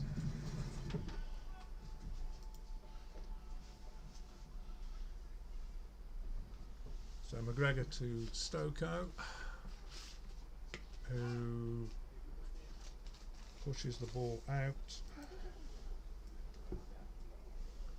through extra cover, and the batsmen take a single. At the end of the over, we are 166 for 6 off 54. So that acceleration we were talking about has occurred, but at the cost of a couple of wickets. Last 5 overs have been 29 runs off and 2 wickets. So run rate now 3.07. If they continue at this rate, they will achieve 197. 6 and over would take them to 226. 8 and over 246. So it'll be Argawal to Alex Stokoe.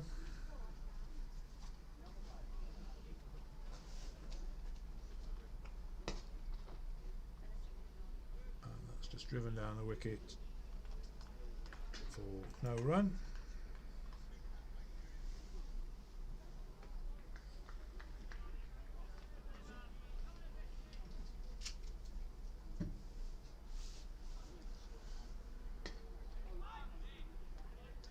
I think I missed a family dismissal there, wasn't it?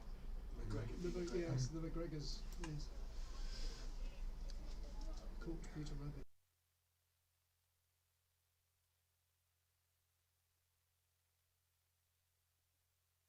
Okay. That's just edged out behind square, no run. So it is unhelpful to suddenly leap up and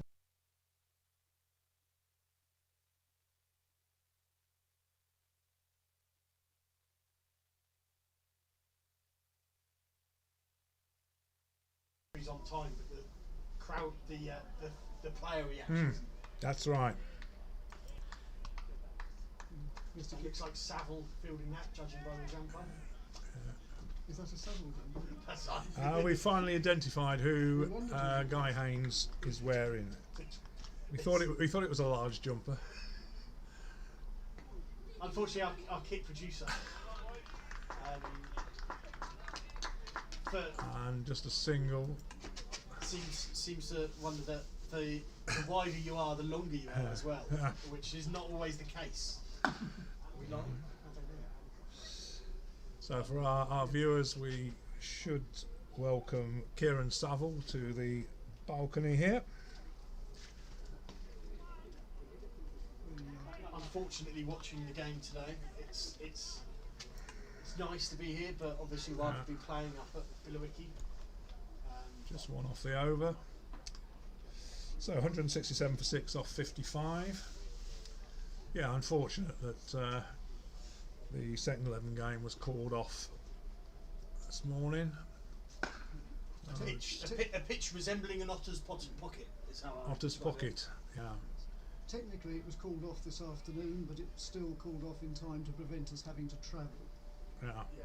I mean, I was due to score a Essex under 18 game there about 3 weeks ago, and the same thing happened. Water had got under the covers, and it was soggy bog, to be quite honest. And yet we were playing here.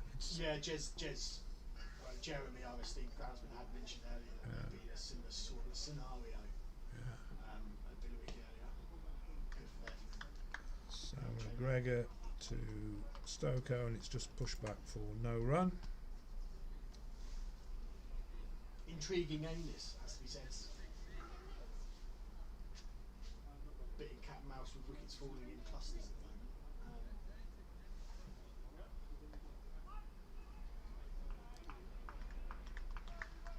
So just push square, no run. sure how many Agarwal has bowled as of yet, but I imagine This he is may, his 20th over. he may He's- be bowling out 21 straight through. Oh, uppish, but Is it 21 maximum?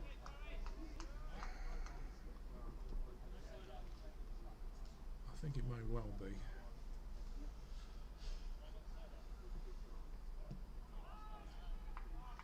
So that just wraps Stoker on the pads. No run. So The acceleration of the run rate has come to somewhat of a 18 off last 5 overs is the current equation, and that's It's been sloppy fumbled by and they've just taken a run. So it brings Holdsworth back on strike. one ball to go. That might not be Just one off the over. Yeah, keep Stoker at this end. Might be, and they won't though, because he's tickled that round the corner, where it's fielded by Vikas Agarwal, and the batsmen take 2. Even so, just 3 off the over. I think So if Holdsworth goes, I do wonder how much is left in the tank from this batting line in terms of being able to accelerate the Well, my prediction a while back was that they would score about 230, and I think and they may struggle to make that now. is this a drinks break? I think this is a It's another wipe the face break. unsolicited break. Yeah. Right, if you have a different co-commentator, I'll move away now. Are you happy for me to stealth? So I thank Neil Thomas for his help there, and now properly joined by Kieran Saville, who will add his wisdom to the commentary. And they say you can't be in 2 places at once, but apparently I'm sat here and also fielding a mid-wicket. Yes, with the shirts, yeah. I should mention, Kieran, that I say there is a bit of lag on the live to the video, so if you contribute, and Vikas has got his foot on that, and the batsmen take a single to Alex Stokoe.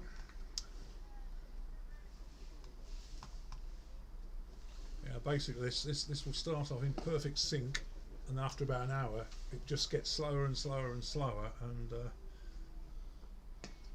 it's Sounds very much Right. like myself. Phil. laid out to mid-wicket for a single. Yeah, I've got a new piece of kit arriving on Monday that hopefully will speed up the data transfer from camera to laptop, which I think might be the cause of it. But it's workable. The ball there pushed out to the covers, fielded by George Offord, just a single.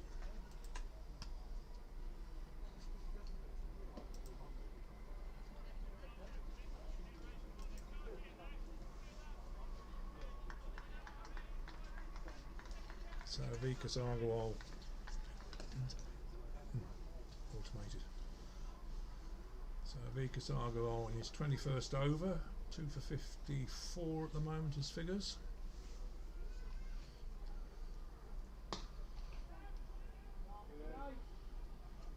And that is driven down the wicket, where it's fielded by Keir Young, and the batsmen take a further single. Did mention this earlier. Vikas Agarwal, I describe his action and his general gait as an animated pipe cleaner running up to bowl. Just Oh, that's nicked, but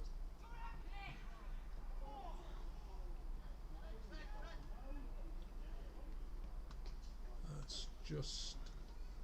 Hang on, how many runs have we got there? that was 2. I think there's 1 with the overthrow. 2 with an overthrow, wasn't it? So this should be Stokoe on strike. This is where it's awkward when they haven't got a scorer, because there's not much to tell these two apart. no. Ooh. So the end of the over. Bit of sharp work there from Simon behind the stumps. Yeah.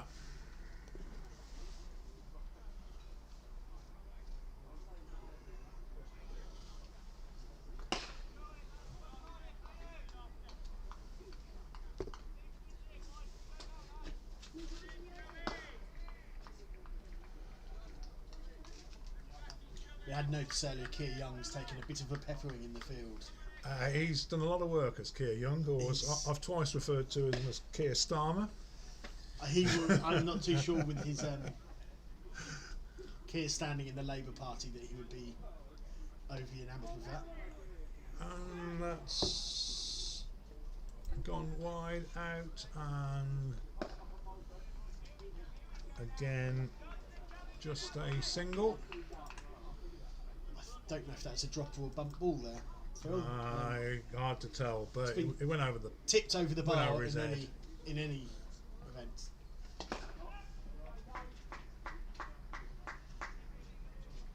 It's driven out firmly to Ollie Hills, and the batsman take a single.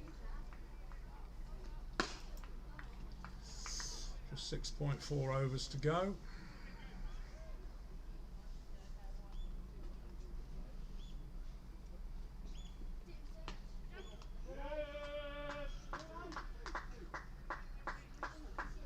Again, the ball pushed out to the covers where the batsman managed a single. Don't think singles are going to worry Colchester too much here, Kieran.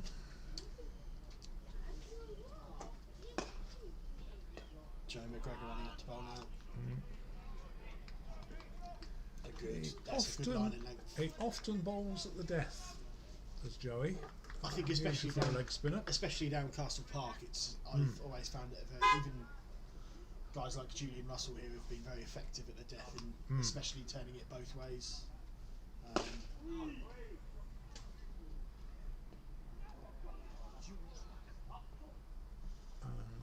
Let's turn round the corner by Stokoe for a 4.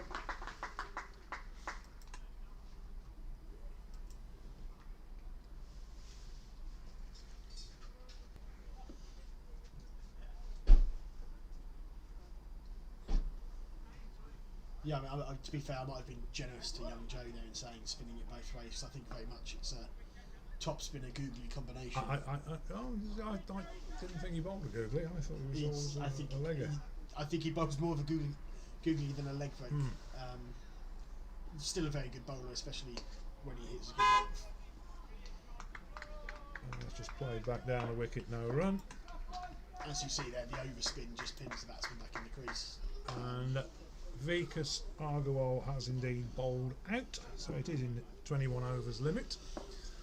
He's waiting that all day because I couldn't remember what the regulations were. He's definitely got his match fees worth there, hasn't he? Vikas. Well, I think the team's got their match fees worth out of him. Building quite a reputation across the division, I think, as well, especially after his exploits last year. Yeah. Earning a lot of respect from the opposition. Today, let's have a look. He has gone, Vikas Agarwal, 21 overs, 4 maidens, 2 for 57 and a run rate of 2.7. Well, take that any week, wouldn't he? I think you describe that as naughty, Phil. I think you'd say that's naughty figures for a naughty bowler. Yeah. I think this is Captain Eckford bringing himself back on. Darren Eckford, indeed, who will no doubt put it on the same spot he's been putting it on all afternoon. I do like Darren's tactics of struggling with a back injury and deciding his elbow's injured as well. Yeah. Which means his back is fine, because you can't be injured in 2 places at once. So I think that's been an excellent move on Darren's part. Hurt all over, Kieran, so I dispute that. It's just played into the ground and back to the bowler, no run. I think, having watched the England performance last night, I think everyone hurts everywhere, Phil. Well, as a follower of Aston Villa, and I'm a Colchester United fan, I honestly felt that Mings and Grealish were the best two players on the pitch. The rest of them were very poor.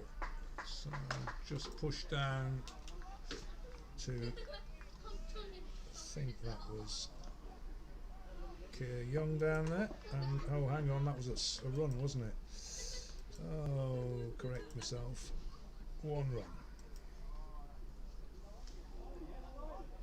So Stoke on strike. Just puddled out to Joe McGregor, no run. Yeah, I mean, the Grealish argument for me last night was not necessarily him coming on. It's more of a case of it's a like-for-like substitution to a system that wasn't working. Well, I thought it was terrible. And I just think, to be honest, I think England have been quite unimaginative for quite a while. Pushed out yet again to Keir Young for just a single. But yeah, having seen, I think we were very lucky in the last World Cup with the draw that we got. We got through on set pieces and actually winning a penalty shootout, which was a rare luxury, a bit of a novelty. But I think kind of reality is hitting home now at the moment. Well, you know my view of Premier League footballers.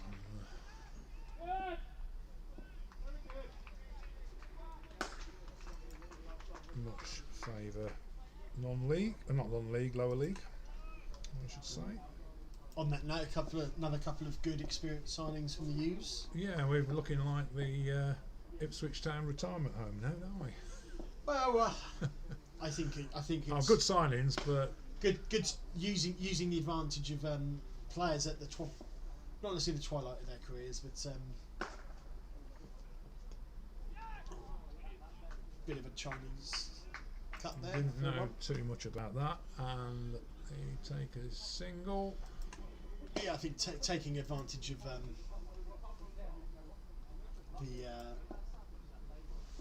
the fact that people, I think a lot of footballers at once they turn 31, 32 value whereabouts they're living and residing. I don't think Nuble's moved from when the house he moved into at Ipswich from years ago, and we have a sanitised break. I don't think there's a. What I thought fascinating is nearly every League Two club have discarded about a dozen players, and nearly all the signings across League Two have been from League Two to League Two, apart from the U's signings that have taken 4 from League One, and of course one from Cambridge, which are now League One. Yeah. And it seems to me as though a lot of clubs have taken advantage of the COVID uncertainty, shall we say, to sort out their wage bills. And we have a change of bowling from the River End. It's Charlie Watts coming back. I think this is it. I think it's, and I know the Ipswich retirement home, I suppose, during the 90s under Whittam and Wignall, we could have been accused of that with the Gregorys, Stockwell, Johnson, etc.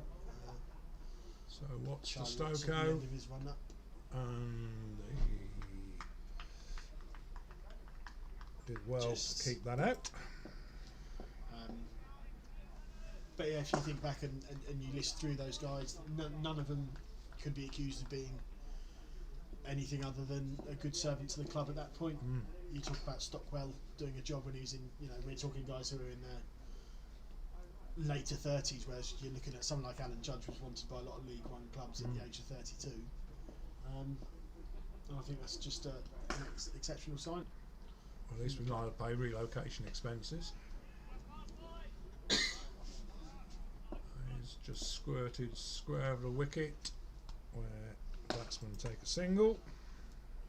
Yeah, especially when you look at, like I say, if you've got a kid settled into school, someone like Freddie Sears has gone from Colchester to Ipswich. He's a East London boy as it is. He's probably, for an extra 200-300 quid a week, is it really worth his while relocating to Accrington or somewhere like that? Probably not.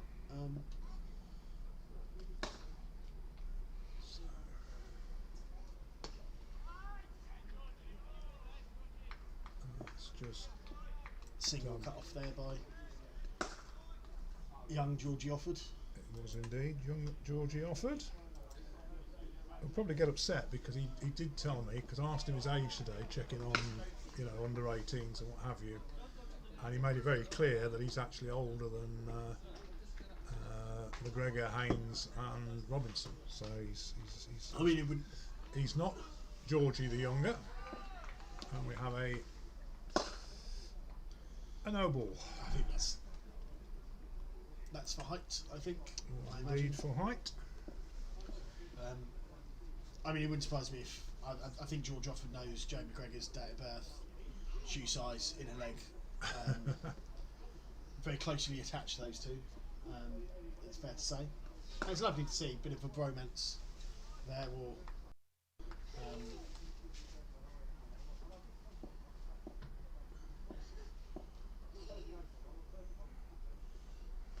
what's coming into bowl now.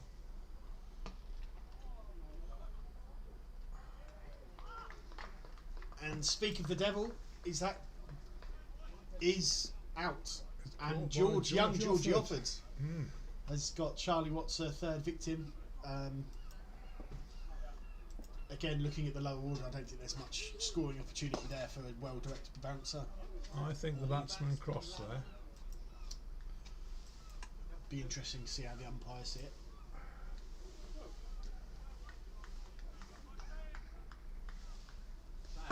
So the incoming batsman is Liam Lannon.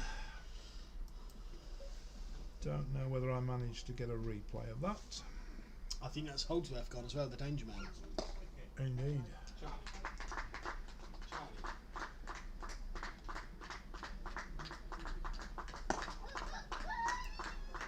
Let's have another go at replaying that, just to see whether I did catch it. I got caught the shot, but did I catch Georgie Offord?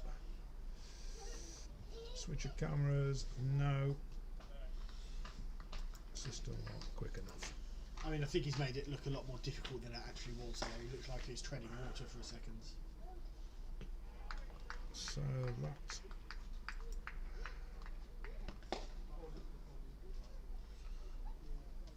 Playing a miss there from I want to check that is Stoko. It is Stoko, isn't it? It's not the new man.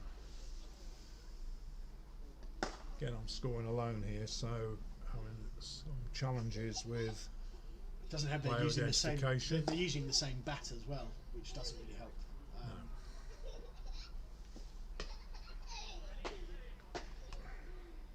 I'm not saying all these Chingford players look the same, but they're very similar from this angle and this distance. So the end of the over, the 60 overs gone, 189 for 7. What's a couple of those deliveries, especially the old ball, going through almost as quickly as his first spell. Yeah. I'll check some.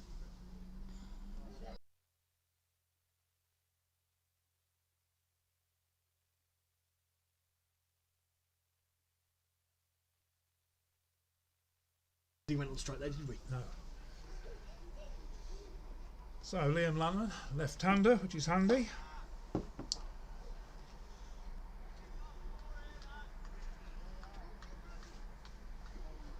Bit of a celebrity lookalike down in the Chingford tent, Phil.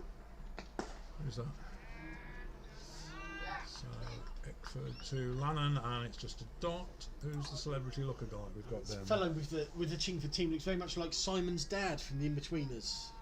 Oh. I don't know if I can't imagine you're an In-Betweeners fan. Well, I might Phil? be. I'm in between age, perhaps, but Maybe. my birthday today. Is it? Happy birthday, Phil. Yeah. How's that gone?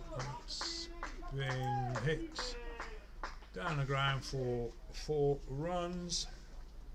You doing anything special for it? Sylvia, got anything lined up for you? Going out for a drink tonight. The Vic? Eventually, I suspect. Magnet's very good. Have you been to Magnet yet? I haven't been to Magnet yet. No, I like the concept. Yeah, are they doing micro brewing as well as a micro bar? Is it no, just it's just micro bar, but it's is it just the one side of It's what half of what was the Norfolk. Very nice beer garden, lovely selection of ales.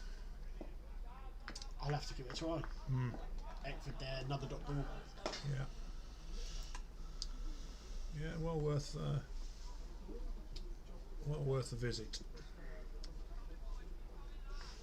And I'll remind Bob he owes me a 3 point for giving him a mention. Who's that? Bob Are we on a Landlord. sponsorship deal? No, we haven't. We haven't. This is. I'll work on it. I'll ensure he sees a clip of.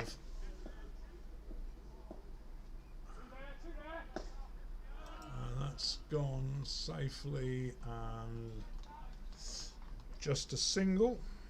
Reminds me of a deal struck once between us more vociferous CoU fans and one of our old establishments that's no more is Straws in Town, which resulted in a lot of post-match £1 shots being on the house. So Eckford to Stokoe.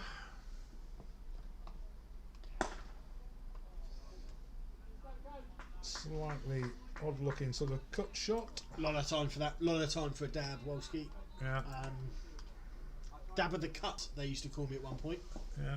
Dab of the cut. I think was a play on Well, both my more- tendency to put it down to third man. Might have been a play on Jabba the Hutt. And also the size of the batsman in play. Or in your case, Jabba the Pizza Hut. Well, no comment. I'm a Domino's man.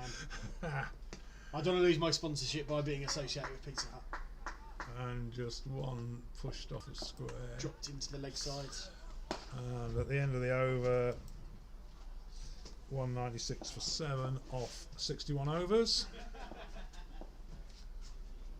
Last two times I've been to the toilet, we've got a wicket, so I expect to come back to a batsman having met his demise. So 3 overs remaining. Chingford pushing closer to the 200. Very similar score, in fact, to Bellis last week. Bellis ending on 199, if I remember rightly. So it looks as though Chingford are going to set a very similar challenge to Colchester, who required 7 wickets to get 204. I think they finished on, because it was a 6 to win the game. So Watts to Lannon, and just signalled 1 for the over. Left in Lannon having some difficulty in getting remotely close to that.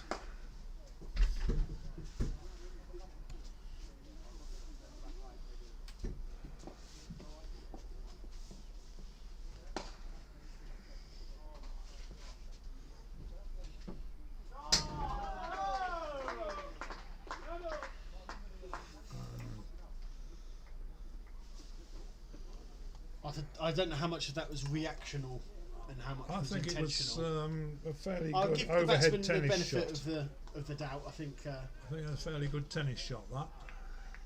if I was Watts in search of my 5 wicket haul, I think I'd definitely be aiming full and straight at this point.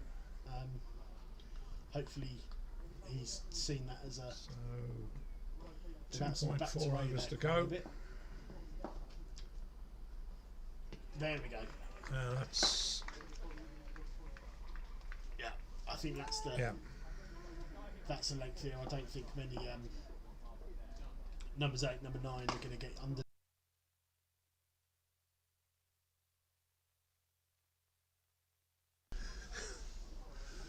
I'm muted there. So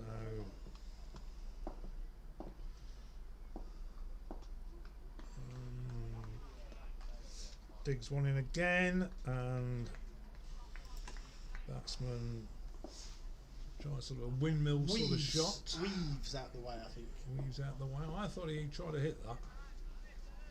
I think he's successfully. But I would have thought that, having been, warned 1 for the over, I would have thought that might have been a no ball there, but that's well bowled.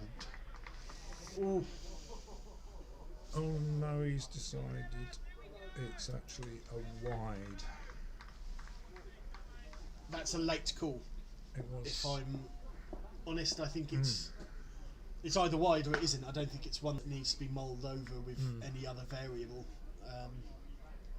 especially in a what you'd say is a non-limited overs format today. But another chance for Watts to get his fifer. And that has gone through to keeper Simon Fernandez, no run. So just one ball of this over to go. The momentum Holdsworth and McDermott had put on for Chingford seems to have dissipated somewhat towards the end, and a bit of a damp squib, a bit like yesterday with the football. And that's been well struck down to long off. Can't see Georgie offered fielding, but I think that was a combination of young Wolf and Offord. it could be. I'm not sure which one stopped it and which one threw it, because the side screen was in my view. So 62 overs gone, 203 for 7. Run rate of 3.27. And it will be Eckford to the right-handed Stokoe. This is a smart move from Darren, it has to be said. He's on a none for, definitely bring himself back on to bowl at the death, try and pick up 1 or 2 cheap wickets. Well, I think he's done his job with the run rate.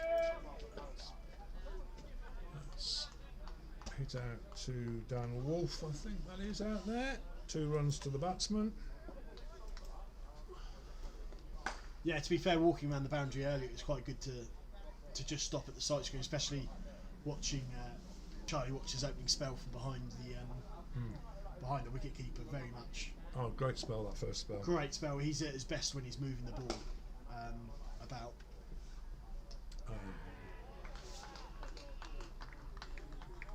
And that has seen the end of Alex Stokoe, castled by Darren Eckford.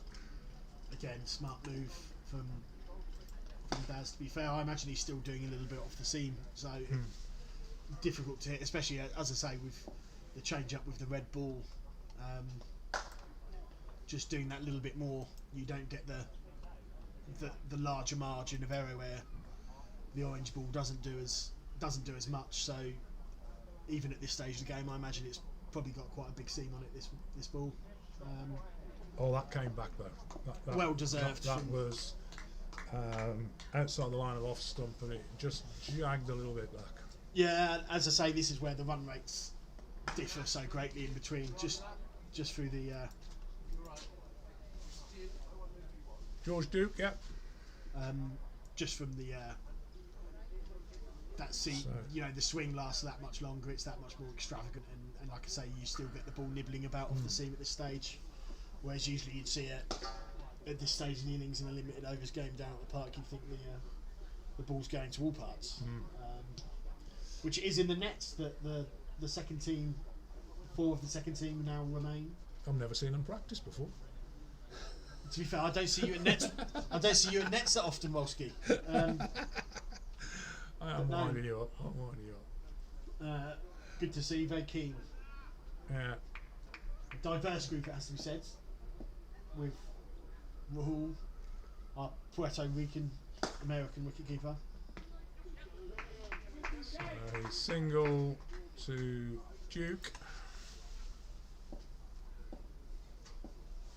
Young Seb Wheeler, who was very keen for a game this week, but didn't want to let people know who was available for selection, which was a bit of a Well, I did see contradiction in that terms. our selection of a lad from the university, Bronson Carrasco. Bronson Carrasco, was their 34th player to have played.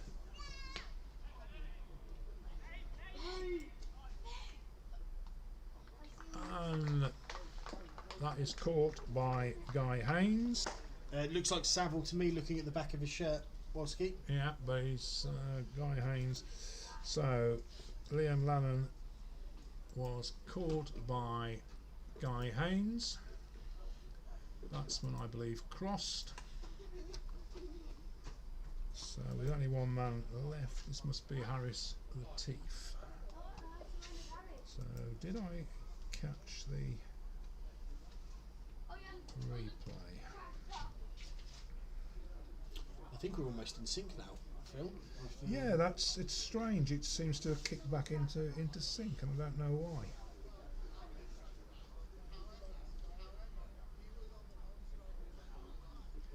I think a lot of it is internet speeds.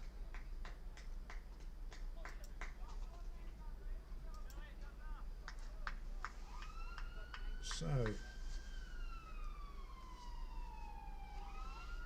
this should be Eckford to Duke.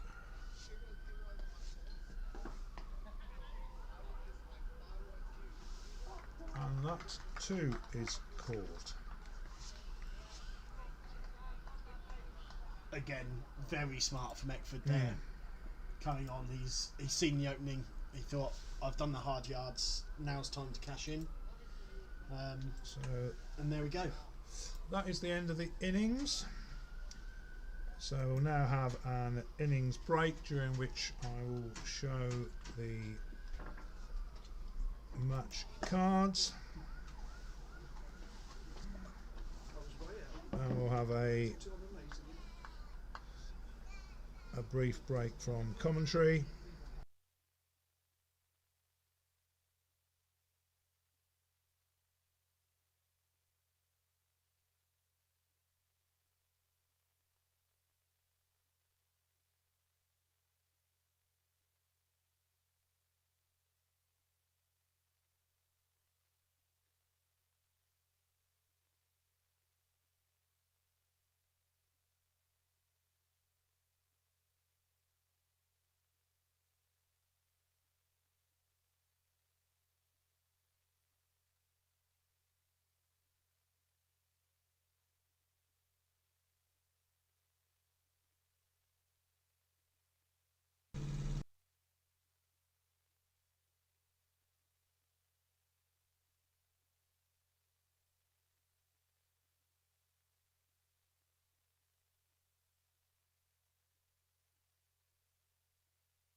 come back for the Colchester reply, requiring 207 to win.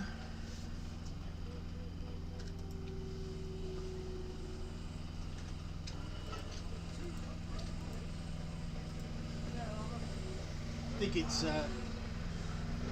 enough of a total to bowl that, Yeah. but you would think from a So it looks like McGregor and Ben Robinson, isn't it? that is Ben Robinson. How's it going, fellas? So Joe McGregor and Ben Robinson. Briefly joined there we were by young George Crawford. Yeah, I'll stay.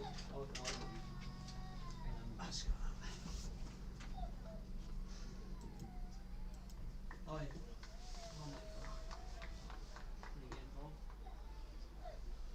So you're not a fan of Mexican food, Phil?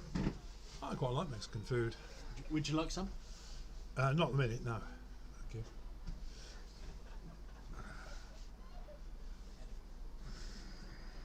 Have comms started up already?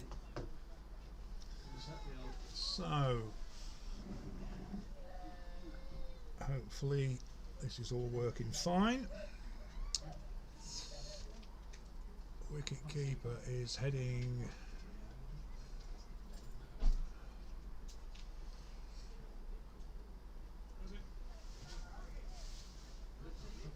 the teeth. So we've got Ian Groves at this end. So the opening bowler will be Harris Latif.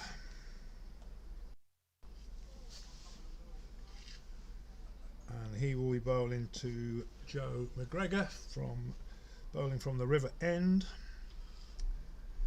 Equation is Colchester require 206 off 57 remaining overs at a required rate of 3.63 and over. Very similar target to last week, Kieran. Chasing down 199. Yeah, I mean, it's very different conditions, both overhead and on foot, I think. But you'd Well, we imagine nearly made a it'd be mess of it last week because 4 wickets down, Jitters. requiring 5 runs, I think it was, and we ended up 7 wickets down. But jittery, but I think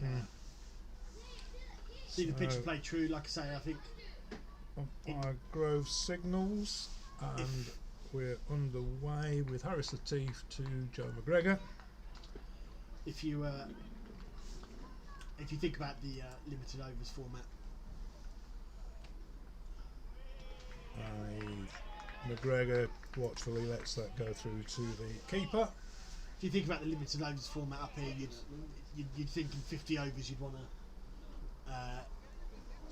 You'd be looking at Castle Park to set 275 to At least. minimum Yeah. in the 50 over game at this level, And whereas there's 56.5 overs available here, of course. yeah, and So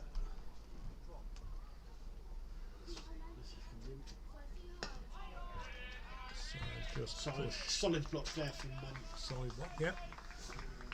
Joe McGregor. I think you'd be saying you like to, even taking into account that it's probably not the the pitch has been under covers, that it's overcast, it's a red ball that's going to swing a lot more.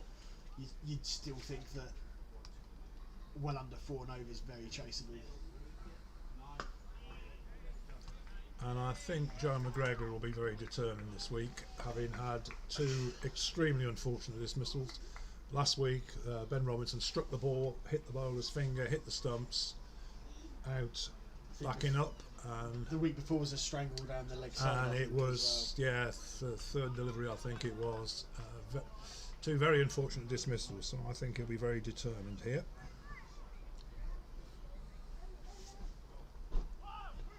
Don't try to put the commentator's curse on him though, which No.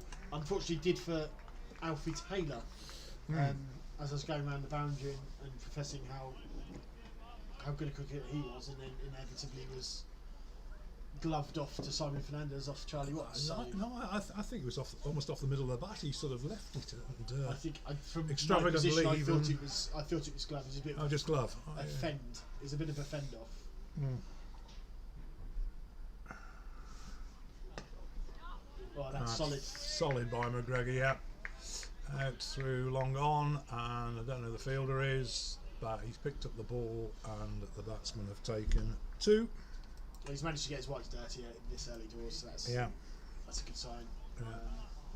Played cricket with a fellow, very older gentleman at Abbotsford called John Ward, who would I know, Again. John. the game would be called off. Sanitation from bowl now. And turn square of the wicket. It's going to be another couple, I think, to McGregor. Easy too. Yeah. So 4 off the first over. Yeah, and Wardy obviously was always keen for a drink, and he would. I can remember hearing tales of when they were called off at Abberton, he would still be obviously go to the ground, being the groundsman there as well, and would spend the requisite amount of time down the cricket club on the Saturday engaging in activities other than cricket. Mainly, I imagine the consumption of vodka and coke. But he would then take to rubbing his whites into the outfield. Ben McGregor. He would take to rubbing his whites into the outfield. So he went home, having played a game of cricket, as far as his wife was concerned, Marion. So to open the bowling from the Catchpole Road end, it's Ben McGregor, who will be bowling to Ben Robinson, with Joe McGregor at the non-striker end. So with 2 Bens and 2 McGregors, this could get messy on commentary. An interesting choice to make from the spinner. Yeah, Great talent bowler, Ben. Good bowler, Ben. Yeah. Long time stalwart of Chingford as he comes in for his first ball. But with conditions the way they are, you'd think that anyone who's able to seam or swing would have taken the new nut. So it's an interesting move, but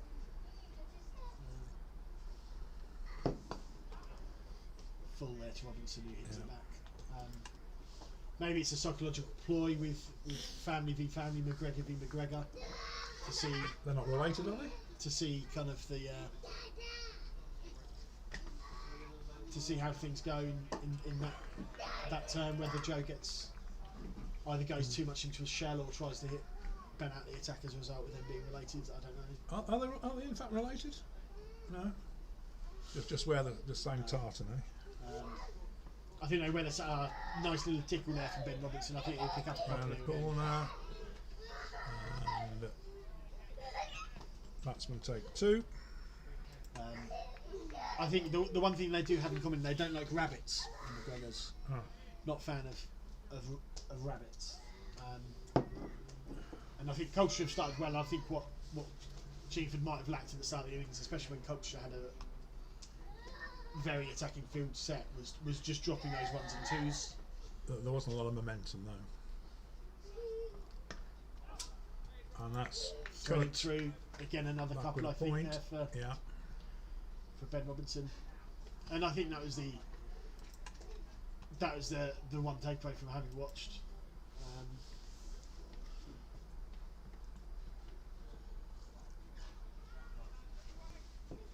Having watched Chingford's first 10 overs, is even with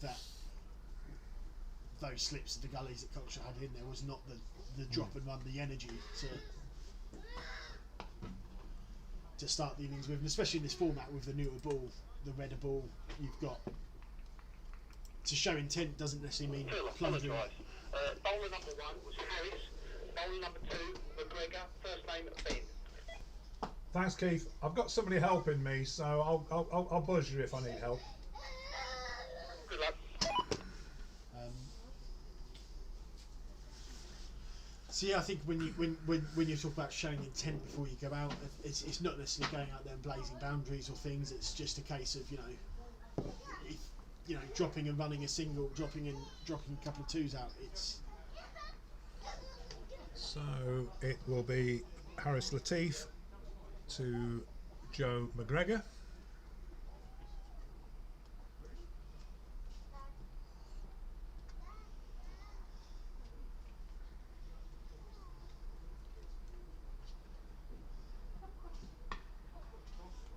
played off his hip. No run.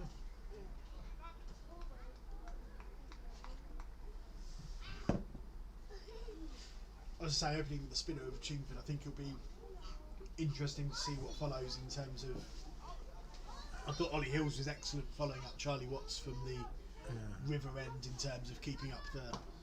Well, I noticed Chingford The had 4 attacking line. changes from their lineup from last week, so Well, I I think don't they're know whether missing. they're- Off the top of my head, they're missing Maskell. I think, who's yeah, I saw that. always been a bit of a boogeyman at Colchester. I was saying to a couple of guys earlier when we were having a lap in terms of very good player. He's always got runs against us when we've played against him. When he's at Bucker still before. We're of course Charlie Fernandez and Jack Hobbs down, 2 top order batsmen. So And still waiting for the Allisons and Denson and Tim, as he's quite rightly coughed there, to come into the side. So yeah, Charlie Fernandez has been excellent this season. 100, 100 followed by a 50. He's been the mainstay and of good the to see him batting. going out and with the intent that he has and the responsibility that's been put onto him. I think he's really risen to it.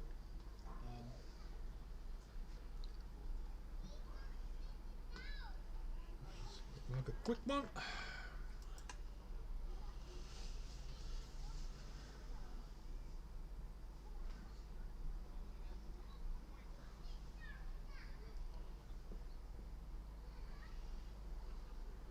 A few ex-players up here to watch today's proceedings. Not necessarily pick the nicest of days for it. You can see the McQueen clan. Yeah, I saw We're him talking earlier on. Scottish, Colchester and East Essex cricketers. We've got McGregor batting and McQueen on the sidelines. That's a lovely straight bat there from Joe McGregor.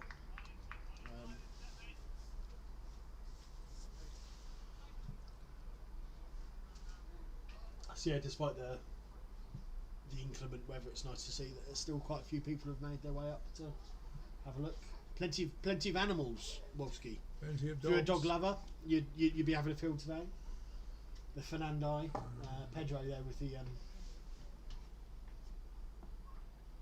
twins. Oh, that's a great shot. That from is Joe awesome McGregor. shot where one bounce, I think, for 4. It's almost gone for 8. It's almost gone for 4 on the next pitch. End of the over.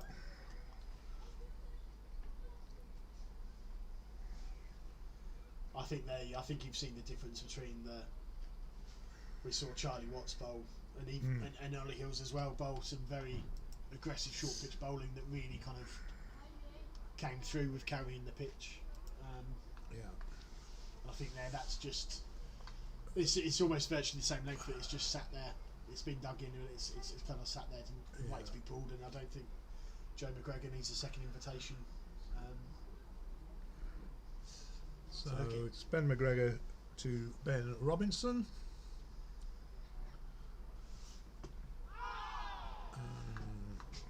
I heard 2 noises there, even from here. Yep. Well, I heard 4 because I heard the echo on the video.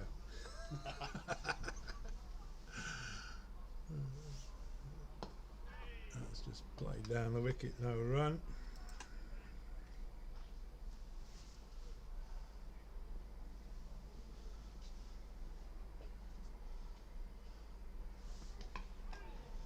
Most likely batsmen probably wouldn't be used to facing spin opening up, but I think Ben Robinson's played down the order in the last couple of years at Colchester in the first team, so it shouldn't be too alien of a concept to him. Like I say, in these conditions, you're going to be facing a fair amount of overs from Ben anyway. You'd rather get him in with a new ball because it stops a seam or a swing bowler making the most of conditions. So probably in this situation you're quite happy to see see that. Oh, having said that, we've played Chelmsford twice and the spin twins there rather bamboozled us.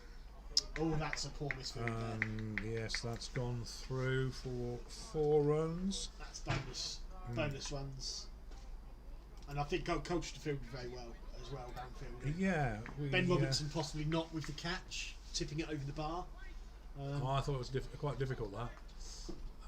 We had a couple of very fine snicks. I think Simon did well to stop, to be honest. Yeah. But I thought we fielded well.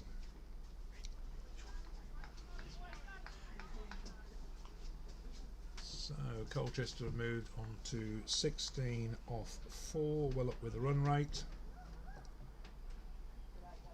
No loss of wickets. The comparison is 11 for 1. Chingford at the same stage. So Latif to McGregor. Firmly played, everything behind the ball. Rather bat in line.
I think there was there's a I think it's Kids World is happening in the other side of the river in Castle Park today. I wondered what was happening. I walked down past the castle today and saw something was being set up. Again, a solid block there from Jeremy Greger. And again, in terms of batting with intent, you see that it's just a defensive push from Joe, but it shows that he's showing the backmakers sponsored to the bowler. I suspect you'll be more interested next week in Castle Park. It's the Food and Drink Festival, isn't it? Is it the Sausage Festival next week? Well, I think it's just the general food and drink. Samir, end last weekend in July, 30th of July on the Saturday as just took backward a square for a single to Joe McGregor. Jack Rabbit Brewing and Two Brews have a craft beer festival on in Manningtree up at Jack Rabbit's brewing premises, which obviously follows our own beer festival that is going ahead the weekend before. So we're a couple of beer lovers. I think we'll be filling our boots. Well, people think I like beer because I've had an awful lot of beer delivered this morning for my birthday. Stabbed backward a point. Another 2 there for Robinson. Indeed, they go through for 2. And the end of 5 overs. Colchester comfortably on to 19 for no wicket. So you've had a lot of beer today? I've had a lot of beer. I've had a lot of beer delivered. Oh, so I have a quantity of beer to consume later.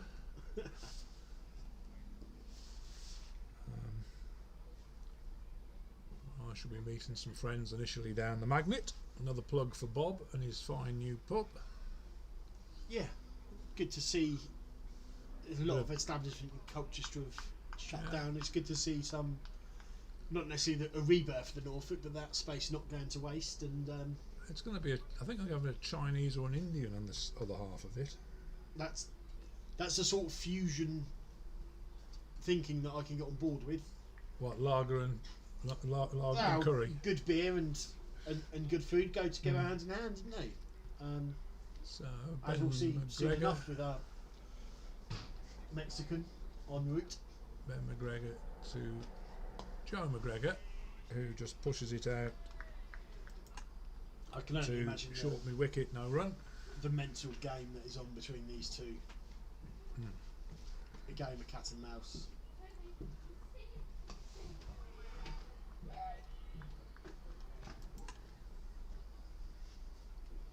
Well, Joe McGregor won't give his wicket away lightly.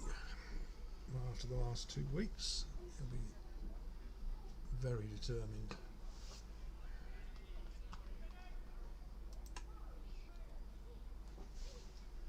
I think it's fair to say he loves batting, Wolski. Oh, he's in the nets every day of the week. Having grown up on the quality bowling of Esme in the garden. Well, I heard a very interesting. I actually had a conversation on the mic with Esme a couple of weeks ago when I scored the women's game. And I was there. I remember. She was telling me that their cricket practice area was the kitchen. So I can only imagine they've got a very long kitchen. But I got the impression that she always had to bowl and Joe would always hog the batting. So Well, probably no surprise that that's the disciplines that they've gravitated to. having So, having spied the net that they do actually have in the back garden, I think they graduated quite quickly. all right. to the professionally laid surface they have in their garden, which All right. wasn't available to me, Ryan and Gregor when we were younger. It's fair to say.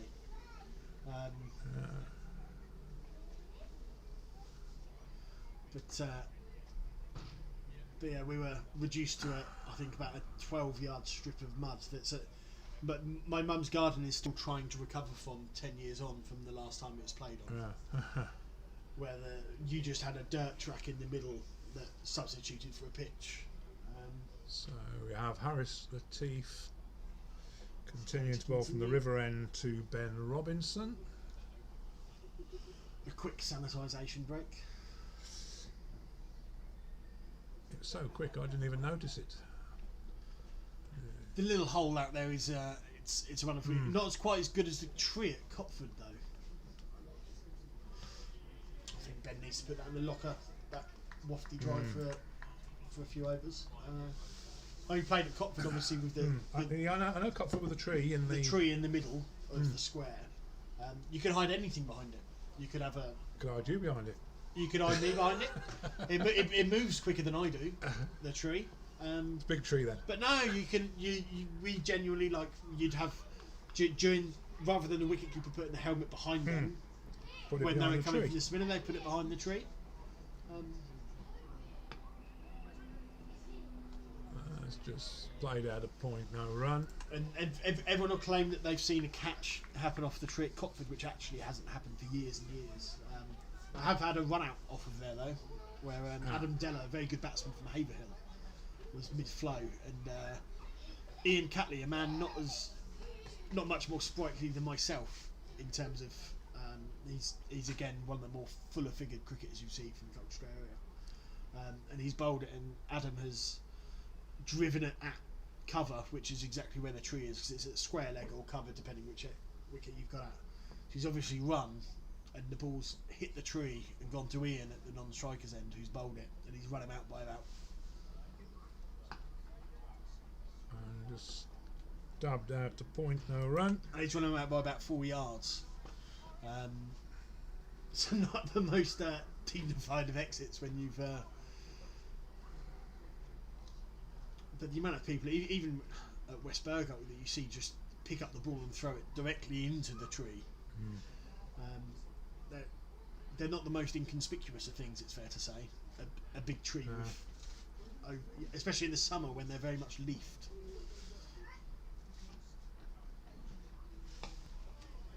And Robinson just plays that back.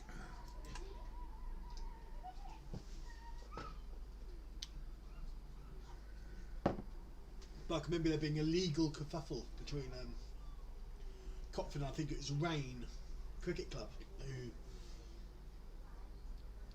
to say that the Rain Cricket Club emblem had club badge had lifted from the Cotford one would be an understatement to say the least. That's nicely played there by Ben Robinson off his legs. Yep. just a single. I heard a very interesting story a while back. On the Essex logo, The classic there's three sabres. three sabres. There's a little nick in the top right hand corner there. Okay, yep. And, Yes, on the. and the story I heard was that Essex County Council had objected. McGregor drives it down solid no drive run. for it. Essex County Council objected many years ago to Essex County Cricket Club using the same logo, and the chairman at the time got a hole punch and went clip and said no, it's different, Ah, and that's how it was resolved. I don't know how true that is, but I thought it was a fascinating story of how the little nick appeared in the Essex County Cricket Club. well, if you look at the Caterpillar wars going on between Aldi and Marks and Spencer over Colin the Caterpillar. Oh yeah. I think is it Cuthbert the Caterpillar that Aldi have I don't know. a similar insect log based cake. So we have Ben McGregor to Ben Robinson. 7 overs gone, 20 runs on the board. McGregor so far 3 overs, 1 maiden, 0 for 8. And that has That might be buys. the pad and 1, 2 extras of some sort. And we have 2 buys. First buys of the day. I think that Russell signals my. I don't know when tea break is due here. It's a but I while, think but it's due for my tea now. That's fair to say.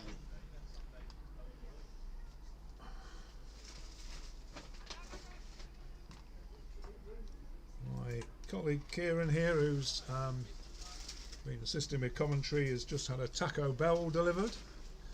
So if you hear rustling and munching in the background, apologies.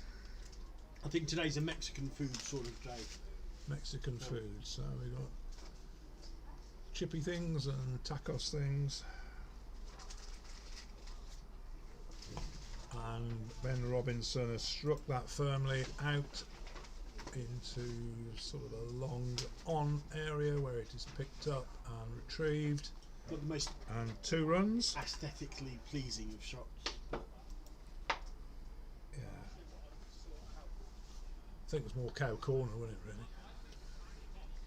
really? The bottom hand came through there, I think it's fair to say.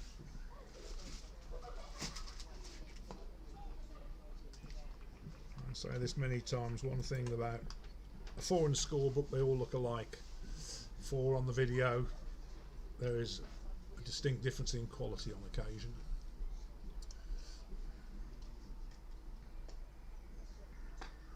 But even those 2 runs might help settle down young Ben.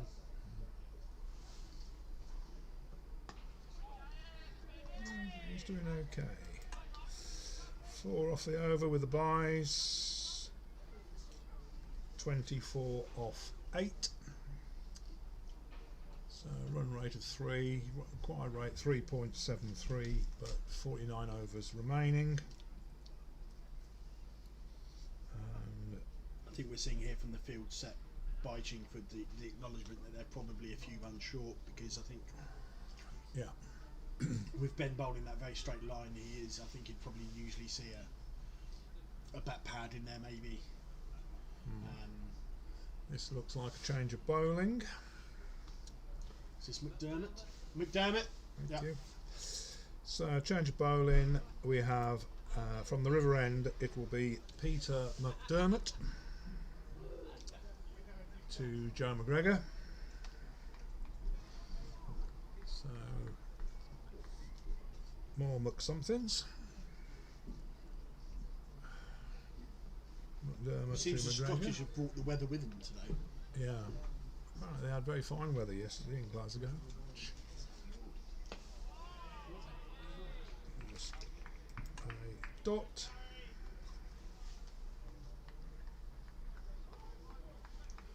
A very large quantity of Mexican food to my left, which is wafting fine smells in my direction. No, I'm fine, thanks, Kieran.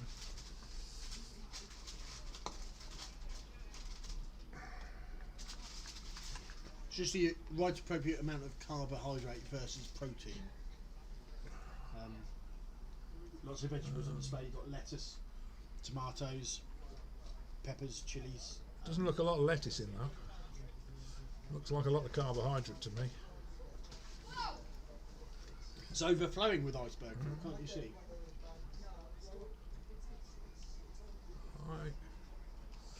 I've managed to lose over the last month or so something like 2 stone. My wife's been making me some very fine salads. I've been banned from biscuits.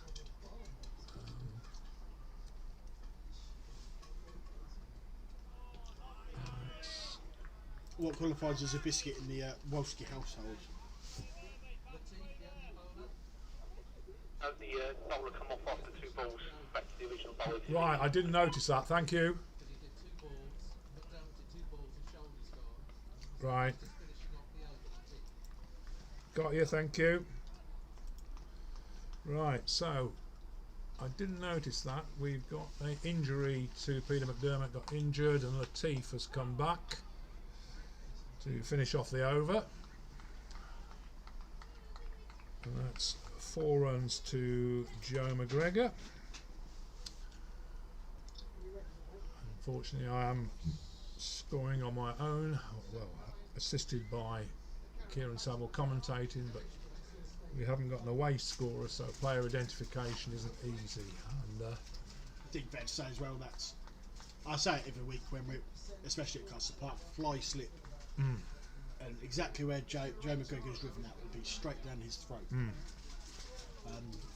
with the carry that you get at Colchester Park, it is very much worth. I looked up there though, and I thought, no, that's not McDermott bowling. I did think he'd put on a yard of pace.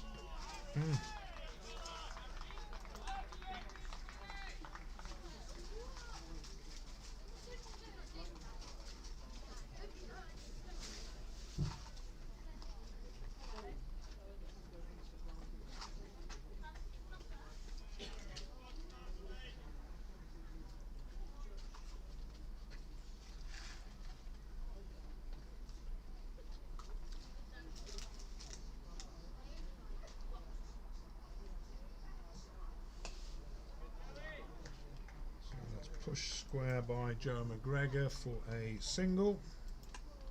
So 5 off the over puts Colchester on to 29 off 9.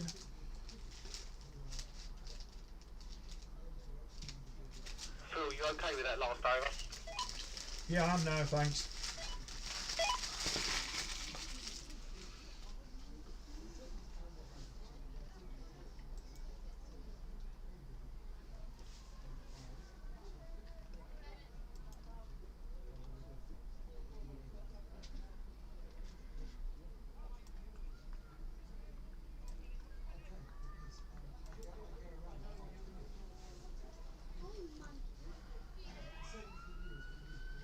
So it'll be Ben McGregor.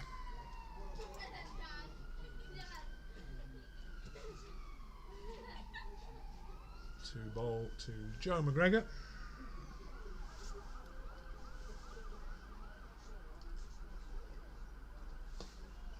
Who pushes it to mid-wicket, no run. It probably sheds a light on as to why Ben McGregor was opening the bowling.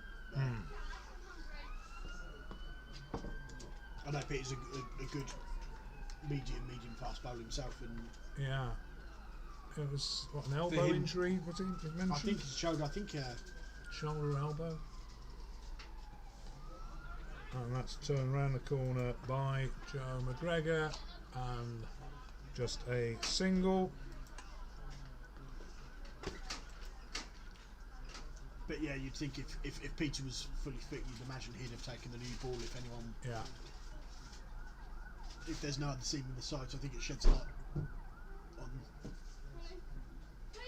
potentially the bowling depth that Chingford have today.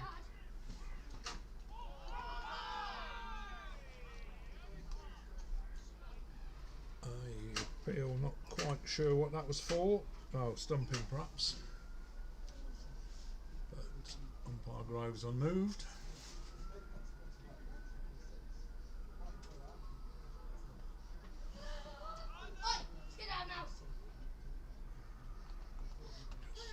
A dot.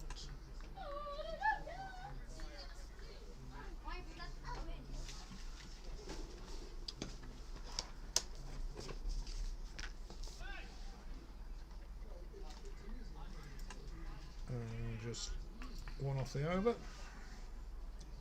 So 30 off 10.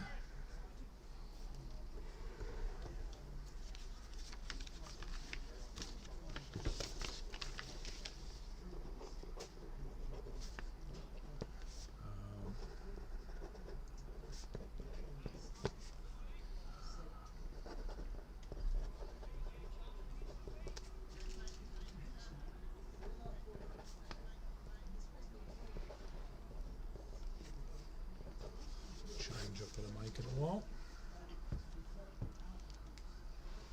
So it is Latif to McGregor in the 11th over, and that is pushed out sort of mid-wicket-ish for a single to Joe McGregor, moves on to 13. Again, telling that Harris here was taking out the attack and now finds himself straight back into it after 2 balls. You'd have thought there'd be another seamer to take on the mantle. He does look like he's lost his radar a little bit here.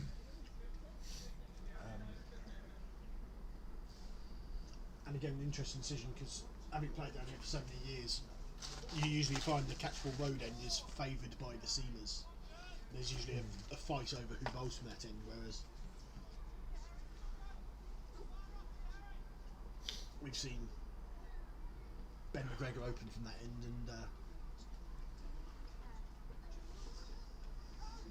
And that, I think, that's 4 Penrith, I think. I think that might have possibly been catchable, or I'm being I might have fallen short. It might be a bit unfair on the To be fair to fielder. it's a genuine edge, but Ben there's played with soft hands, and I think that saved him. If he's gone hard at that, then that's carrying through to second slip. So again, good to see opening batsmen with soft hands.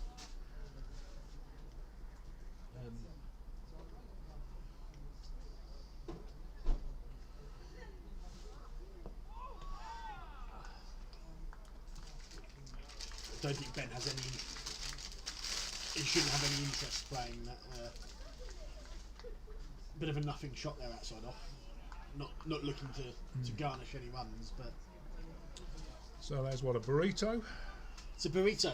It's a burrito. nice burrito. Some seasoned beef.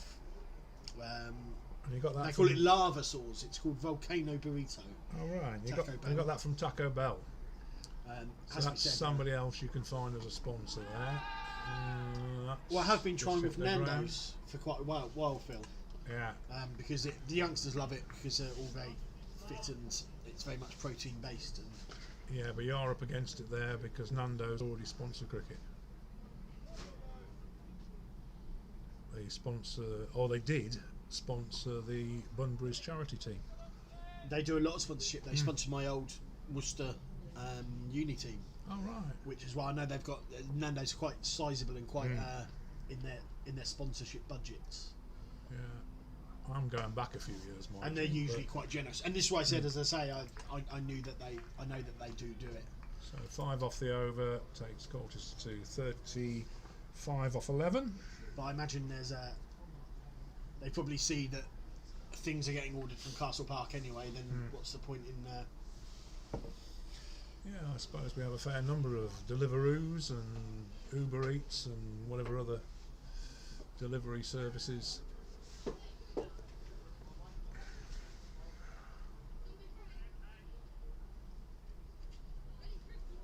So it'll be Ben McGregor continuing from the Catchpole Road end to Joe McGregor, occupying the crease at the river end. Solid start from these two. Pushed out to the onside no run. A crying shame from an official's perspective that there's no proper lunches at the moment. Well, it's probably one reason I've lost a couple of stone. Especially with Carol's feeding down here. Carol's food is something to die for, isn't it? Especially her teas and her ice cream. Not short of a dessert is Carol. I can remember Is that a compliment? I can remember playing one game down here when I think it was Sue Meehan who was doing the teas.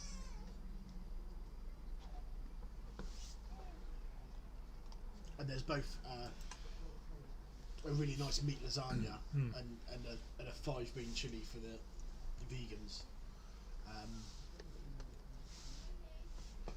And Spesh had brought me on for the obligatory 1-over of spin before lunch on a day much like today, and I thought, okay, kind of turned up, and I was like, even the vegan option is, I've decided to tuck in. It's food. Decided to tuck in, get my match fees worth. Would have been a poor student at the time, and for Maiden over from Ben McGregor. for that I decided I thought I'd double up. I'd have the lasagna, I'd have the 5-bean chilli, and I'd carry on standing at second slip. And it turns out my obligatory 1-over before lunch turned into you're still bowling from that end after lunch. Now we have a sanitised break. It's a somewhat of a lackadaisical decision. Found the hole in the ground where the sanitised stuff goes.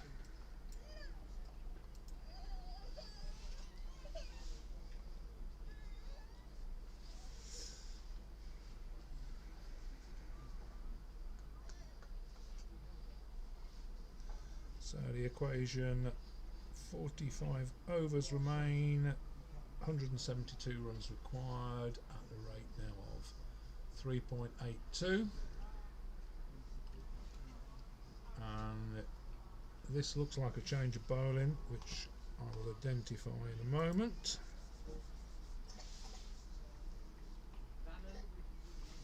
Thank you. And it's Liam Lannon from the river end.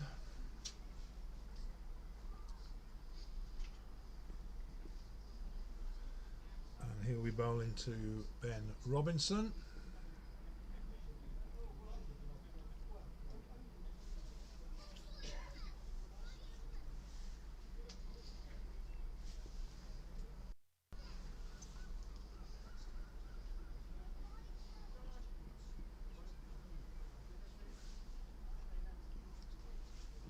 Another long-term Chingford stalwart. Left arm spinner. Interesting field. Nobody outside. I mean, there isn't a circle today, but if you imagine the circle, I can't see anybody outside the circle.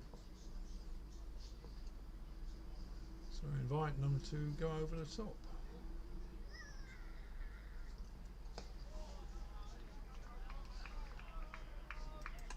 I like that move, to be fair.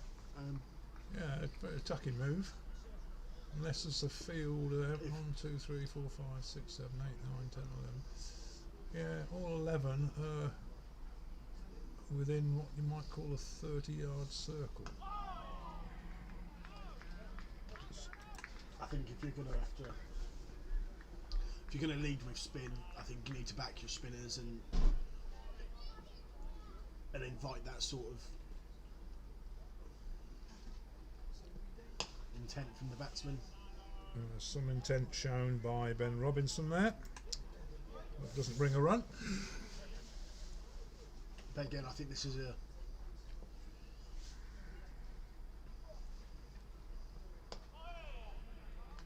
be a much more aggressive field setting if you had another 30 or 40 runs to play with, whereas Colchester got off to a not necessarily speedy but a solid start. Just played out to point, no run.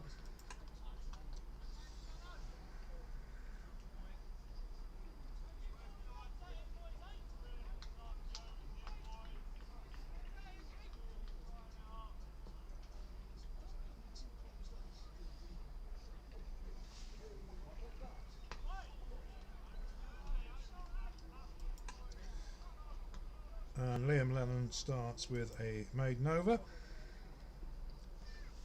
So the last 5 overs have gone for just 11 runs. So a fairly similar pattern to the Chingford innings here, except that Chingford were now on 28 for 2 compared to Colchester's 35 for no wickets. So not a lot in it apart from 2 early wickets for Colchester. And we have another change of bowling. So Alfie Taylor. You reckon that's Alfie Taylor, do you?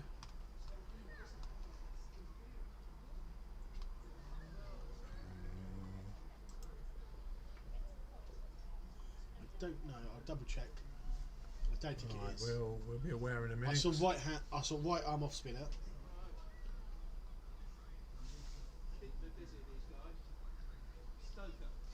Stoker. Right, thank you. It's Alex Stokoe, I'm informed.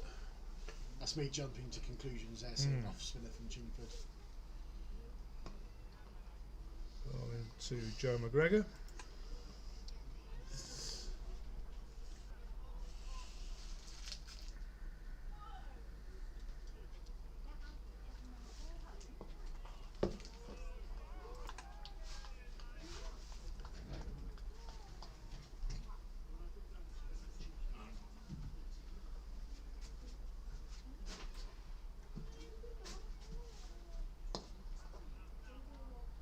That's firmly driven by McGregor, but no run.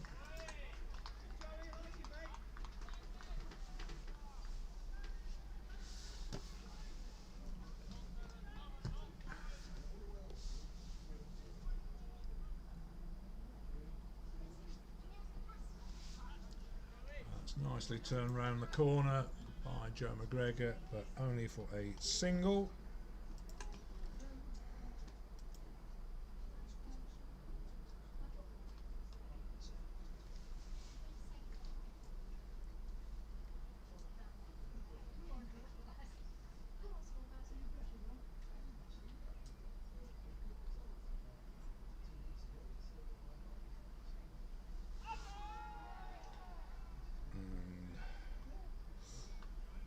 Shot I personally would prefer Ben Robinson not to play. Trying to reverse sweep it. Not necessary at this stage of the game. And a much better shot out through mid wicket. And that's going to take a single. 2 off the over. 37 off 14.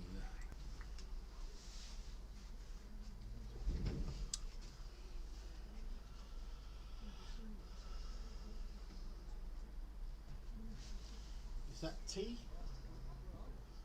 I think T may have been called. Must be indeed T.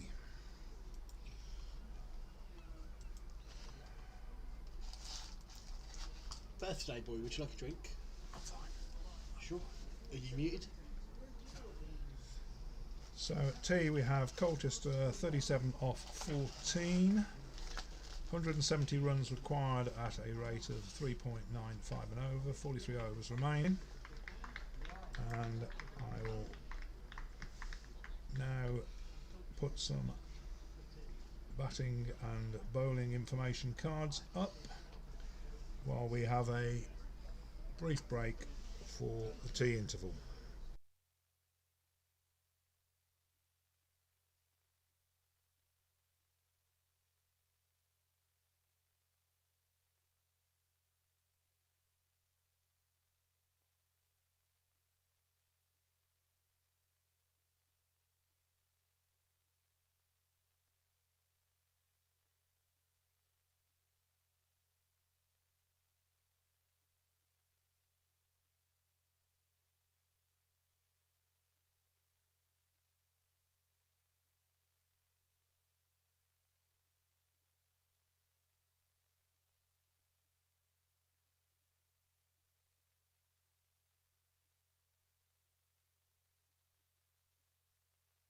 I was down.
shot by Ben Robinson for 4.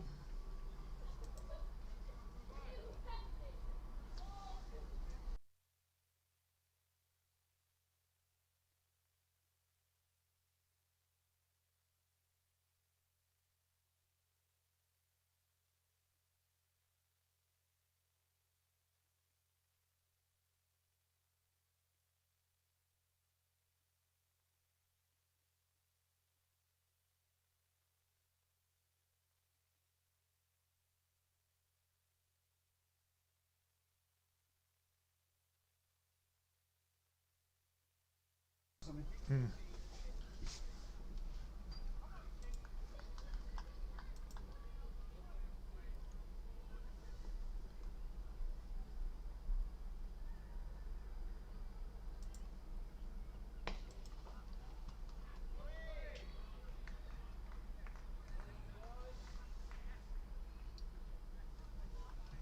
2 to Joe McGregor.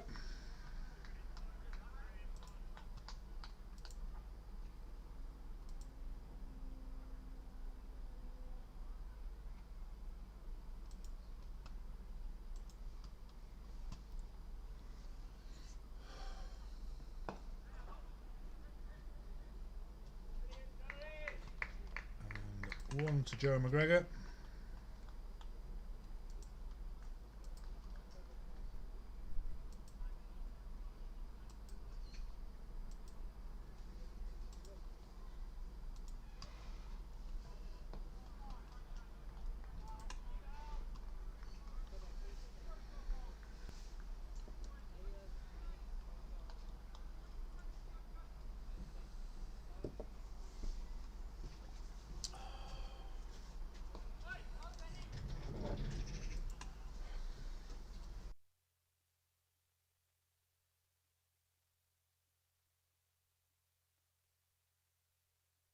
Right, so do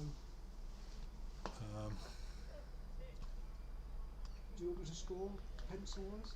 No, we're all right, Neil. It's you know, if I had another scorer here, all right. the other scorer could I'm here carry now. on. I'm No, here no, now. no. What do you no. want me to do?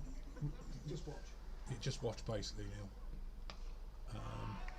And I'm watching, and that will be 4 runs to McGregor. End of the over, 53. Now what the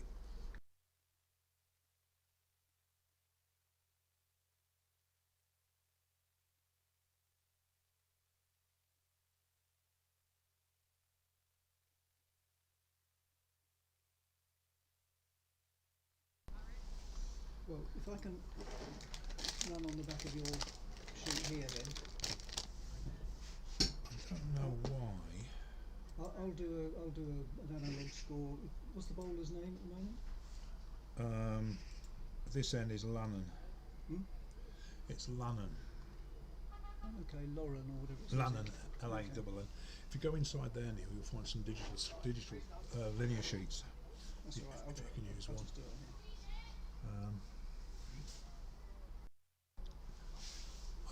I mean, I can carry on scoring, It's but I all don't right, think I can recover. No, well, let me see. So this is over 19. Yeah. So it's Lannan to Robinson.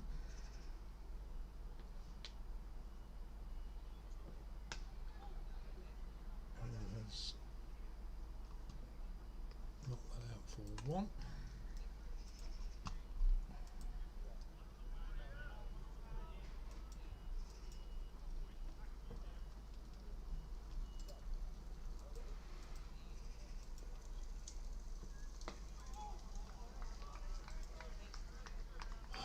Come on, work for me.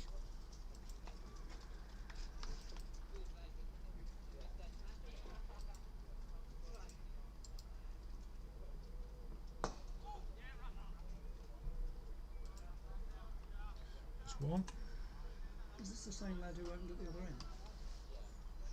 No, this So he's is got 2 left arms spinning. yeah.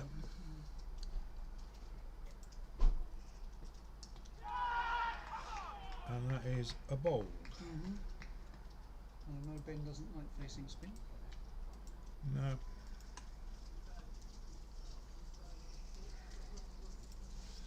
So while I've got a minute, let's see if I can out. Right.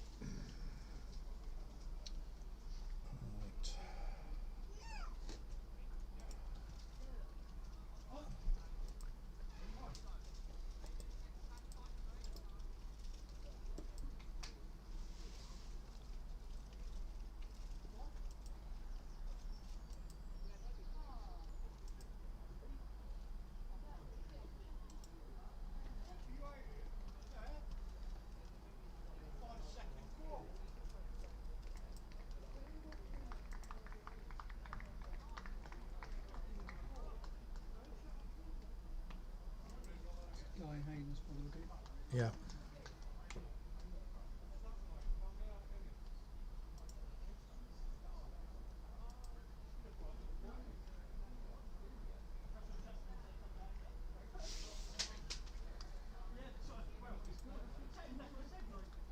Hopefully.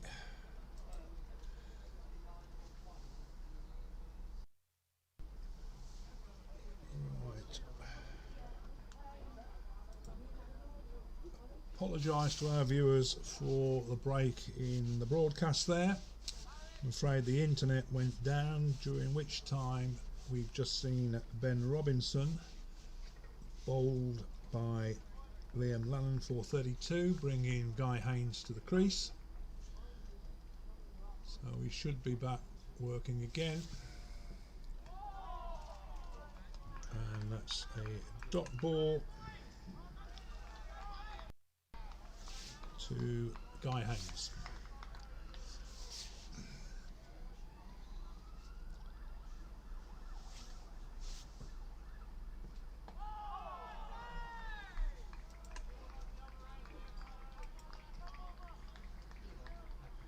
So the end of the 19th over. Chingford, Colchester have moved on to 59 for 1. And what is Lannon's bowling figures at the moment? Lannon is 4 overs, 1 maiden, 1 for 14. 1 for 14. Yeah. Right. So who am I bowling at this end? This Oh, looks like a new bowler, is, isn't it? it probably is a new bowler.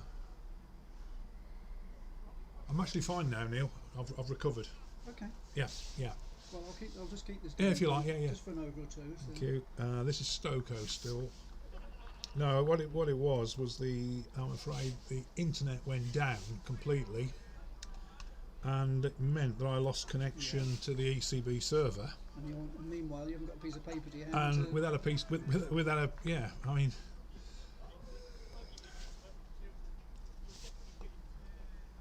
it's absolutely critical that you have 2 scorers, and I just disappointed we have this situation where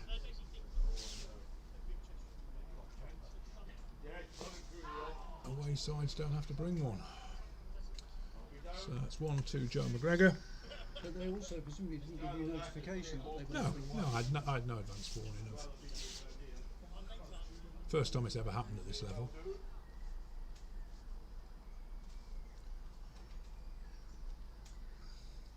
So Colchester move on to 60 for 1. Guy Haynes on strike and Alex Stokoe bowling. That's finally struck through the covers for a single. So Guy Haynes gets off the mark.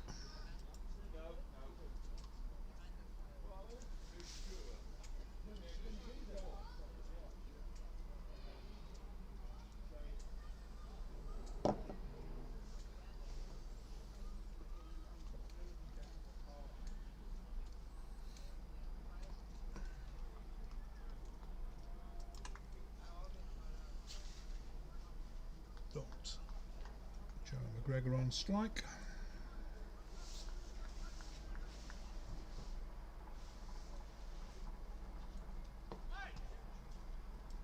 And the further dot into the over. 20 overs gone, 61 for 1. Mr. Stokoe's figures now. And that means that Stokoe is 4 overs, 1 maiden, 0 for 12.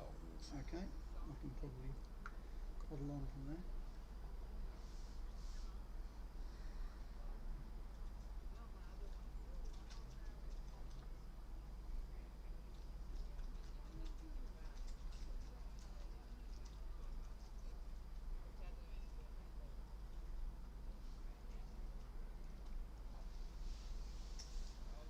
this is looks like a sanitised break, or is it a drinks No, break? it's just a drinks for Just a drinks McGregor. break. I'm glad to see that Mr. Haynes did not require liquid refreshment, given he's only been out there a minute and a half.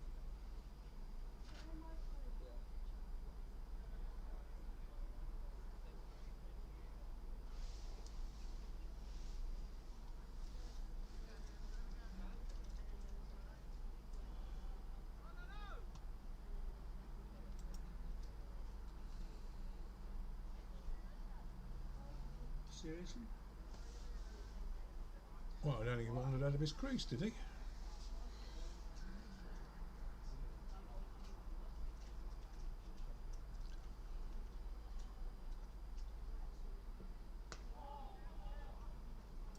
So pushed backward of point. That's 2 to Guy Haynes.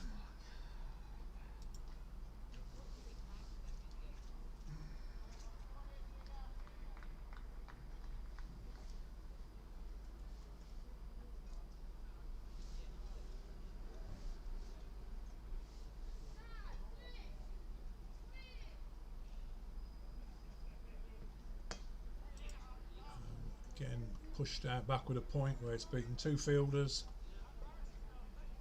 and a further 2 runs.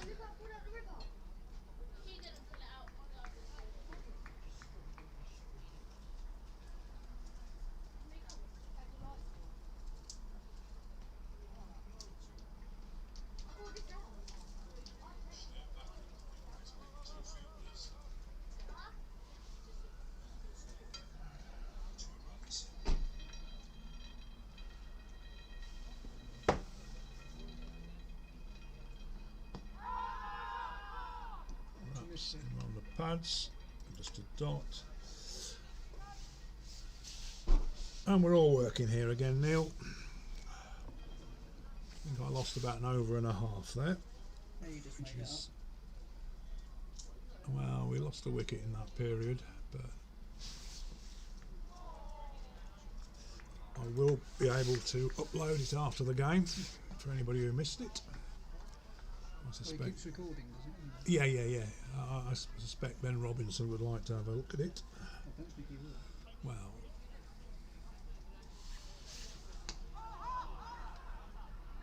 That was actually a reasonable shout. hmm. But I don't think you've got a hope in hell of getting a decision without DRS or whatever.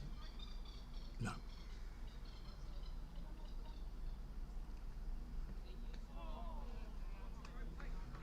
Four off, So 4 off the over makes 1 for 18. yep, 65 for 1 off 21.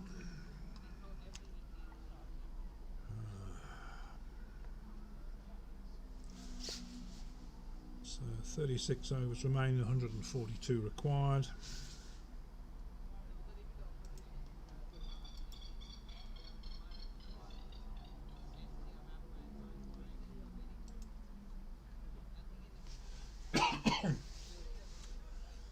And Stokoe continuing to Joe McGregor. Plays that backwards a square and a single.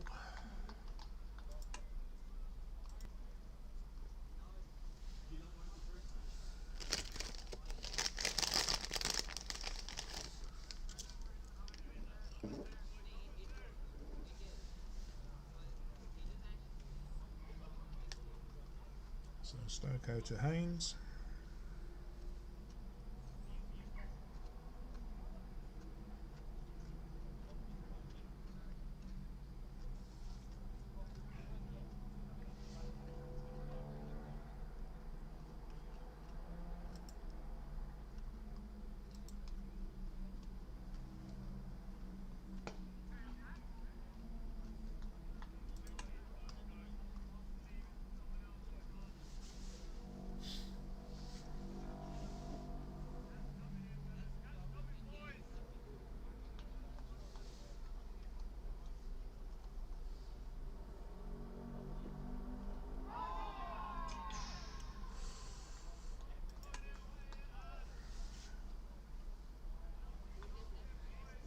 Fairly close to that, Neil.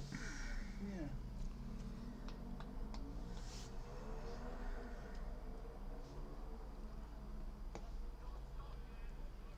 Driven firmly, but no run.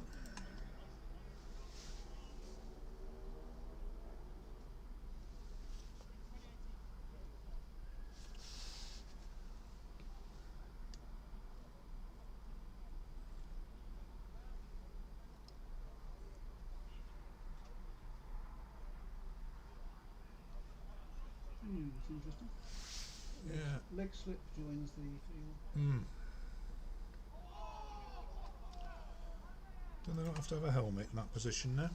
Not behind the bat. No.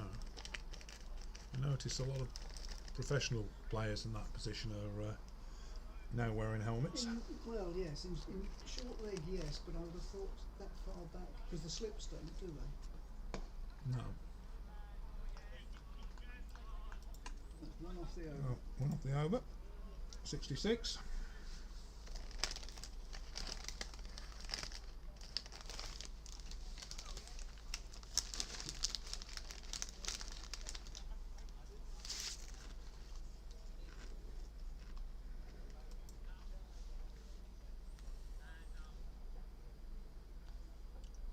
So the Colchester run rate just fractionally ahead of the Chingford rate.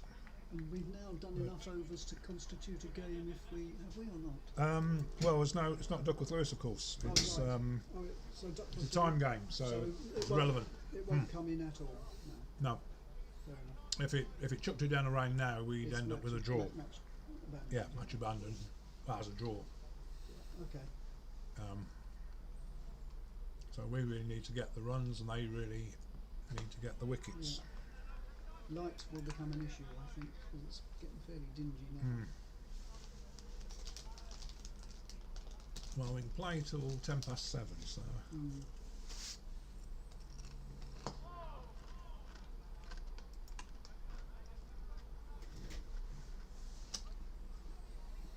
no, I don't think it's any gloomier than it was No. an hour or two ago.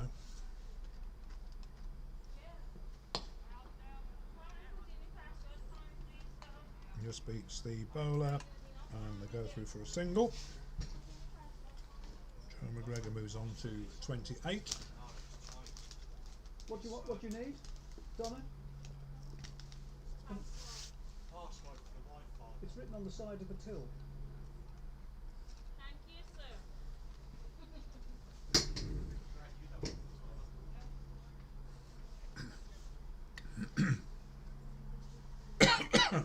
Oh no, sorry, that's sorry, Donna. Yes, sir. No, that was for the iPad. No, love, only Wi-Fi. Oh, Where is the video now? yeah, it's on the box on top of the speaker. Yeah, I know. Is it? Single to Guy Haynes.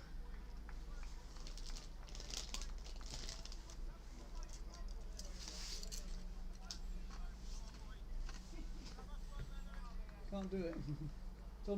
It's on. Oh yes, it is. That's on the till as well. And Joe McGregor pushes one down to mid-on for a single.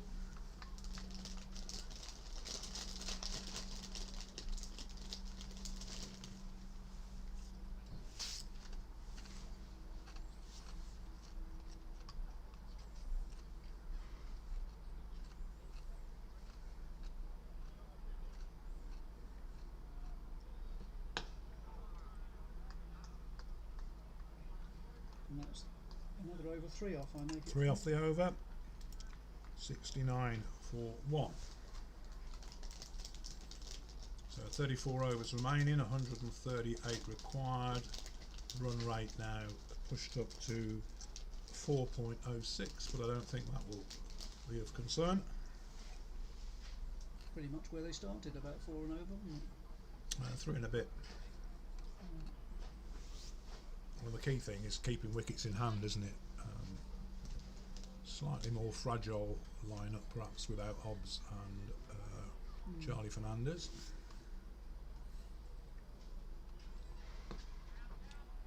And just pushed down the wicket for a single to Joe McGregor.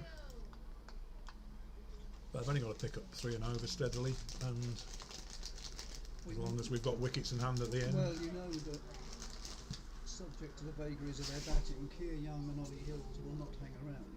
No, It's already dirty. It's already dirty. that has been belted down towards Cow Corner, where it's not going to go, but the batsman will take 3. So 3 to Guy Haynes.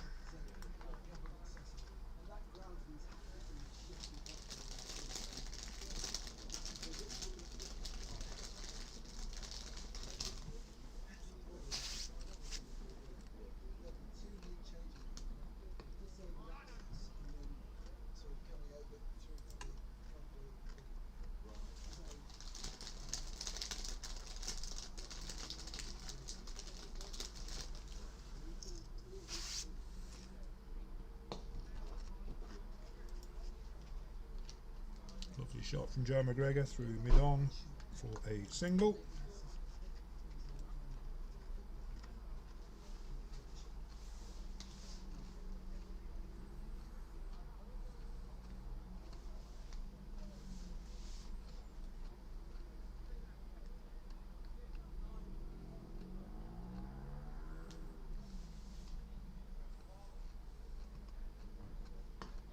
That should go. That looks a great shot. Will it make it? Not Batsman quite. take 2, take 3. Yeah, it does show how long the boundary is out there. It is a long boundary out there, so 3 to Guy Haynes. 8 off the over so far, so very productive over.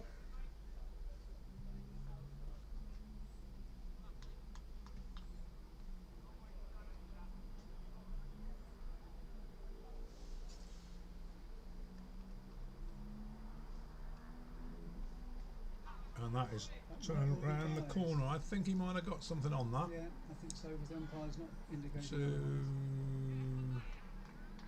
otherwise. further 3 to Joe McGregor. Correct. So very productive over Good there. enough. Score moves on to 80 for 1 off 24. Correct.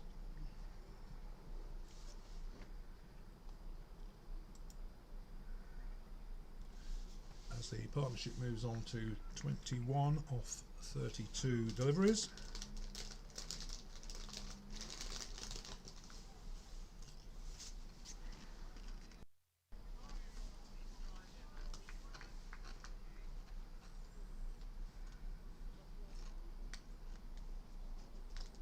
And it'll be Liam Lannon to Joe McGregor.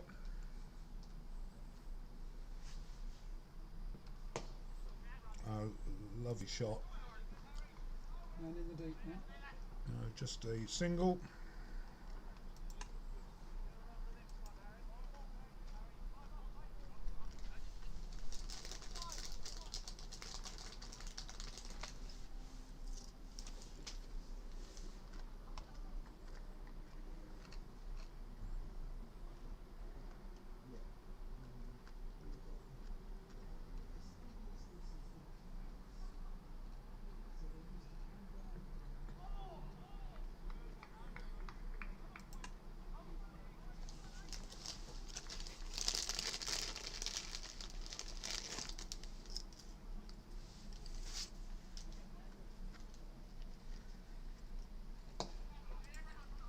Firmly struck by Guy Haynes to mid-off for a single.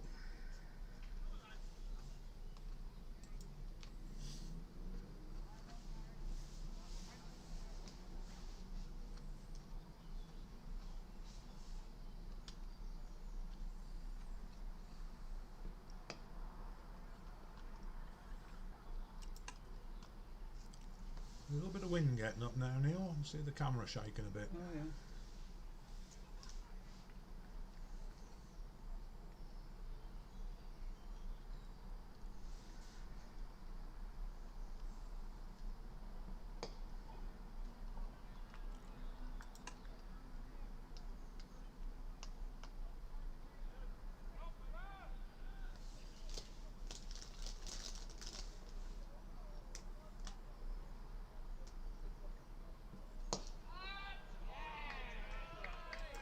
That is a fine shot. That has gone for 4 runs.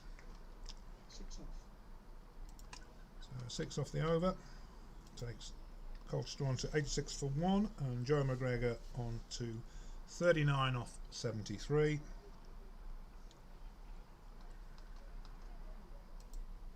Yes, it's interesting to speculate what that total is actually worth, given so the outfield, as we said earlier, it's running true, but it's still a little bit wet over in 1 or 2 parts near the boundary. There's 1 or 2 of these shots that have I been, believe the bowler's name is Duke. yeah, George Thanks, Duke. Keith. So we have a change of bowling at the Catchpole Road Lane end, and it is George Duke. Yeah. Duke.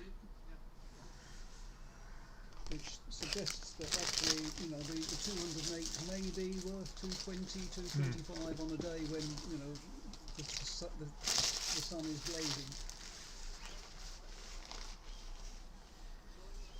So it'll be George Duke bowling to Guy Haynes. This looks like another spinner. Where Colchester's was an almost entirely seam attack, and Chingford had been almost entirely spin. It looks to me as though they're a bit short of bowling, Chingford. Ah.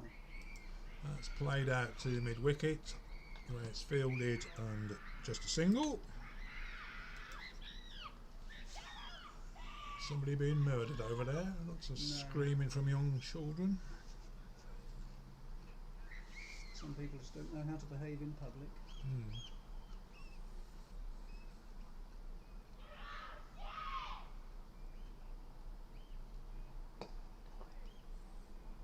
And pushed down the wicket to mid-on by Joe McGregor for a single.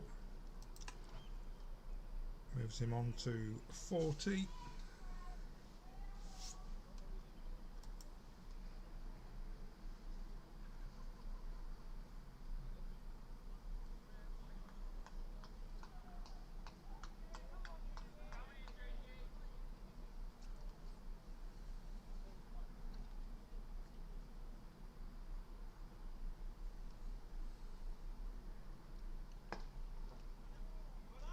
That's it hard out through extra cover for just a single to Guy Haynes. A lofted drive, but even that didn't particularly race on. No, he didn't middle it, did he?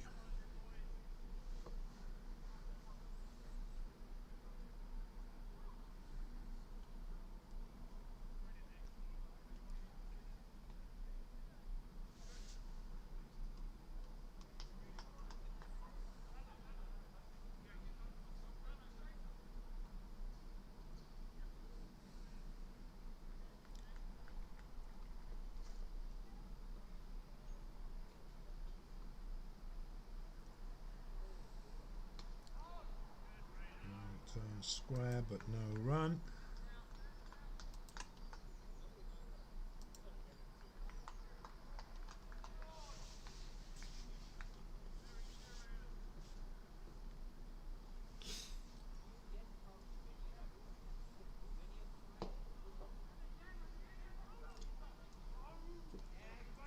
He put pressure on the field with that shot. Yep. And managed to scamper through. Absolutely easily for the right. single.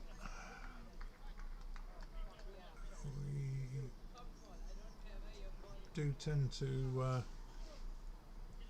steal singles like that, but better than most teams we seem to play.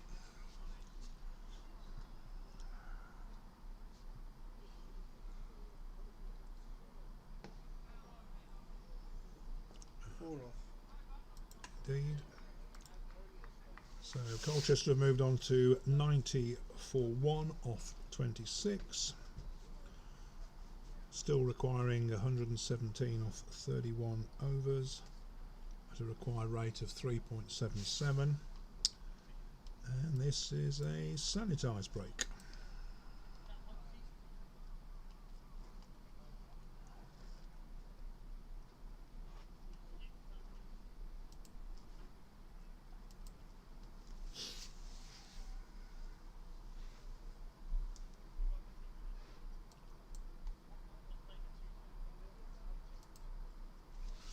Turn back to the live action. Looks like Liam Lannon to continue from the river end to Joe McGregor.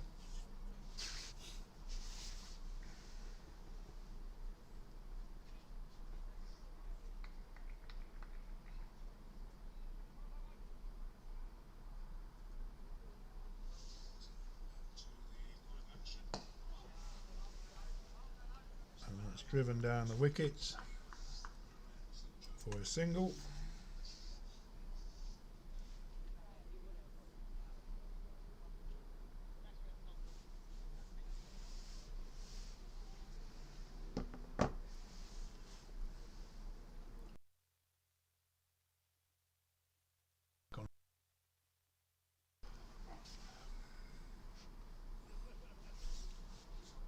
So Liam Lannon to bowl to Guy Haynes, who not very convincingly plays that round the corner for a single.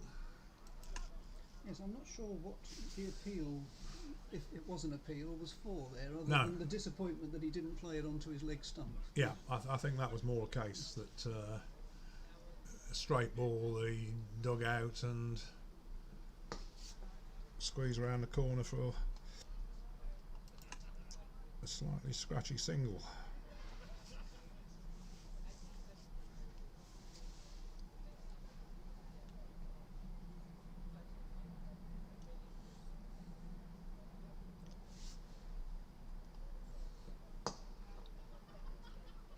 Firmly struck, but no run.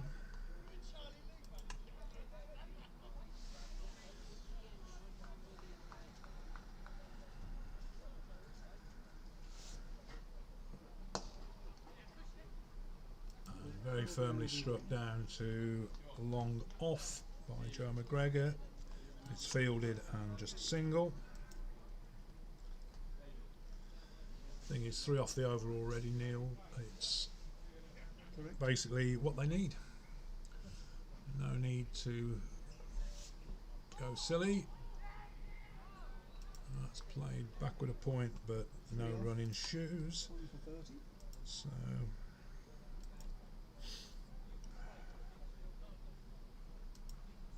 You've got that 93. score is 93 for 1, and Lannon indeed is 8 overs, 1 maiden, 1 for 30. Run rate of 3.8 he's gone for. So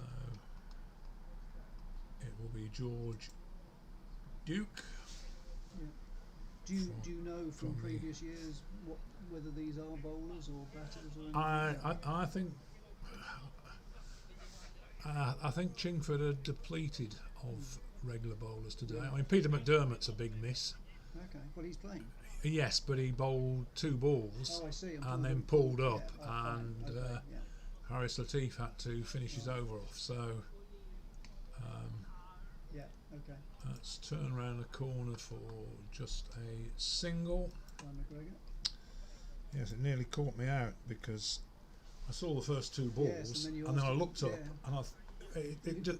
You thought I just thought- you thought you dozed off again, didn't you? Well, no, I thought I'd imagine the bowling change to start with, and without anybody to confirm with.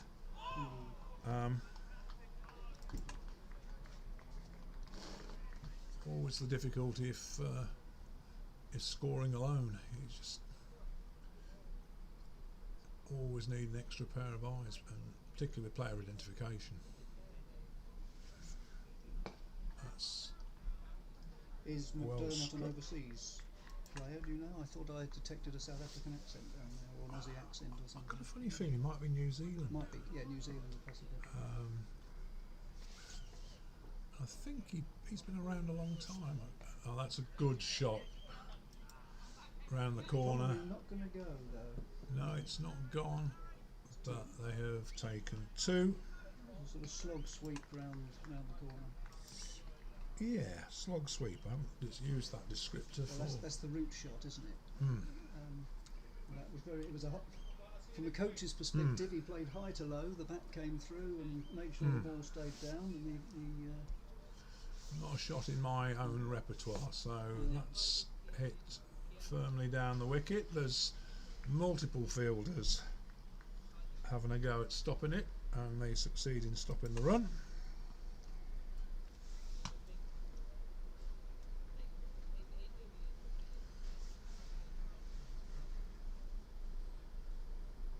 That's too short, and that. Oh, And it's gifted a catch. gifted a catch indeed. So we have Guy Haynes is caught. Off the worst ball that guy has Um, Keith, can you identify the catcher for me, please? Oh,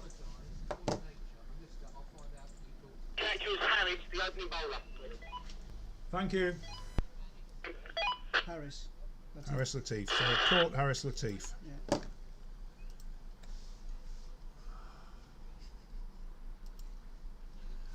So we're informed that was caught by Harris Latif. I might possibly. Oh no, I have caught it. I have just 30 seconds to identify a catcher So it's 96 if I'm going to get a replay in. So 96 for two. indeed, it's 96 for 2. Latif. Latif. Latif, we got it from the umpire. Thank you. Yeah. Trouble is, hearing Harris Latif, I keep thinking of Orville the duck, because Yeah. he had teeth, didn't he? The bloke who used to have his hand up there. So All right. that's keep. He's back on to bowl. Yep, having taken the catch, Harris Latif is returning to bowl from the river end. So let's have a look at the figures for Liam Lannon. It's Lannon's bowled 8 overs, 1 maiden, 1 for 30, run rate of 3.8. So Colchester 96 for 2 off 28. Bowler, Phil, bowl number 1, Harris. Thank you.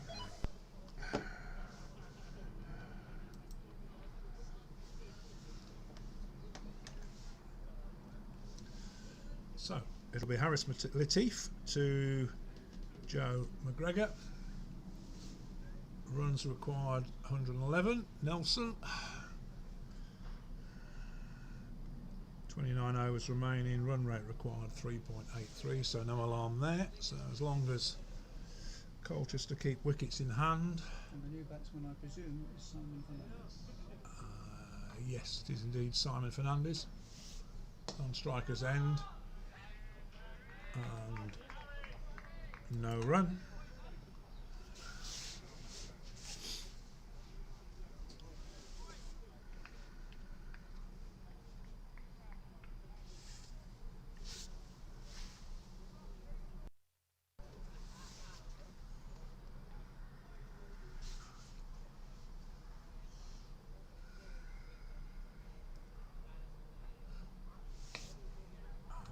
Nicely played off his legs to square of the wicket for a single. Moves Joe McGregor on to 45.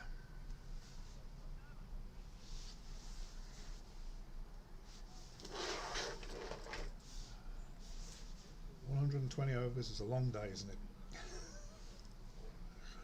80 or was it Scoring. It would have been 90 overs if I'd been umpiring on Yeah. my own, I think. Yeah. I probably wouldn't have. When I do 96 on a first class day, or obviously 100 overs if we do a 50 over game, but 120 is a long day. That's just played into the ground and back up the wicket by Simon Fernandez.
squirted out back with a point for a single.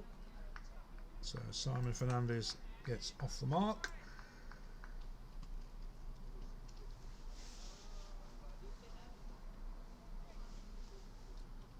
Squirted sounds better than the thick edge, don't you, Neil? Well, he appeared to play the shot deliberately in that area.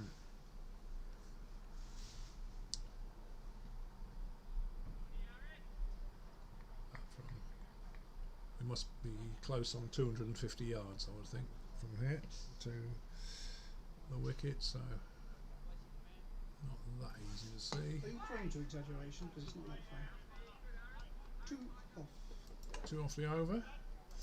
98 for 2 off 29.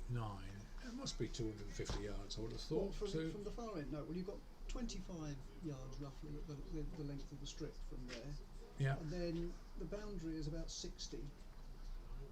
So 85. You're talking about 100. You're probably about 120 yards where you Still are. a long way. Well, yeah. Don't doubt Long it. way, 120 I yards. wouldn't be running that in 10 seconds, especially when they've got to go down the stairs first. No. So, no, when we've had people, there are possible events going on here that we have sort of measured for, and it's roughly 200. The ground is around 200 across and about 400 400 length, wide. 400 wide. So you've got take 80 off that to get the Yeah. Still a long, long way. So George Duke to bowl to Simon Fernandez.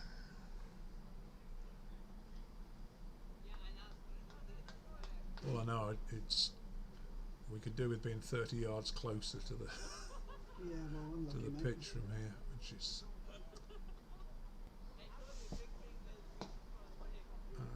it's firmly struck, but no run. Well, I would say Mr. Duke is struggling for his length at the moment because he bowled a long hop that got he got a wicket caught at square leg, and that was a full toss following it. That's a better ball. Yep. 2 dots.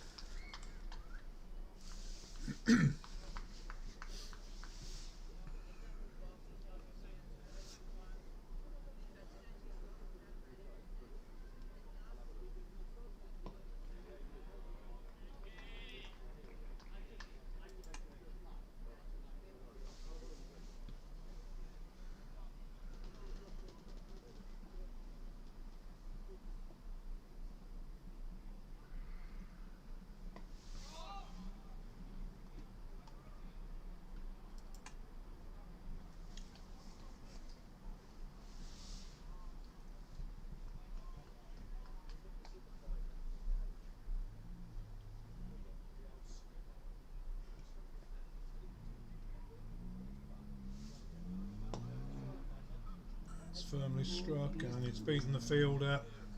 Slight misfield there, I think. And Simon Fernandez goes through for a single.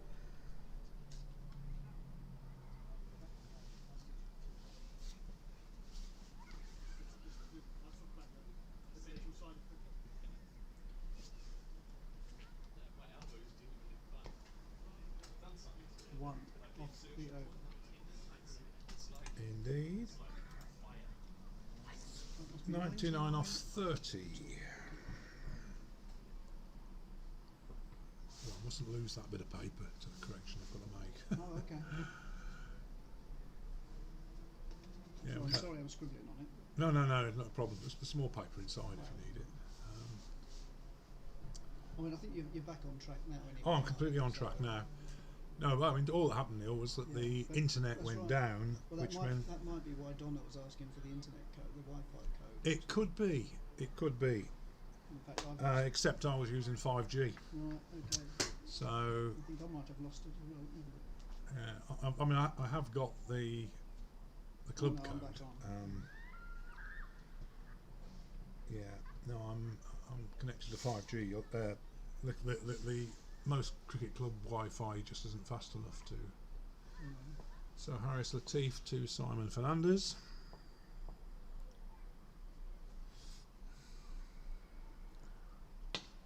Who drives it back down the wicket, but it's comfortably fielded. Yeah. I think I'm going to have to leave at about 6 o'clock, so I will be going. You've been helpful. It's been brilliant, Neil. Absolutely helpful.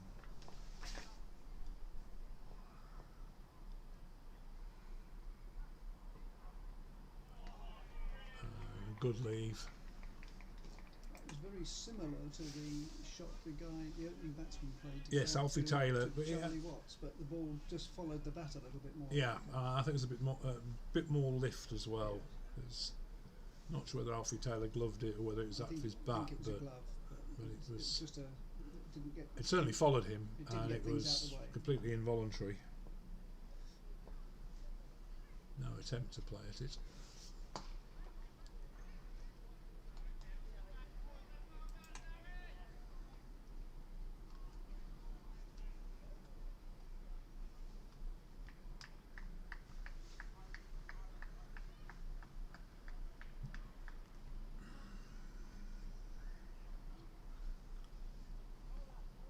So it's 3 dots, isn't it? And dozing off. 3 dots. It's very easy, isn't it? Very easy to. And nicely struck for no run.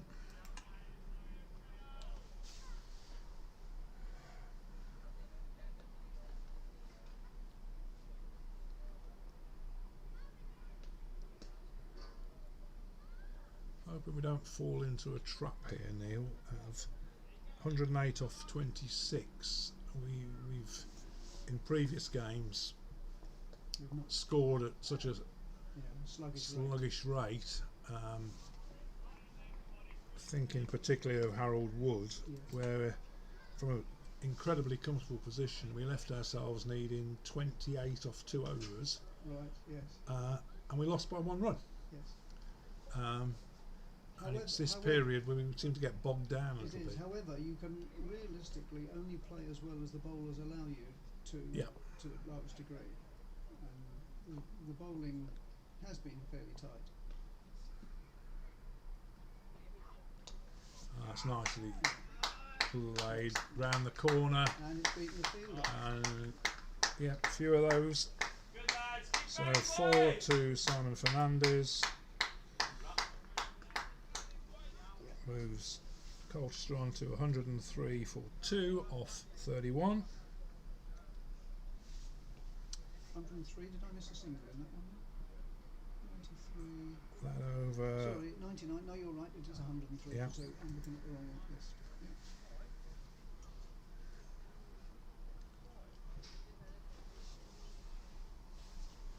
Oh, The Austin family. the Austin family are here, yeah.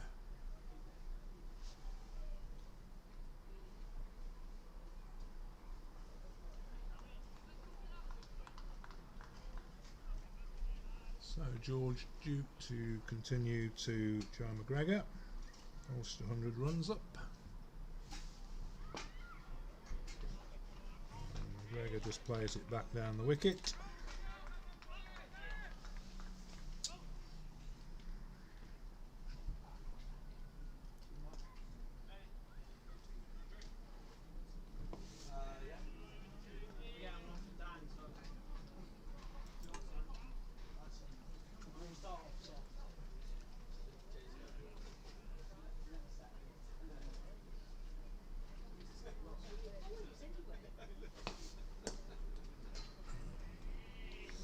A little bit unlucky there. Found the fielder. Good drive. But you do find, I think, most of the teams at Premier level now know where they want their fieldsmen, don't they? Yeah. They usually bowl very well too. Certainly a fine standard of cricket.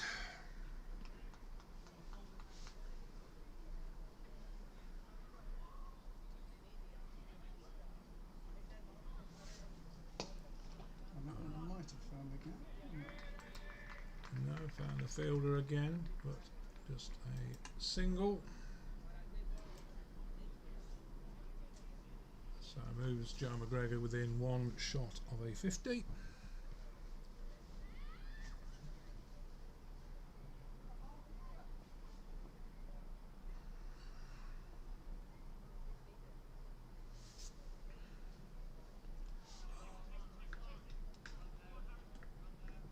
And that's finally hit round the corner, not quite to the boundary, 2 runs. but 2 runs to Simon Fernandez. So 3 off the over is 106 for 2 off 32. And looks like a Sanitation break. Okay, I think I will take my leave of you at this point, Phil. Well, thanks for all your help this Do you want me to afternoon. send somebody else up or not? If there's somebody available. Oh, look like There's Mr. Savills on his way. I'll see if there's anyone wants to join you. Yeah. I think I might have to disappear. Thank you for your help, Neil. Yeah, spotter would be helpful. Okay.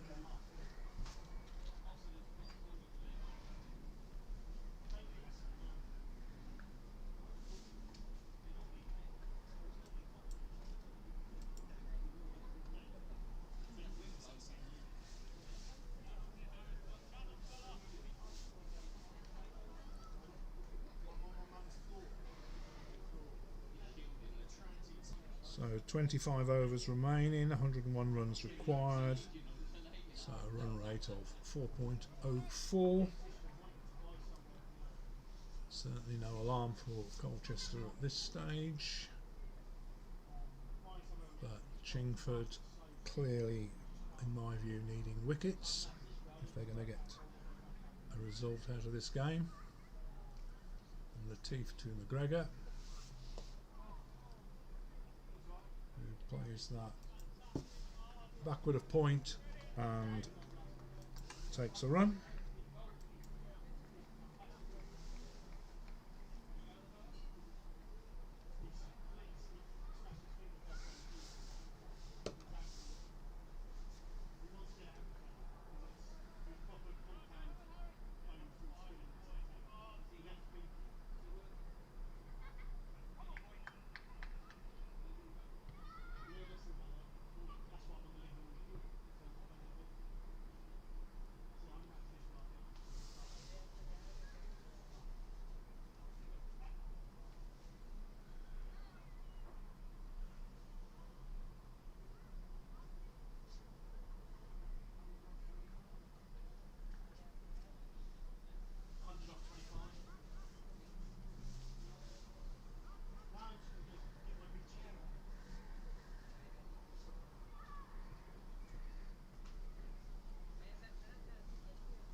So Latif to Simon Fernandez. Latif 8.1 overs, no maidens, 0 for 29.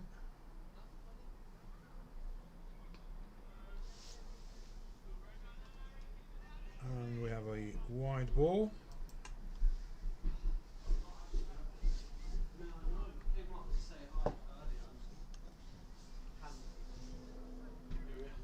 Hello, George Offord. How are you?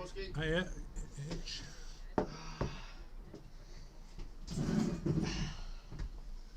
How's it So, going? what do you think of it so far, Georgie? It's going well.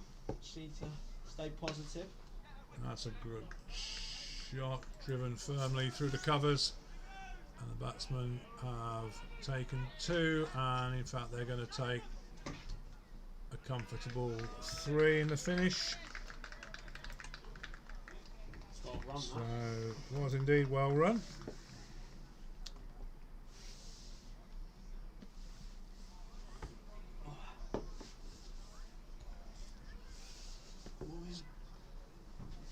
So you're live to the world here, George. Yeah, this is my claim to fame. Your claim to fame. Right, if I stick my phone charger in that one, Hmm? yeah, it's not going to take it. Take power off of it. Right. So Joe McGregor on 47.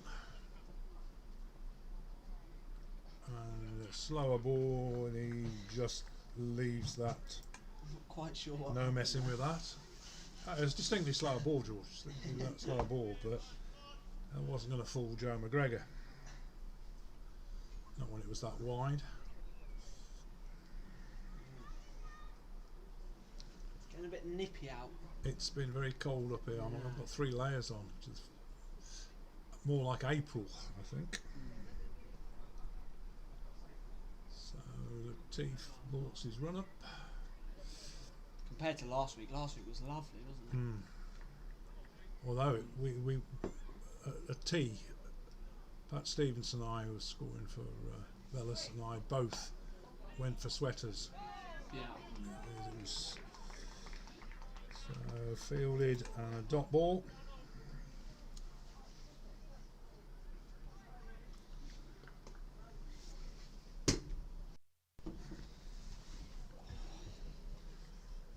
So Colchester needed 96. Run rate required still below 4, 3.95. Oh, well stopped. And that is a tremendous stop. Sorry, I'm unable to identify the fielders. There's a guy who got 70 if you know his name. Peter McDermott, that would be. Yeah. And then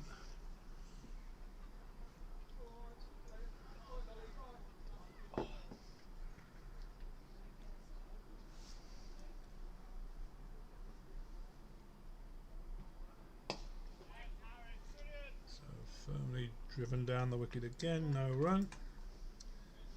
And end of the over, Nelson 111 for 2 off 33. So 24 overs to go, 96 required. If we keep wickets here, George, it should not be too difficult. But No, it should be alright. Last week got a bit it got a bit nervy. hairy. It Yeah, did get yeah. nervy with. Well, we went from 4 wickets with 9 required to 7 wickets down, didn't we? Yeah. Yeah, let's not repeat that again this week. No. We sometimes tend to get a bit bogged down in this this period of play after. You know, when we're getting close to the home run. You know, the 100%. home run, and we threw the game away against Harold Wood, of course, Yeah. losing by a single run. And the previous week, of course, we had the Duckworth Lewis loss, which was very similar, That was very unfortunate, wasn't it? and that is just turned round the corner for a single to Simon Fernandez.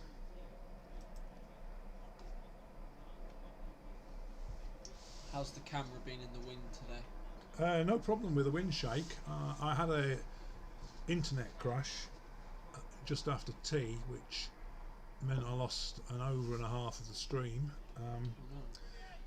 But nothing I could do about that because the It's out of your hands. yeah, if the internet goes down, it's just unfortunate. And McGregor has lobbed that up. I have to identify the catcher. Keith, can you identify the catcher, please?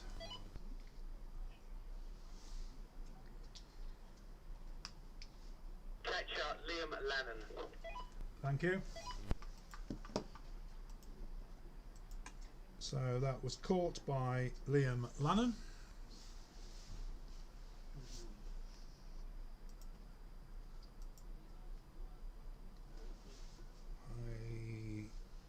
I have caught a replay. Don't think I'll get the catcher in vision, but Joe McGregor really upset about that.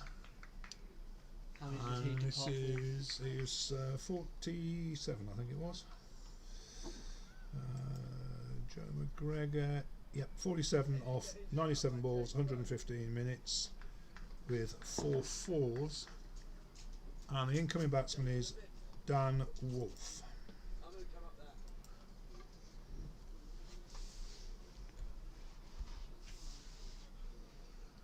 The young Ben Robinson is about to join us. He's got plenty of words to share. No.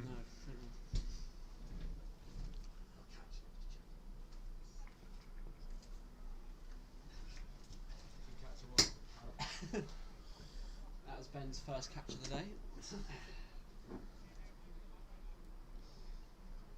So an opportunity for Dan Wolf, who's Yeah, no, this is a great got opportunity a for him. fine pedigree, but seems to have had a series of deliveries with his name on it, should we say. Yeah. A couple of starts, Yeah, and he just hasn't been able to take it not further. quite. No reason to panic yet. No, Just absolutely not. play it away. Under 100 to win, 95 required. It's very nice to be on the balcony again, I must say. Firmly struck, but no run.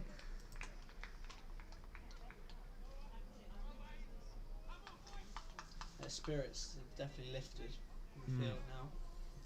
There's no doubt about it. Chingford need wickets, don't they? Yeah. And was that caught, or was that LBW? That was called by the Caught by the keeper. Called by the keeper. So that was caught by Ariane Gupta. Bad luck that we've come up here and just lost 2 wickets. Yeah. And the end of the over. You're right with the catches. One before was Lannon. Yeah, Okay, and obviously that's the keeper. yeah, Gupta. Yeah. So it's is that Keir Young? Yeah. Yeah. Incoming batsman is Keir Young. Yeah. And Birthday Rimsky. Mm.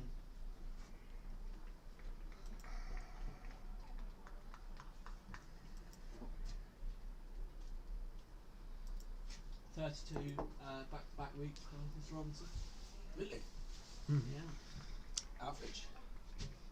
so now joined here by Ben Robinson. Decent knock earlier on, Ben.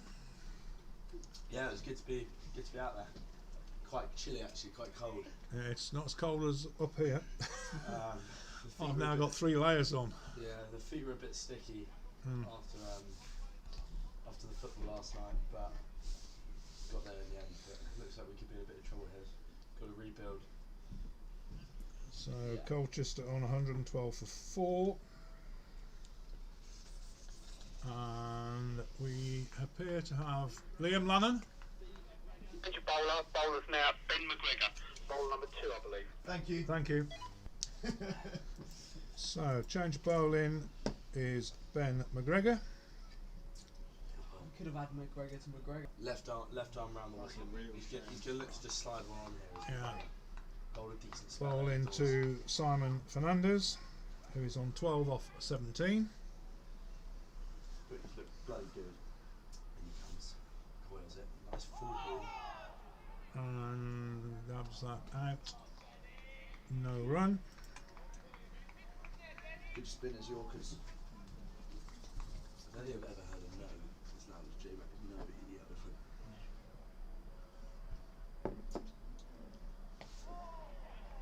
Bit Paul Adams now. Go on, break the shackles. This way you want to smash him over the top. Sam is very good at playing. So a good sweeper. Just don't think sweeping is an option on this one. Play him like a seamer. Bowling quite quick, isn't it? He is bowling quite quick, which can be useful. Use some of that speed, reverse it, and send it for 6.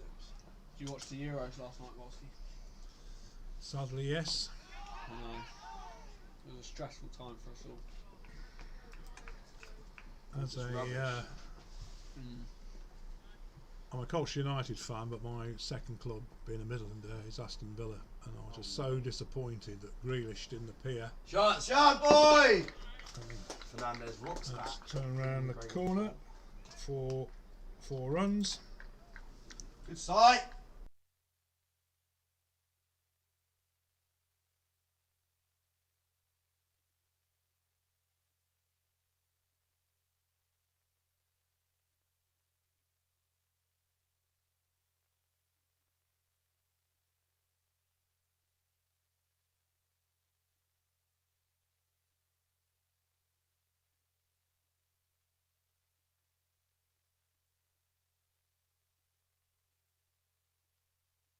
Here he goes. Looks like they've got a little man in under his nose now, which is an interesting move.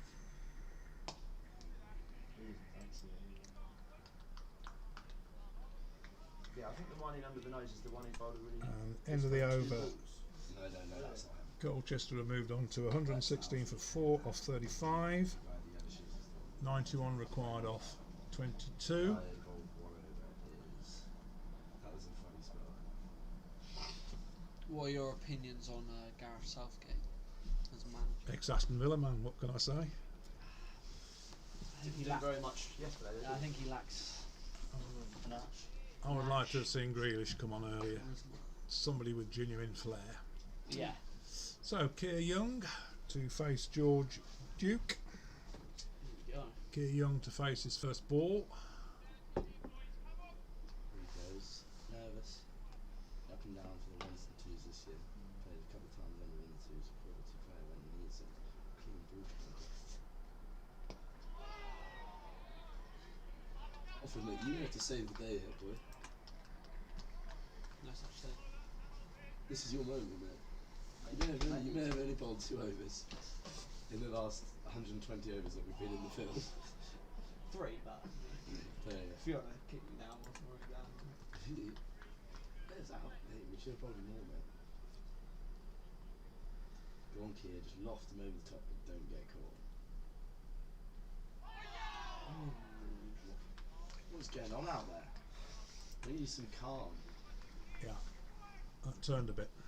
Yeah, Did it it? did. Should just play some meditating music. I want to see Keir get down on one knee and slap him. No, into but go and the get face. binoculars. Hmm. Thank you. Ooh, nice. One of the lenses in focus. How many do we require? Oski? We now require 91 off 21 overs. 21 overs. 4.27 and over.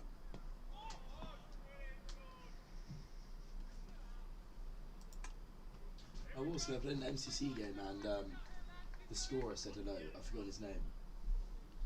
He works at Swaderston, I think. Oh, Andrew, one of the Andrews. Yeah, Andrew Lowen, would it be? maybe. I think. Is it the guy with a dodgy eye? Norman, can't remember his name. Norman, will come to me in a minute.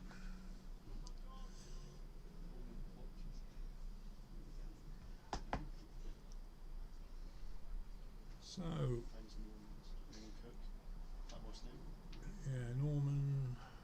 Oh, come to me. I've scored with him loads of times. Scored a lot of, representative games and. Yeah. Right, we have a change of bowling here, I think. Oh no, it's still Ben McGregor. How many Essex games have you been doing this year, Oski? I've done about 5 or 6, I think. I've got one second 11 game on the 28th. Okay.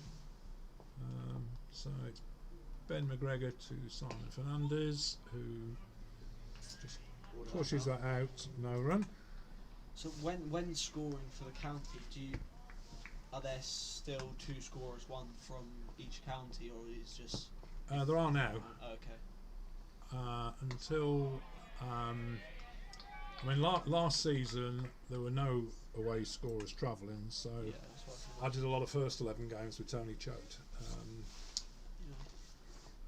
So in fact, I think I've scored more times for counties other than Essex, which is probably a fairly unique thing. But this season, for the first couple of months, there were no away travelling scorers, but there's now away travelling scorers. Oh, okay.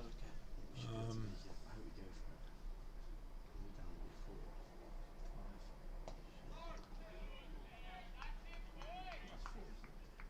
So 4 dots. There's 5 there. Dan. Please. 4 down. 4. Yeah. 4. 4 wickets down it is indeed, 116 for 4. Who've we got in the hutch? We got Offord, Hills. So Darren's next. Is Darren Hillsy then me? Should I be? Yeah, I thought so. So Yeah. well run 2 there. Go running, Simon. I'm going to head back down to the commune. Go and talk to Dave for that. I was just letting down the whole club. Let's go. It's good to talk to. He's going to. Ben Robinson's going to let Joe know that he's let the whole club down. Oh no, that's the last thing we want. No, yeah, I'm not sure if that's the best No. These thing just to do. Oh, maybe missed out on a freebie there. firmly struck for no run, just 2 off the over. But the score progressively coming down. So the equation now is 89 off 20 overs at a rate of 4.45, but the key factor being wickets in hand. 4 wickets down. So Chingford must think they're still in this. Especially after the slide we had last week. Yeah. So George Duke to bowl to Keir Young, yet to open his account. Come on, Keir.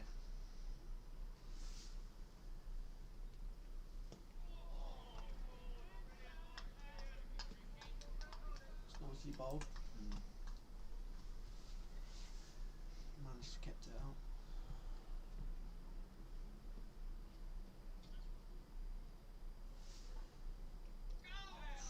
And tickled round the corner. Are we going to get a signal for Bison? And or no, it glove? was I think that was glove. off the some part of the person that counts in terms of a run to the batsman. Definitely a soft sound, I heard. Yeah. They all add up. Yeah, absolutely. So George Duke to Simon Fernandez, who just plays it out to the offside, no run.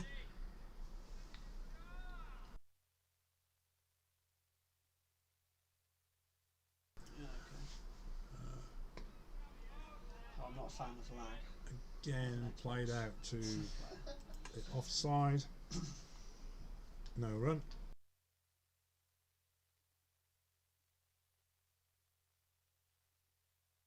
It's like 2 seconds behind. So it's in time with your screen, isn't it? Mm. Okay, so maybe I'm just ahead. I'm ruining it. So. Yeah. No, the signal takes time to come from the camera to the laptop. Yeah. I've got some kit coming on Monday that should speed it up, Okay. but well, hopefully will. So would I be right in saying that we've now got 3 camera angles? I'm using 2 today Yeah. because this is the kit I'll be taking to away grounds. There's one on top of the 2 on top of the sight screen. Yeah. I haven't rigged up this one, the 3rd camera, because it's, to be honest, it's not that much different from the wide. the wider angle up there. Yeah, I was really impressed. Was it that that the first time last week that the wide angle got used? It's the first time that I've used the 2 cameras with audio successfully. Okay, yeah, because I've used 2 cameras before, and I've used audio with 1 camera. You build up to, yeah.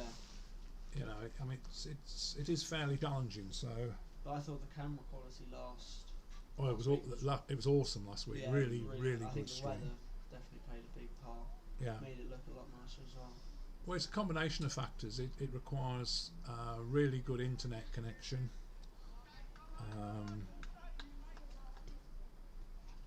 I mean, my laptop's fast enough, but if the internet went down for about an over just after tea, Yeah. and I've got so many things to do to get it going again because I've got to restart it in YouTube, Yeah. restart it in PCS Pro. And just a dot. Yeah, it must Check. be quite an inconvenience when that happens. Ruins the flow. Just a dot. I was thinking you should add a like a fun fact section into the commentary. A bit of trivia. Yeah, at the end of every over. Just something new for the. I'm working on it. Player profiles as they come in. Oh yeah. I've got that all Really? prepared. Oh, Um, like that. I was going to do a lot of things today, but I don't have the benefit of an away scorer. Okay. And just a single taken there.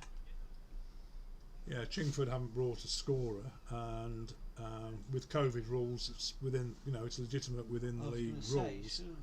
But it's meant I've had to score 120 overs on my own, which is not easy. No. Well, not 120 overs yet, but it will be by the time we've finished. How long have we got to the last hour? I'm going to check with the umpire at the end of this over because I think the last hour should have been called. Yeah. What's the time now? It's 6:15. Blimey. I thought it was 6:10 that you I, called. 10 past, 20 past. I wouldn't have thought that was the time. Yeah, no, it's definitely 18:15. They might have made some allowances for we had a long injury.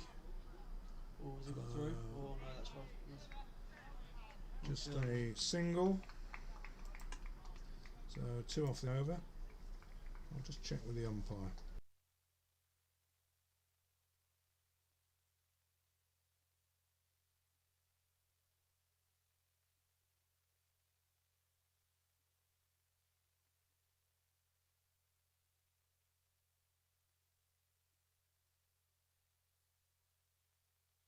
For those not familiar with the rules, what does the last hour mean in terms of overs? Basically,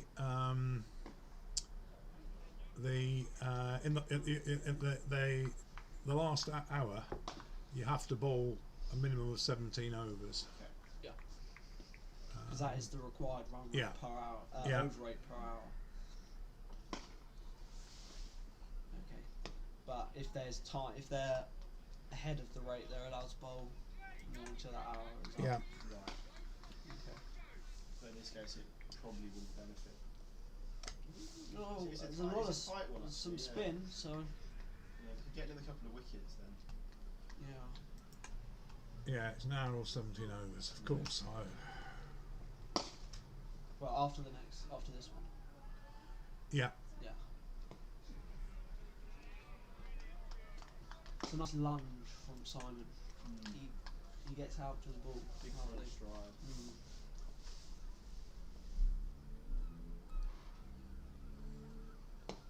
Just hit that well.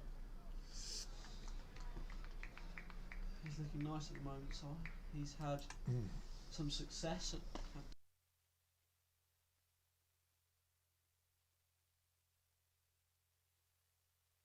I thought I was doing alright at that for a period. Yeah.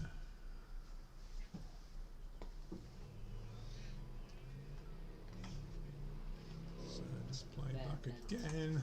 Some scores from around the country. Horton House 4th team in the Northamptonshire Cricket League just won. On the way at Corby Academy. Very good. And played backward of square for no run. Germany have taken have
Stop for drinks.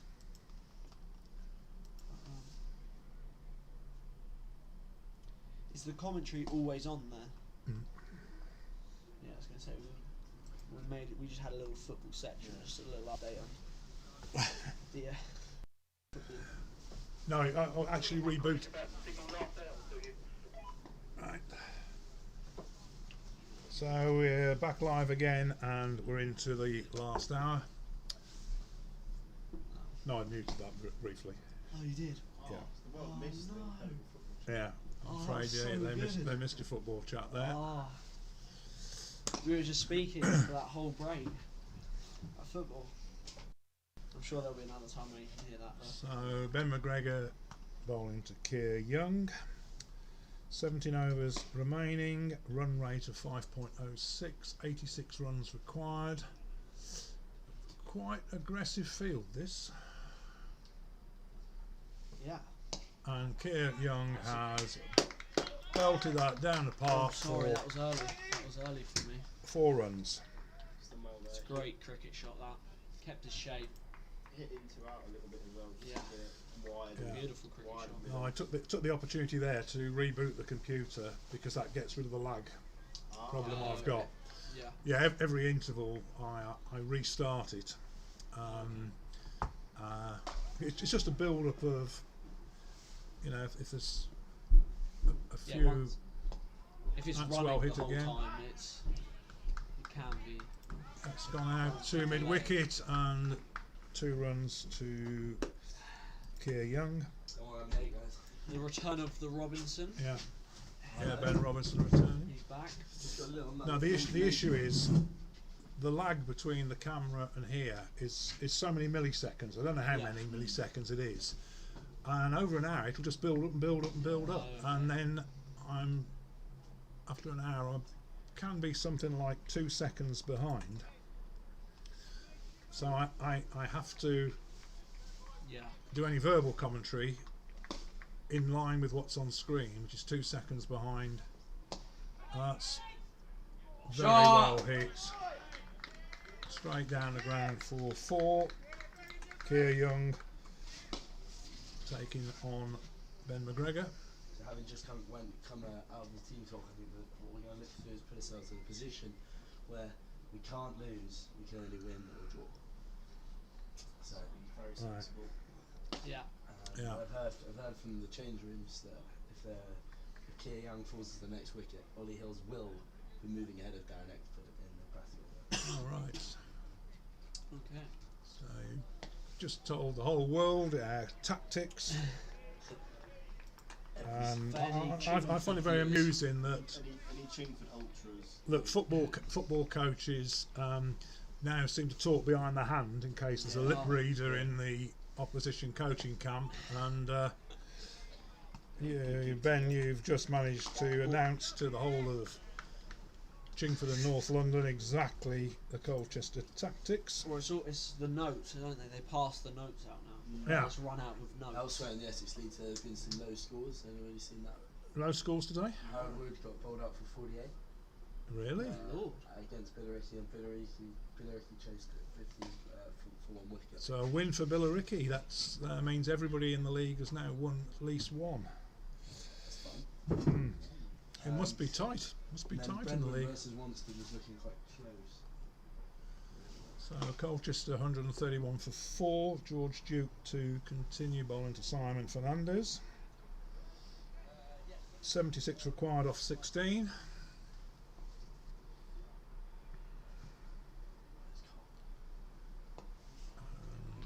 I says, is that guy over there talking with Joe, Tim, and Sal? That guy. Yeah, that is Is good. it? Is it? No, not that Is guy. it Oh yeah. that guy? Get the binoculars out. It is indeed. These binoculars are sensational, Roski. They are pretty good. I can see 10 ping bowling from here. Oh, some guy just If you got look a at the strike. If you look at the stars, you can see about 60 light years. 60 million light years rather. And there's Misfield, and and he looks stayed like an down. injury.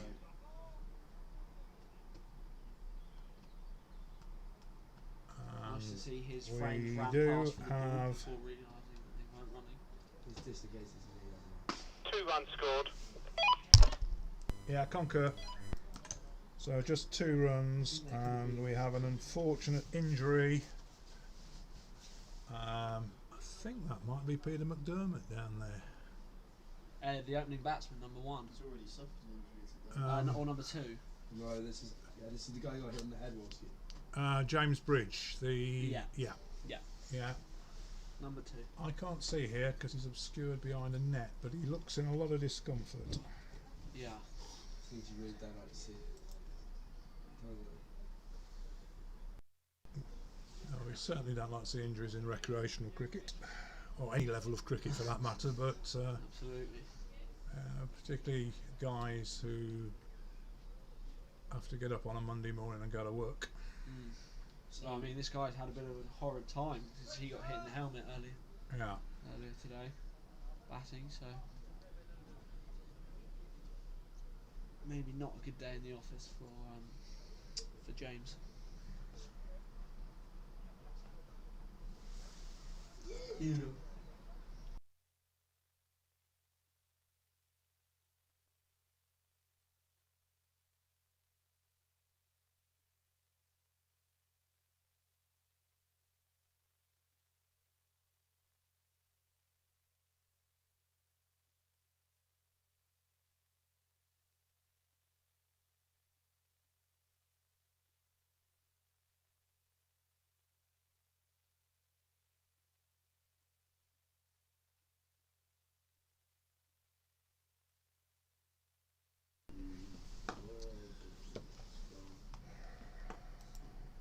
Oh no!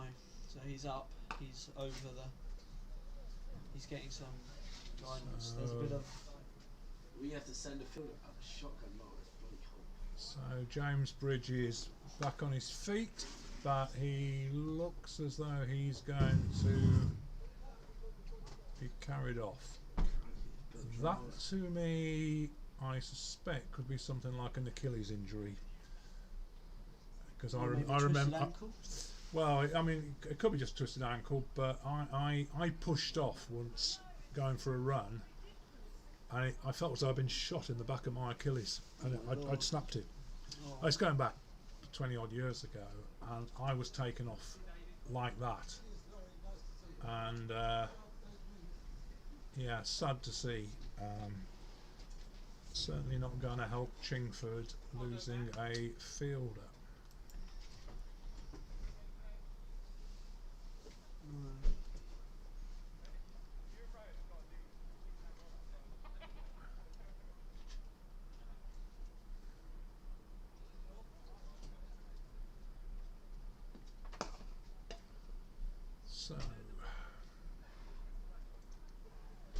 So now we're going to be 1 man short. yeah.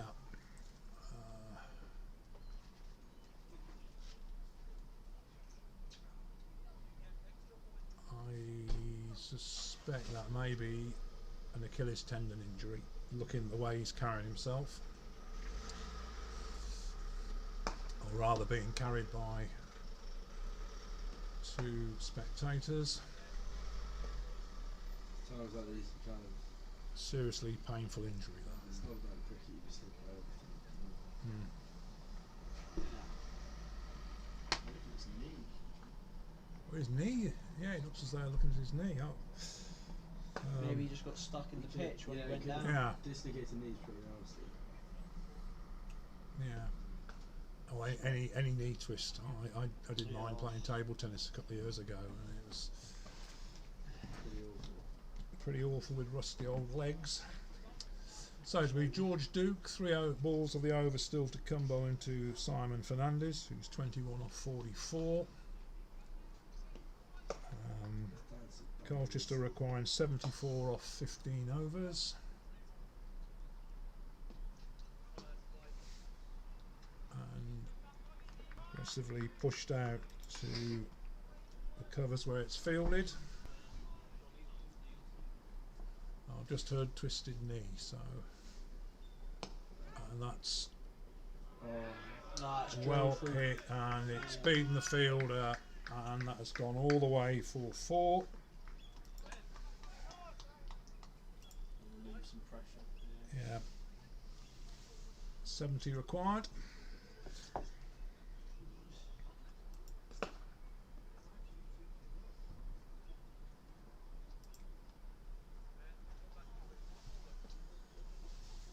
So Colchester edging towards potential victory here.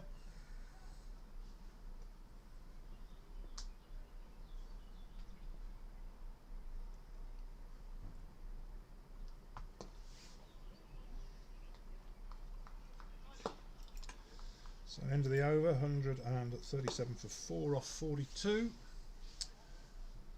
So 70 runs required off 15 overs is a required rate of 4.67.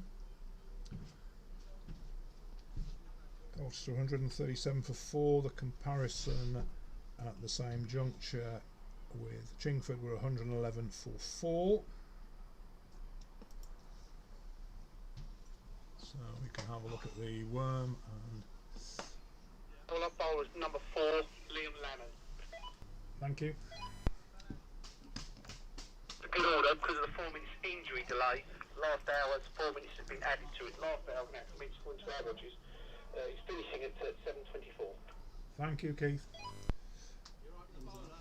Yeah, change of bowling from the River End is Liam Lannon, and because of the injury we have an extension to the cut-off time. Although in a practical sense I think it's going to be 15 overs come what may.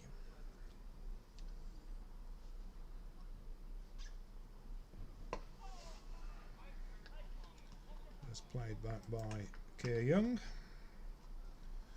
who I think has taken it on himself to try and end this as quickly as we can.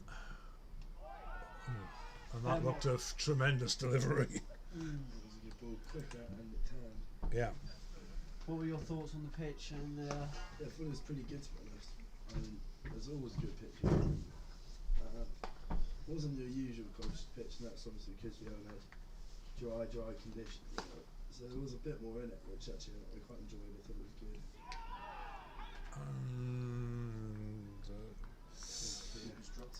Was it a drop or was it attempted stumping or difficult to see? quite sure. He didn't take it cleanly. Yeah. I don't think Keir hadn't moved his feet, so I don't think there's much in it. Was that another drop? No, I think I'm that not sure if that was a bounced ball. bounced before the fielder, so just a dot ball.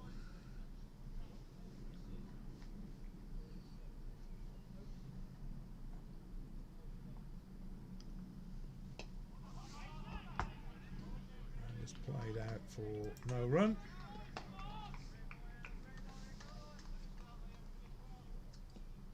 It's a great opportunity for Keir. Let's hope. And he's bludgeoned That's that one a great over shot. cow corner. Long way out there, so Oh, it's not maybe gonna have go. to not gonna go. So that is a 3. Was turning back for 4, but Keir not quite. Ah, So I make that the end of the over. 140 for 4 off 43.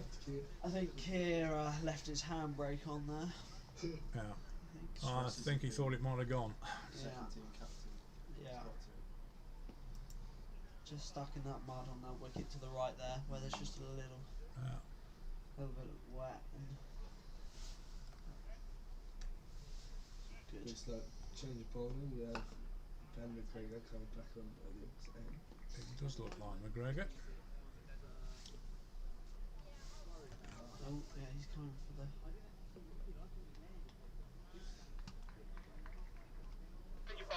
Bowler's name is McGregor. I believe he's bowler number 2 top here. Thank you. As change of bowling is Ben McGregor from the Catchpole Road end. We have a very kind Chingford supporter helping out with names down there. He's on it. Yeah. So Ben McGregor to Keir Young, who tries to chop that, and The dab. the dab. Hashmir, are you watching on the live stream today? Are you? And what was that, Keir? That was a sort of shape to hit it with the offside, paddle round to the. Much preferred if he drives it straight. There's two fielders down there, but chances are he's going to drop it short of him. And a quick single.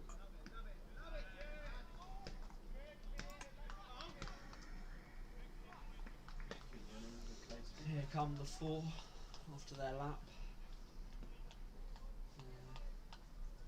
They look full of energy, those four, I must say. Tim's tackle about really taking it to the day. Yeah. And a sneaky single after a misfield. Takes Simon Fernandez on to 26. Rotating the strike quite well here.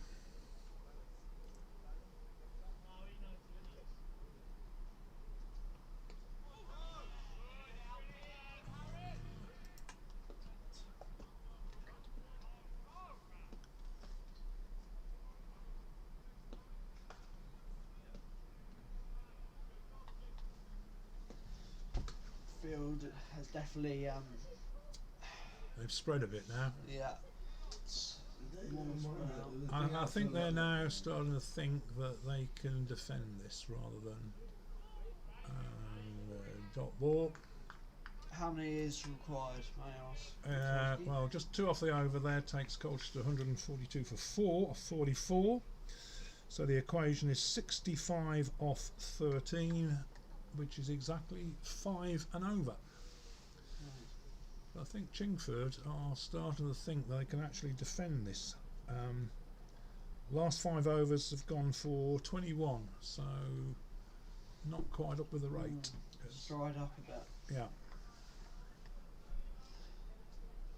Hopefully these two can change that So around. Liam Lannon to Simon Fernandez. Partnership of 30 off 60 deliveries.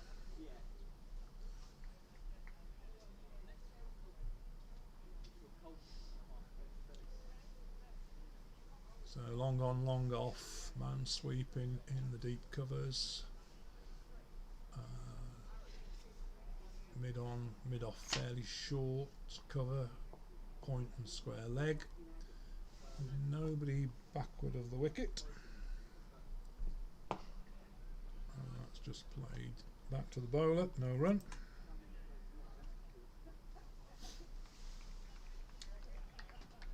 Increasingly looking like a more tense finish than we thought we might have.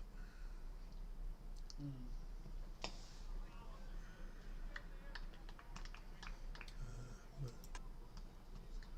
two very fine spin bowlers in tandem here.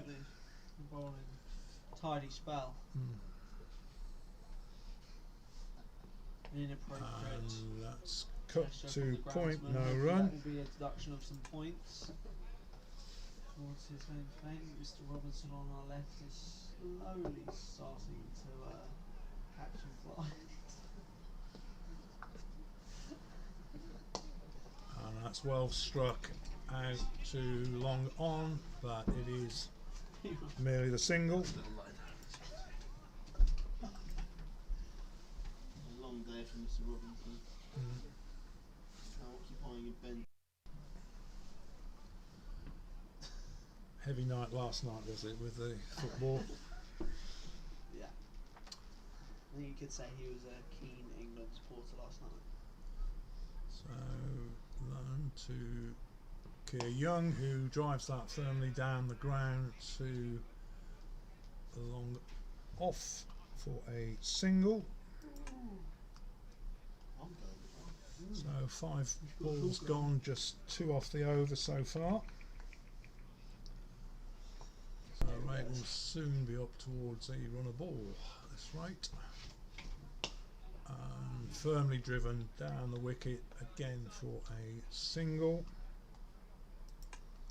So 3 off the over. 145 for 4 off 45.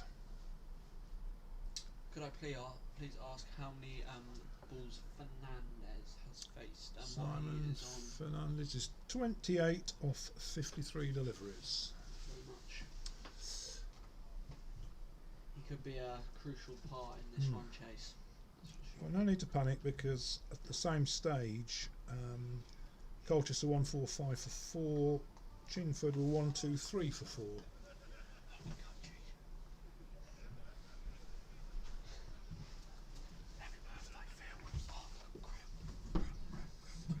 So Ben McGregor to bowl to Simon Fernandez,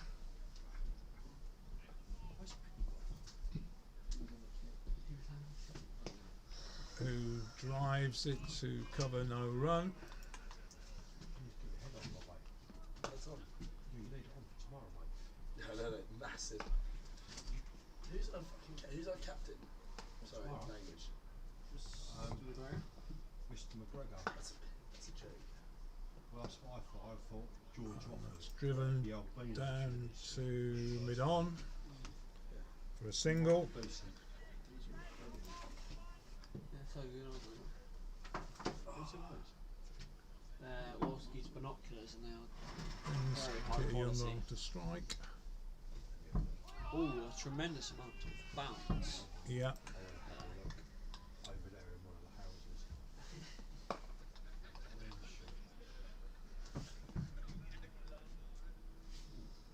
Amateur bird watching going on from Yeah, it's definitely to some extent bird watching. What's the equation? 61 off 11.2. 5.38 and over. I really hope we bloody go for it. Well, we've only scored 15 off the last 5, so Let's go for it. That's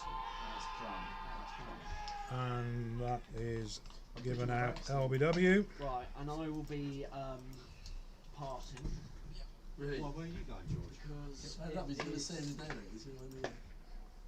You doing? I think either Oliver Hills or Darren So Atkins let's see heading if back we've got a up. replay of that. Either of them will be the strongest. That looks a Thank you pretty very good much, decision. Do you want to go and pad up? I enjoyed Rather that than a you lot. pad up. I wish, mate. So Well, Ollie Georgie. Hills is the incoming batsman. Are you staying at mine tonight, yeah, then? Yeah, Sweet. yeah, we all will. Oh, cool. Is that alright? Can you drop back here about 6:30 in the morning? We had a squaddy back with us last night. He came back to my house. Everyone was woke up this morning. I was like, hate to scare you, Dad, but there is a man from Regiment 7 Cottage. How did he take it? Not that well. And the best thing is, he dropped me off here, and he was going to go drop him, and the guy had forgotten his keys, so he had to drive. Just him and my dad had to drive back home and get his keys, and then come back. So Ollie Hills Did you know it? at the crease. Just some random that come back with you. He was getting one of my Colchester mates, requiring just 61 came back. off His 11. granddad, Jake. They are good on a night out. We met some nice ones over there. Yeah, when I used to drink in the castle, it used to be full of them. I used to And just dubbed away. I'll back you up if there's any shit. So just one off the over. Even if you've started it, they'll soon jump in and Yeah. Yeah, we saw a nasty one the other night. why are you doing it? You just got to sit still. So a conversation taking place between Simon Fernandez and Oliver Hills.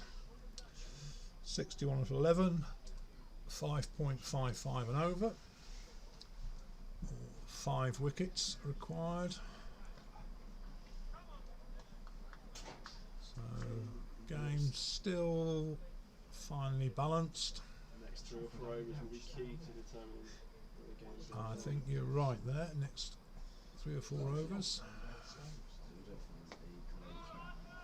important for Colchester not to lose in the quick wickets. His choice is about 5 sizes too big for him. Bless him.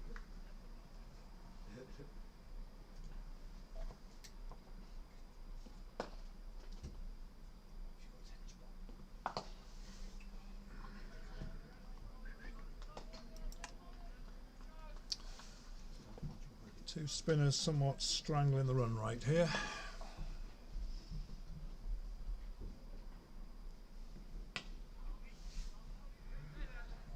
And some decent fielding with it. Right, see you in a bit, hopefully after a win.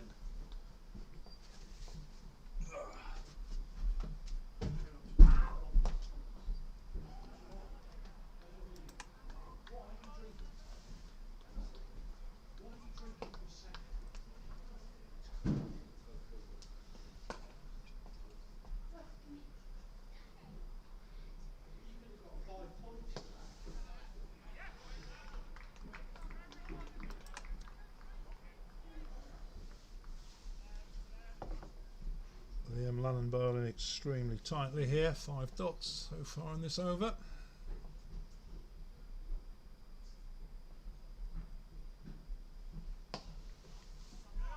And a maiden for good measure.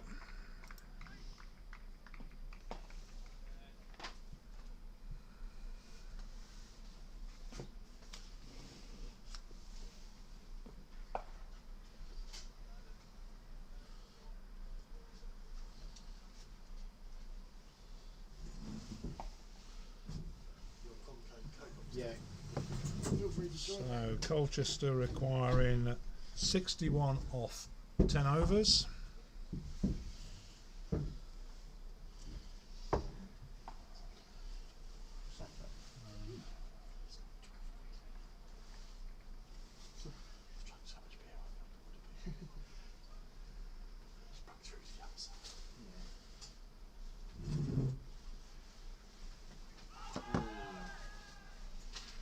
And no run. I suspect Hillsy's been told to go in and try and score some runs quickly. Even that first shot. Are we in sync, Worsky? We're in sync. We are in sync. Indeed in sync, Mr. Saville. That's like well Justin struck Timberlake back in the 90s. We're in sync. Ollie Hills for a single. Runs dried up a bit here though, Kieran. It's like a wee at the services on the way to an away game. It's a bit touch and go. It's just Will we quite get there or not? 10 runs after the last 5 overs. So Saw the frustration in Keir's shots. Yeah. Not his natural game, the lap, it's fair to say. no time to panic yet, but still 60 runs required. And that And looks when you've like got a shot like that from absolutely outstanding reverse sweep, but he's not going to get full value for that. 2 and they just get 3. Long boundary down there. Very long boundary. So 4 off this over so far. 6.11 an over required. So a bit more aggression shown than in the last 5. And Oliver Hills has firmly hit that straight down the wicket for a single. I think we'll see that as long if Hill's inside it, I think there at the end, I think you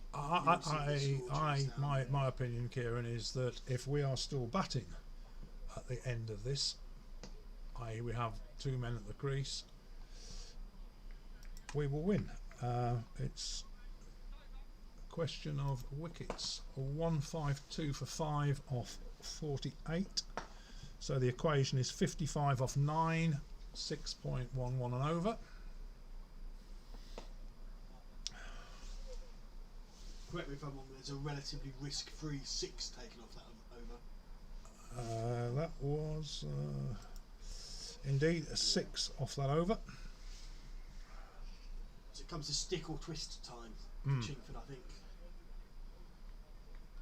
you either have to bring these fielders in to stop these 5s or 6, because all of a sudden, even if it's 5 and over for the next 5 overs to Colchester, you can then throw caution to win with 5 wickets left. We haven't actually been rotating the strike that well until that last over, and that's finally cut out to extra cover for a single where it's fielded, no, just 1 run.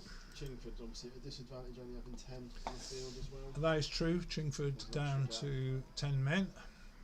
I did offer to go sub-field for them. And they declined, did they, Kieran? Yes. They thought they were better off a without like you. for like replacement. It was fairly. He's been in the wars today, but according to his family, and I quote this directly, he's a drama queen, is what they said. So.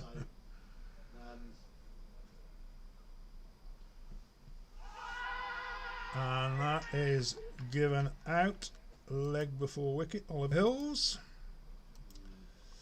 So the usual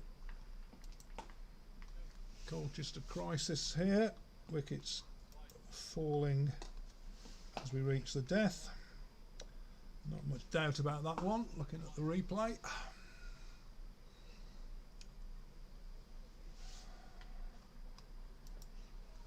So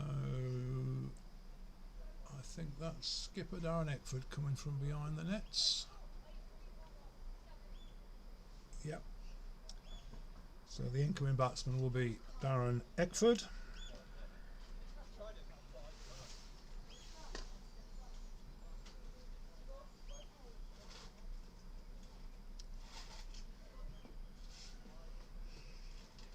.3 overs remaining, 54 runs required, and this going to the wire again.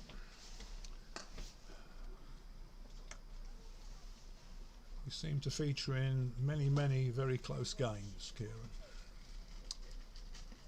Very fine margins. Not sure which way this one is going to go.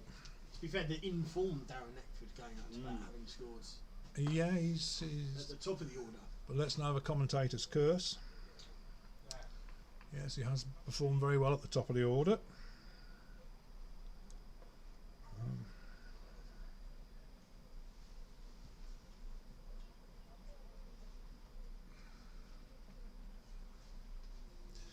Not been easy to score fours today, though.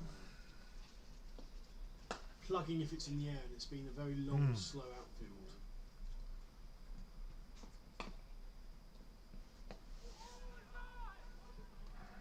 Down there with the trademark crotch grab, as soon as the forward defensive played. A big feature of his game, same as young Dan Laurit's name for England. Just very good, just readjusting the nether regions after every shot played. Something you'll see on Future Daz, hopefully for the rest of the innings. There we go. There we go. You just got to readjust. Make sure you feel comfortable at the crease. Imperative, I think, to feeling like you can play a good knock. Just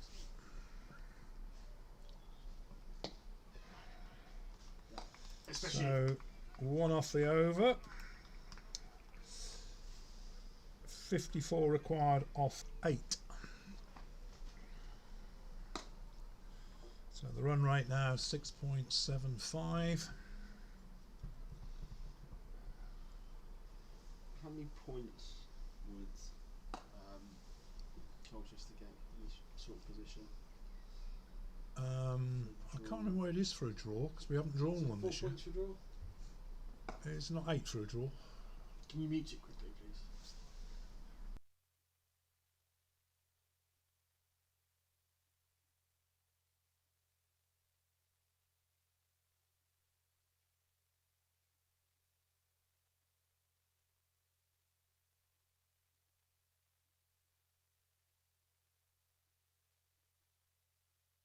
You can unmute it now. Alright, so Ben Gregor has bowled to Simon Fernandez, and it's just a dot.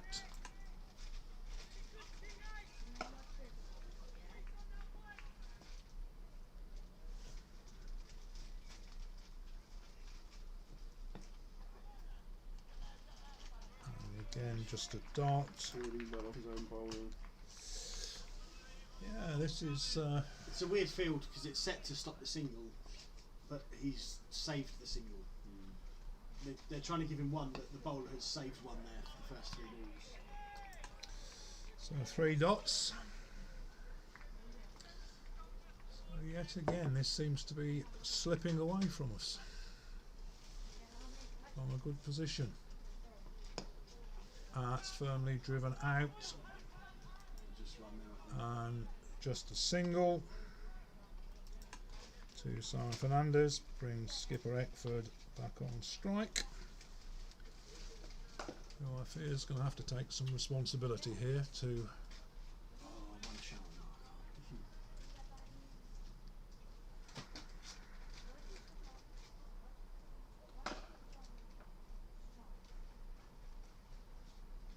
Is that where they come from, Sam? Yeah, So it's coming away from Compton to it. I don't know. I'd say something, but I'm live on camera. well hit by Darren Eckford, Authoritative. but from still background. only a single. So again, just 2 off the over, and the rate now up to 7.43 off 7 overs, 52 runs required. As a bowler DT at this stage, are you happy with the fields being set as they are? Are you thinking it's too negative? Would you rather be, let's bring everyone up and see if we can get a wicket? Yeah. Because I we could go 3 or 4. think- Having bowled at the depth so well last week, is yourself trying to bowl a team out. Yeah, I think that Chingford here fancy actually preventing us from I think scoring. I they- think they look they're happy looking to- for a draw first here out of this. Do you not think with 54 in the bank that you could? Yeah, Yeah. I mean, personally, if I was captain, I think I'd try That's and go for it. hit firmly down to long on, where they just take a single. But then you have got to factor in the fact they've only got 10, and that extra gap could be quite a big difference if they start trying. Yeah, to true. pass I it. hadn't factored in the lack of an extra fielder. I think. It depends on where they think they want to try and finish in the league. If this was at the end of the season, they were near the bottom or near the top, you think they'd probably go for it, but probably happy just to collect points as they go on. Just odd to see that number 8 batsman comes in and he gets a free single down the ground. Yeah. We have missed Charlie Fernandez and Jack Hobbs today without any shadow of a doubt.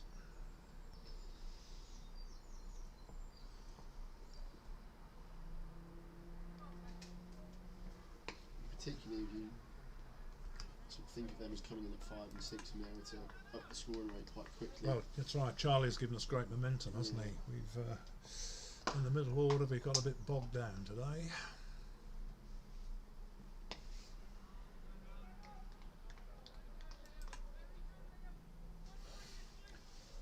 You think we're settling for a draw here? I think so. I think it's going to be a take it as deep as you can. I mean,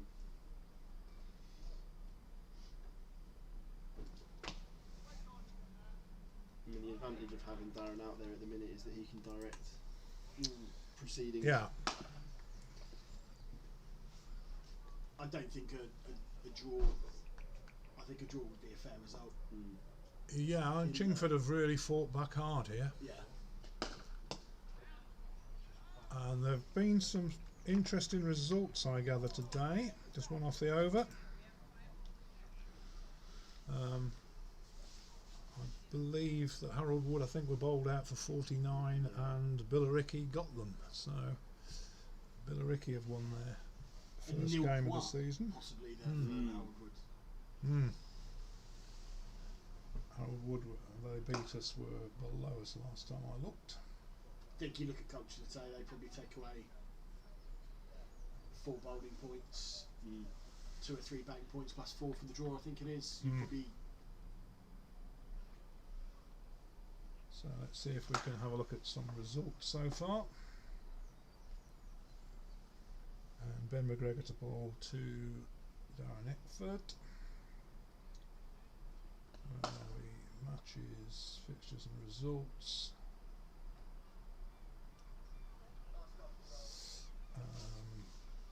Chelmsford have beaten Hadley and Thundersley. Billericay have beaten Harold Wood, who took no points out of that game. Hornchurch have beaten Bellis. So that's Flicks off his legs for one.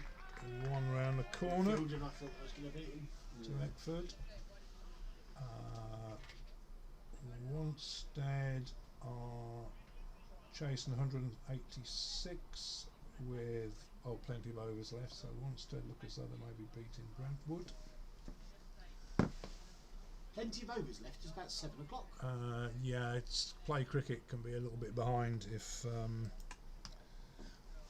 you know, it depends how fast it's been updated from the scorer. So yeah, Wanstead require 186 from 52 overs and then 150 of 41.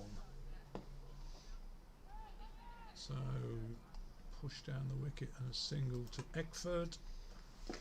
Is it mandatory for games in this division to be live scored? Yes. Yeah. Well, you're supposed to have a digital scorer, although. I think Duckworth Lewis is a big part of it as well, isn't he? Yeah, well, obviously Duckworth Lewis doesn't not in apply this today format, because it's a time game, But of in course. terms of the limit, you but, meant to have the Duckworth Lewis live, which obviously makes more sense if you're doing it on Play Cricket Score or Total Cricket Score. So 9 and over required from here. I think the home side are settling for a draw.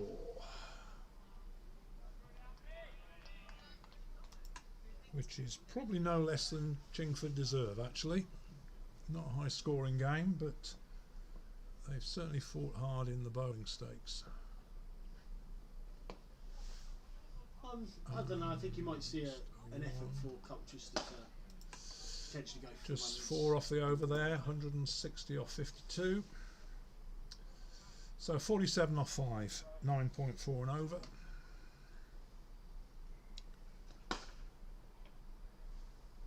Well, we've got George Offord, we've got Charlie Watts and Vikas Agarwal to naughty come. Vikash.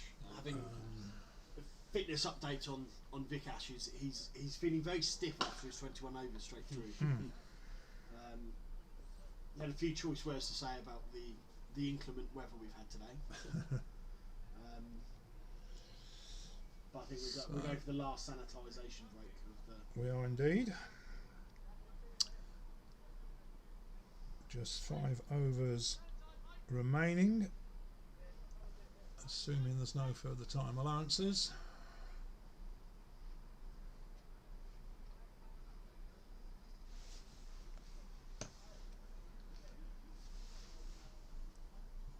Which is, I think, what the umpires may be consulting about. What's this? Well, because of the injury, the last hour, I mean, should finish at 7:10, but the injury to James Bridge, I'm not sure how long was lost, but it's meant the cut-off time is later. Probably about 15 And minutes. I think I may be getting a signal in a moment to that effect. Maybe not. But it's Liam Lannon to bowl to Simon Fernandez. He's taken some time out today, James Bridge.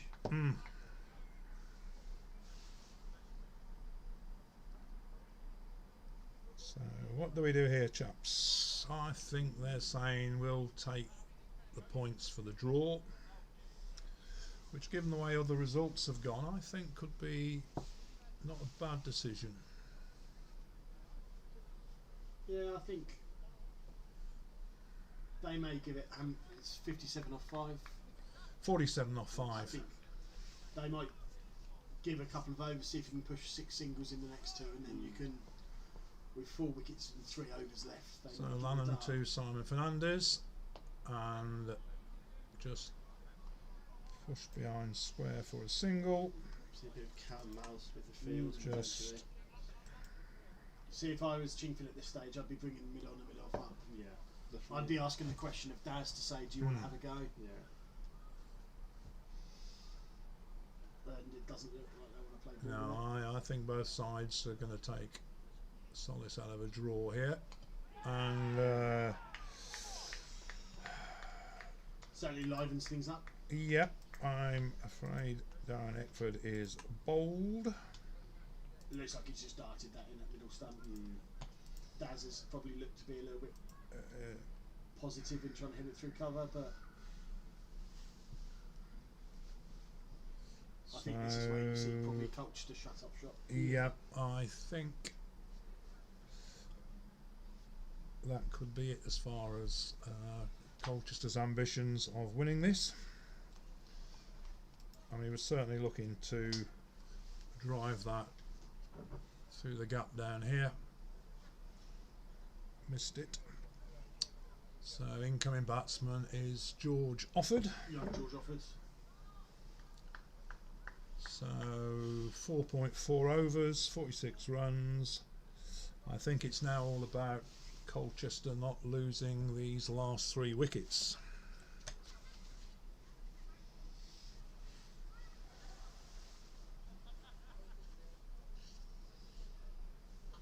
Yeah, from speaking to the batsmen that were batting out there, it's not your usual Castle Park flat deck, so so I said in the first innings, I think 202 was a decent enough total to bowl at. I don't think there was any chance that this would have been a 45 overs, wham bam, thank you ma'am. Well, looking at the field that's now been set, just put it on for viewers. Chingford fancy they're going to get these 3 wickets, I think. Catches all round. Let's go back to the over the wicket view. A slip. So silly mid off, sorry. George Offord just plays it back down the wicket.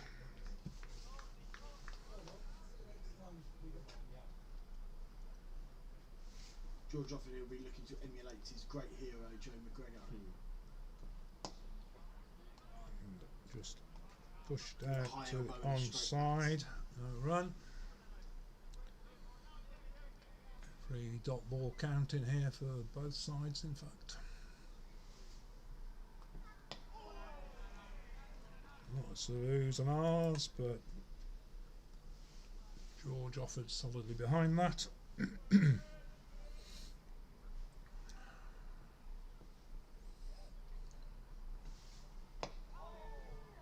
To kick that out. That in the big wicket. And 1 run and 1 wicket off the over. 161 for 7 off 53, so just 4 overs for Colchester to survive, or 46 runs to get, or 3 wickets for Chingford. Marked effort from Luke Cruz wearing shorts all day. So I think this is either a Chingford win or more likely a draw. I think. Best Puerto Rican cricketer in Colchester, I imagine, Yeah. Cruz, and being in shorts all day, as you pointed out. So Ben McGregor to continue to Simon Fernandez. Not to brag, but I am in shorts and flip flops. But I'm also not Puerto Rican, so that goes against me.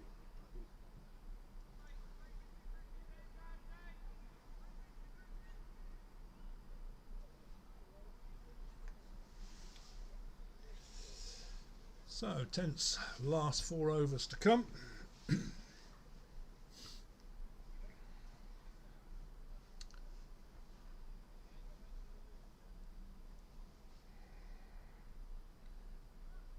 Definitely missed Charlie Fernandez and Jack Hobbs, and perhaps even the Allisons as well today. With the bat. Well, that's a very much shoulda, woulda, coulda, because you could throw Denson in there, you could throw Feroz in there, we're missing a few. Good bowling performance, not so. Yeah, I was very impressed with Good Charlie with the Watts bat. first up. I think DT would agree from an opening bowling perspective. Watching that was quite. Charlie's first spell was his best of the season. I think it was absolutely first class.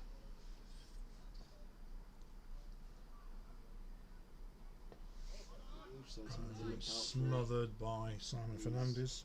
Their seamer looking as though he's getting warmed up to come back onto bowl. Good spot. At square leg. Yeah. I'm not sure what his name is. Harris Latif, I think it is. Try and blast out the tail.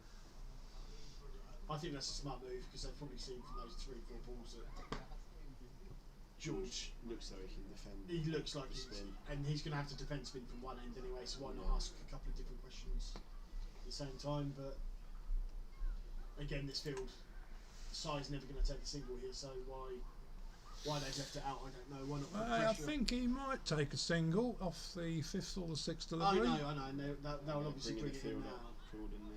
But why they're not, you know, if there's runs to play with here, why don't you put the same pressure on one end as you are the other? Yeah. I don't see why you don't. So go the for field coming right in to prevent exactly that. And it's quicker ball, cut square, no run. This could be fired down the leg side if.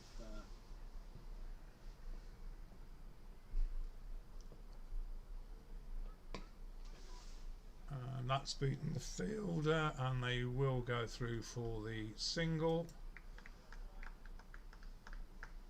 which keeps Simon Fernandez on strike, the senior man. So I just don't think that's clever cricket. I think in this situation where if Simon's not going to take the single, it's obvious he's not going to take the single. Why you don't put the same pressure you do on the on the number 9 as you do on the number 4? You know, you might as well bring. If he's not going to take the single, you might as well bring the field in and have someone in there to put a bit of pressure on. I think this is where we see the quick comeback. Yeah, It's it's DT well spotted.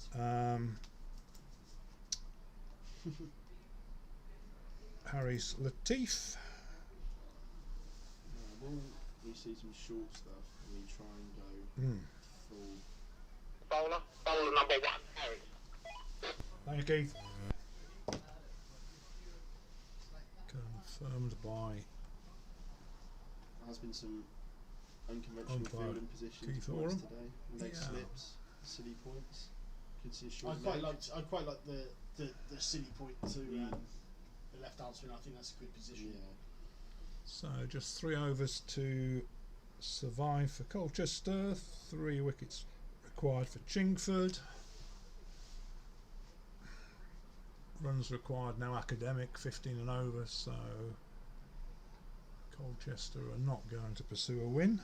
It's fizzling out a little bit from that point of view, but still lots of interest in the game. Been very much a game that's ebbed and flowed. It has I been an would ebbed say. and flow game. At points, Chingford, especially when Peter McDermott was batting, started to charge forwards, and then Colchester picked it back with a couple of wickets. The opening session before lunch was very good in terms of the ball was moving around a bit. It wasn't doing extravagant amounts, but So 3 overs to go. Harris Latif to bowl to Simon Fernandez. it's doing enough to make it. A short leg as well. Yeah, somebody under a lid. The deep backward square. Not entirely sure Sai will be overly.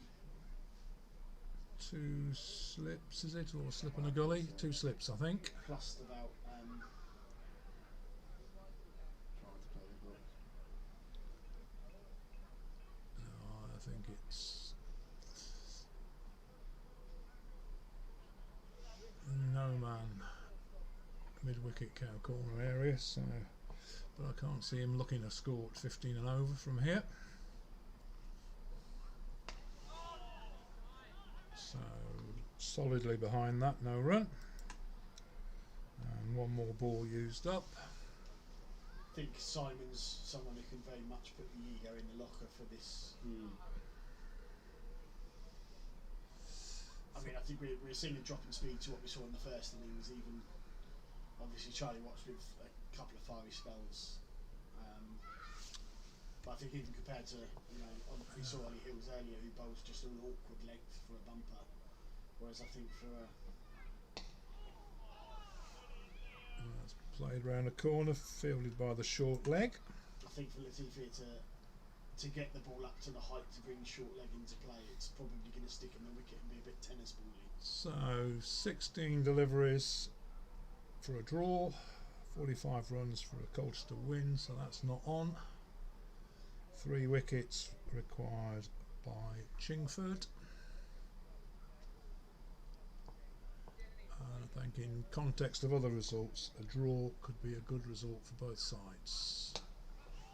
It's nicely pushed out to mid-wicket, and Just crept over the line. it has indeed just crept over. So 4 runs to Simon Fernandez, takes him on to 43. So another interesting equation, is he looking for his 50? I don't think he'll be playing. I think it too will much. be. I think he'll be digging in rather than looking for personal glory. Although think you that's might see hit him- firmly straight down the wicket, and 4 runs takes him on to 47. So Just about to say that I think Si will probably get there if he plays his natural game, because once the bowler goes searching, we're seeing short leg come out now, and obviously they're looking to protect the single for the next over. But once the bowler goes searching, but the run DT will be able to say as well from the bowling the perspective. the run If rate you go searching, the loose balls. They come quite easily. the run rate requires now 16. I'd have every fielder round the butt. They're not going to score at 16 and over. Smartest cricket there, taking the short leg out and then he tried the short. Yeah, in days gone by, I mean the run rate required now is 17.08. I think I'd have 7 men catching. you have to dangle. You have to dangle a cat. It's okay. If you think you can hit three or four fours and over, have a go. Well, I have 2 short legs, 3 slips, and a gully. Well, it reminds me of a few years Catching ago. silly mid on and off.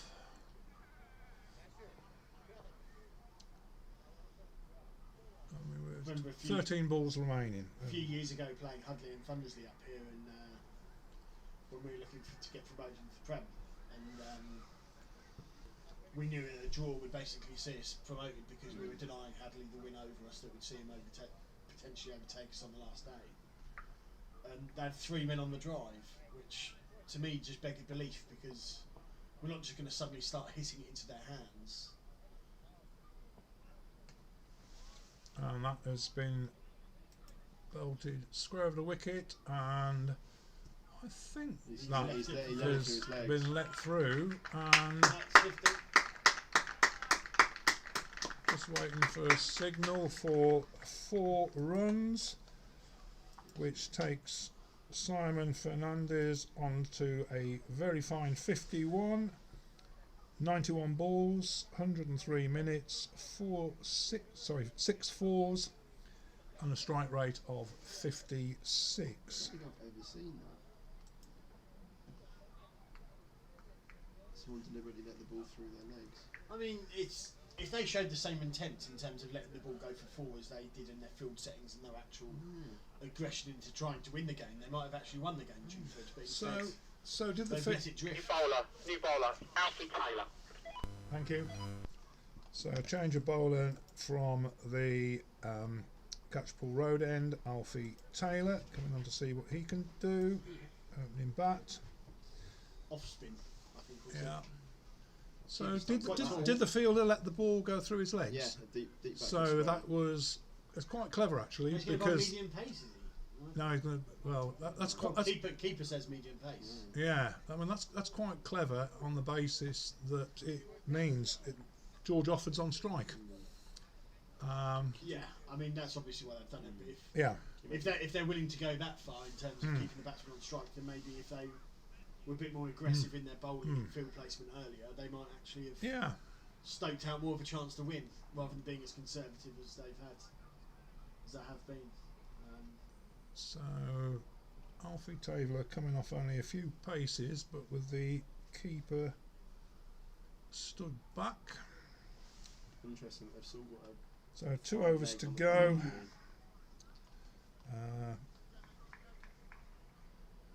Don't think they're going to squeeze in further overs.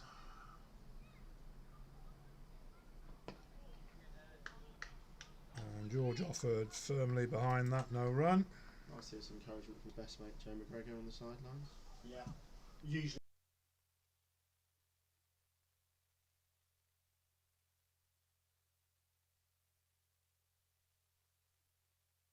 We know.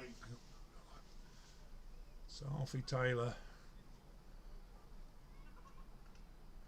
to bowl to George Offord. And that is snicked and caught. Need to identify the catcher. Keith, get up with the catcher, please. Catcher Liam Lannon. Thank you. So that's caught. George Offord caught by Liam Lannon. And is that Charlie? Charlie Watts. Charlie Watts. Incoming batsman Charlie Watts. Well, deliberate letting through the legs for the forwards. Paid off. Yeah, absolutely. Very clever move. Actually quite a well taken catch. Yeah, that was. Made it easier than. it Yeah, probably was. looked a Yeah. decent, looked a decent delivery on the replay. Catch is slightly out of view, but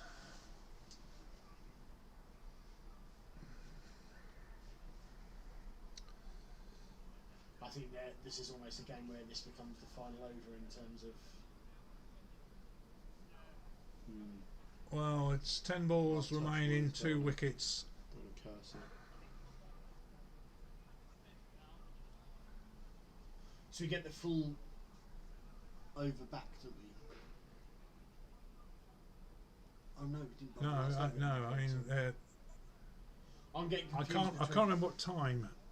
The cut-off time's been adjusted. I can't remember. I didn't make a note of it, but I reckon we have 10 deliveries for Charlie Watts and Vikas Agarwal to survive, and indeed Simon Fernandez to survive.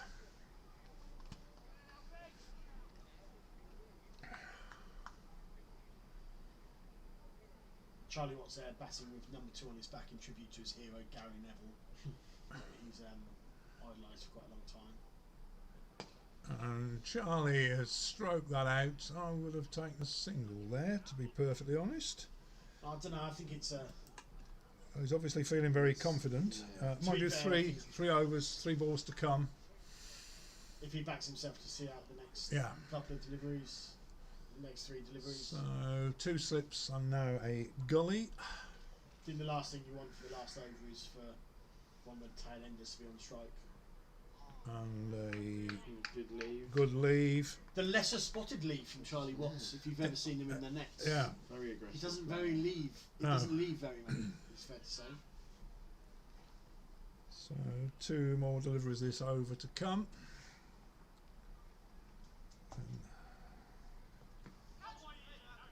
And I think that's a wasted delivery at played that pace. You off don't his wanna- hip. No run.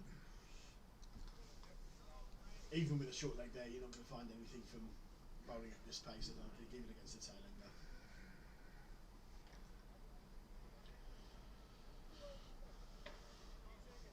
Umpires have had a good game, I think.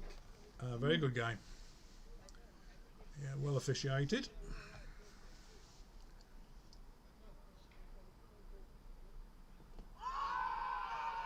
And appeal, but umpire Keith I Orr heard 2 not noises from moved. here, I don't know about you guys. Yeah, I think that was Yeah. an inside edge onto pad. So wicket maiden for Alfie Taylor. Alfie Taylor. Maybe they should have brought Alfie on a bit earlier. Yeah, certainly. So certainly might suggest that. I don't know if we're going to see another over from the opening bowler. I think we might see is that McGregor or Lannon at the end of their run-up. I think it's looks like Lummy to me. Lannon to me, yeah. Not Lannon, I no. think is Ben McGregor bowled out. I imagine maybe at this point. I don't think anybody's bowled out. They've shared it around quite a bit.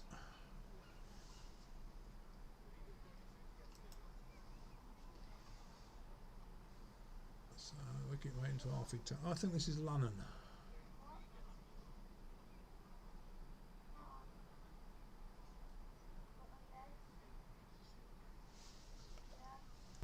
Keith, just confirm Lannon, please.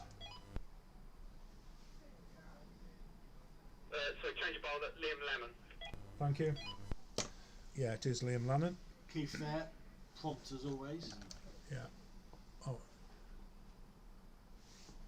And that's just played the wicket, no run. Well played. Watch the carefully just under the Yeah, nose. it's having the radios at this distance from the wicket, it's just invaluable. Well, my dad and me used to do it when I was about 11 and used to score for the seconds. When Everybody appealing, no. I was about 14 and played in the twos down here, and my dad umpired and I scored. And the walkie-talkies were a novelty back then. Not many people did it, it's fair to say, but I think it. There's not many doing it now. I think I'm the only one using radios in our division. Just made sense. That's 3 balls gone, Yeah. isn't it? And these are so good that you don't get any Pizza Hut or crackling or. In fact, that was always the in-joke from my dad, was that someone would phone through an order for 3 Big Macs. Yeah. Side phone facing up. That's a poor delivery. That's a poor delivery at this stage, I think. As a spinner, if you're going to be short or full at this stage rather than a good length, you'd rather be full. Yeah. And at least you're bringing the edge into play. So just 2 balls of the match remaining. So unless we see something exceptional happen, and we don't, we are on 174 for 8. If he needs to get a single here for a batting point. Batting point. Yeah, a good. 175. Yeah, we do need a run for a batting point. And run for a batting point. Oh no.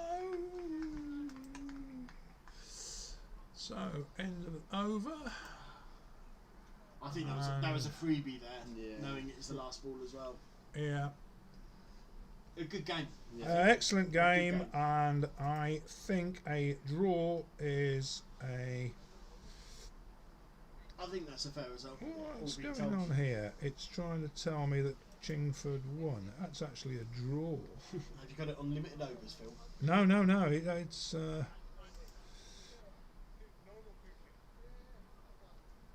Why is not? No, it's just the way it's been set up.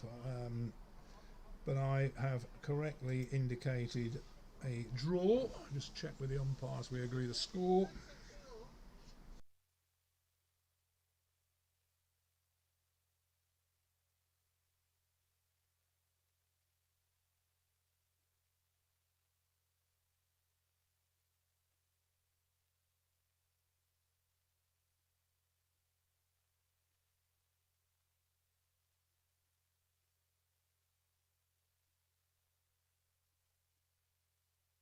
Yeah, pass this there.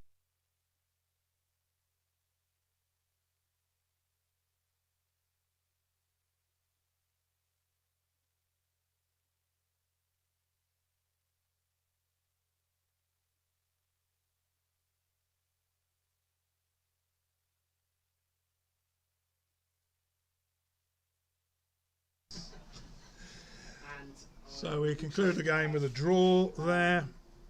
2 vanilla milkshakes, please. I just need to put up the Colchester batting card. No.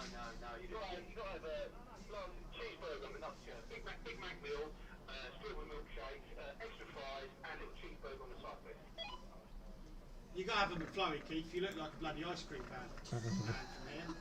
I'll have a 99 and a flake, please, Mr. Whippy.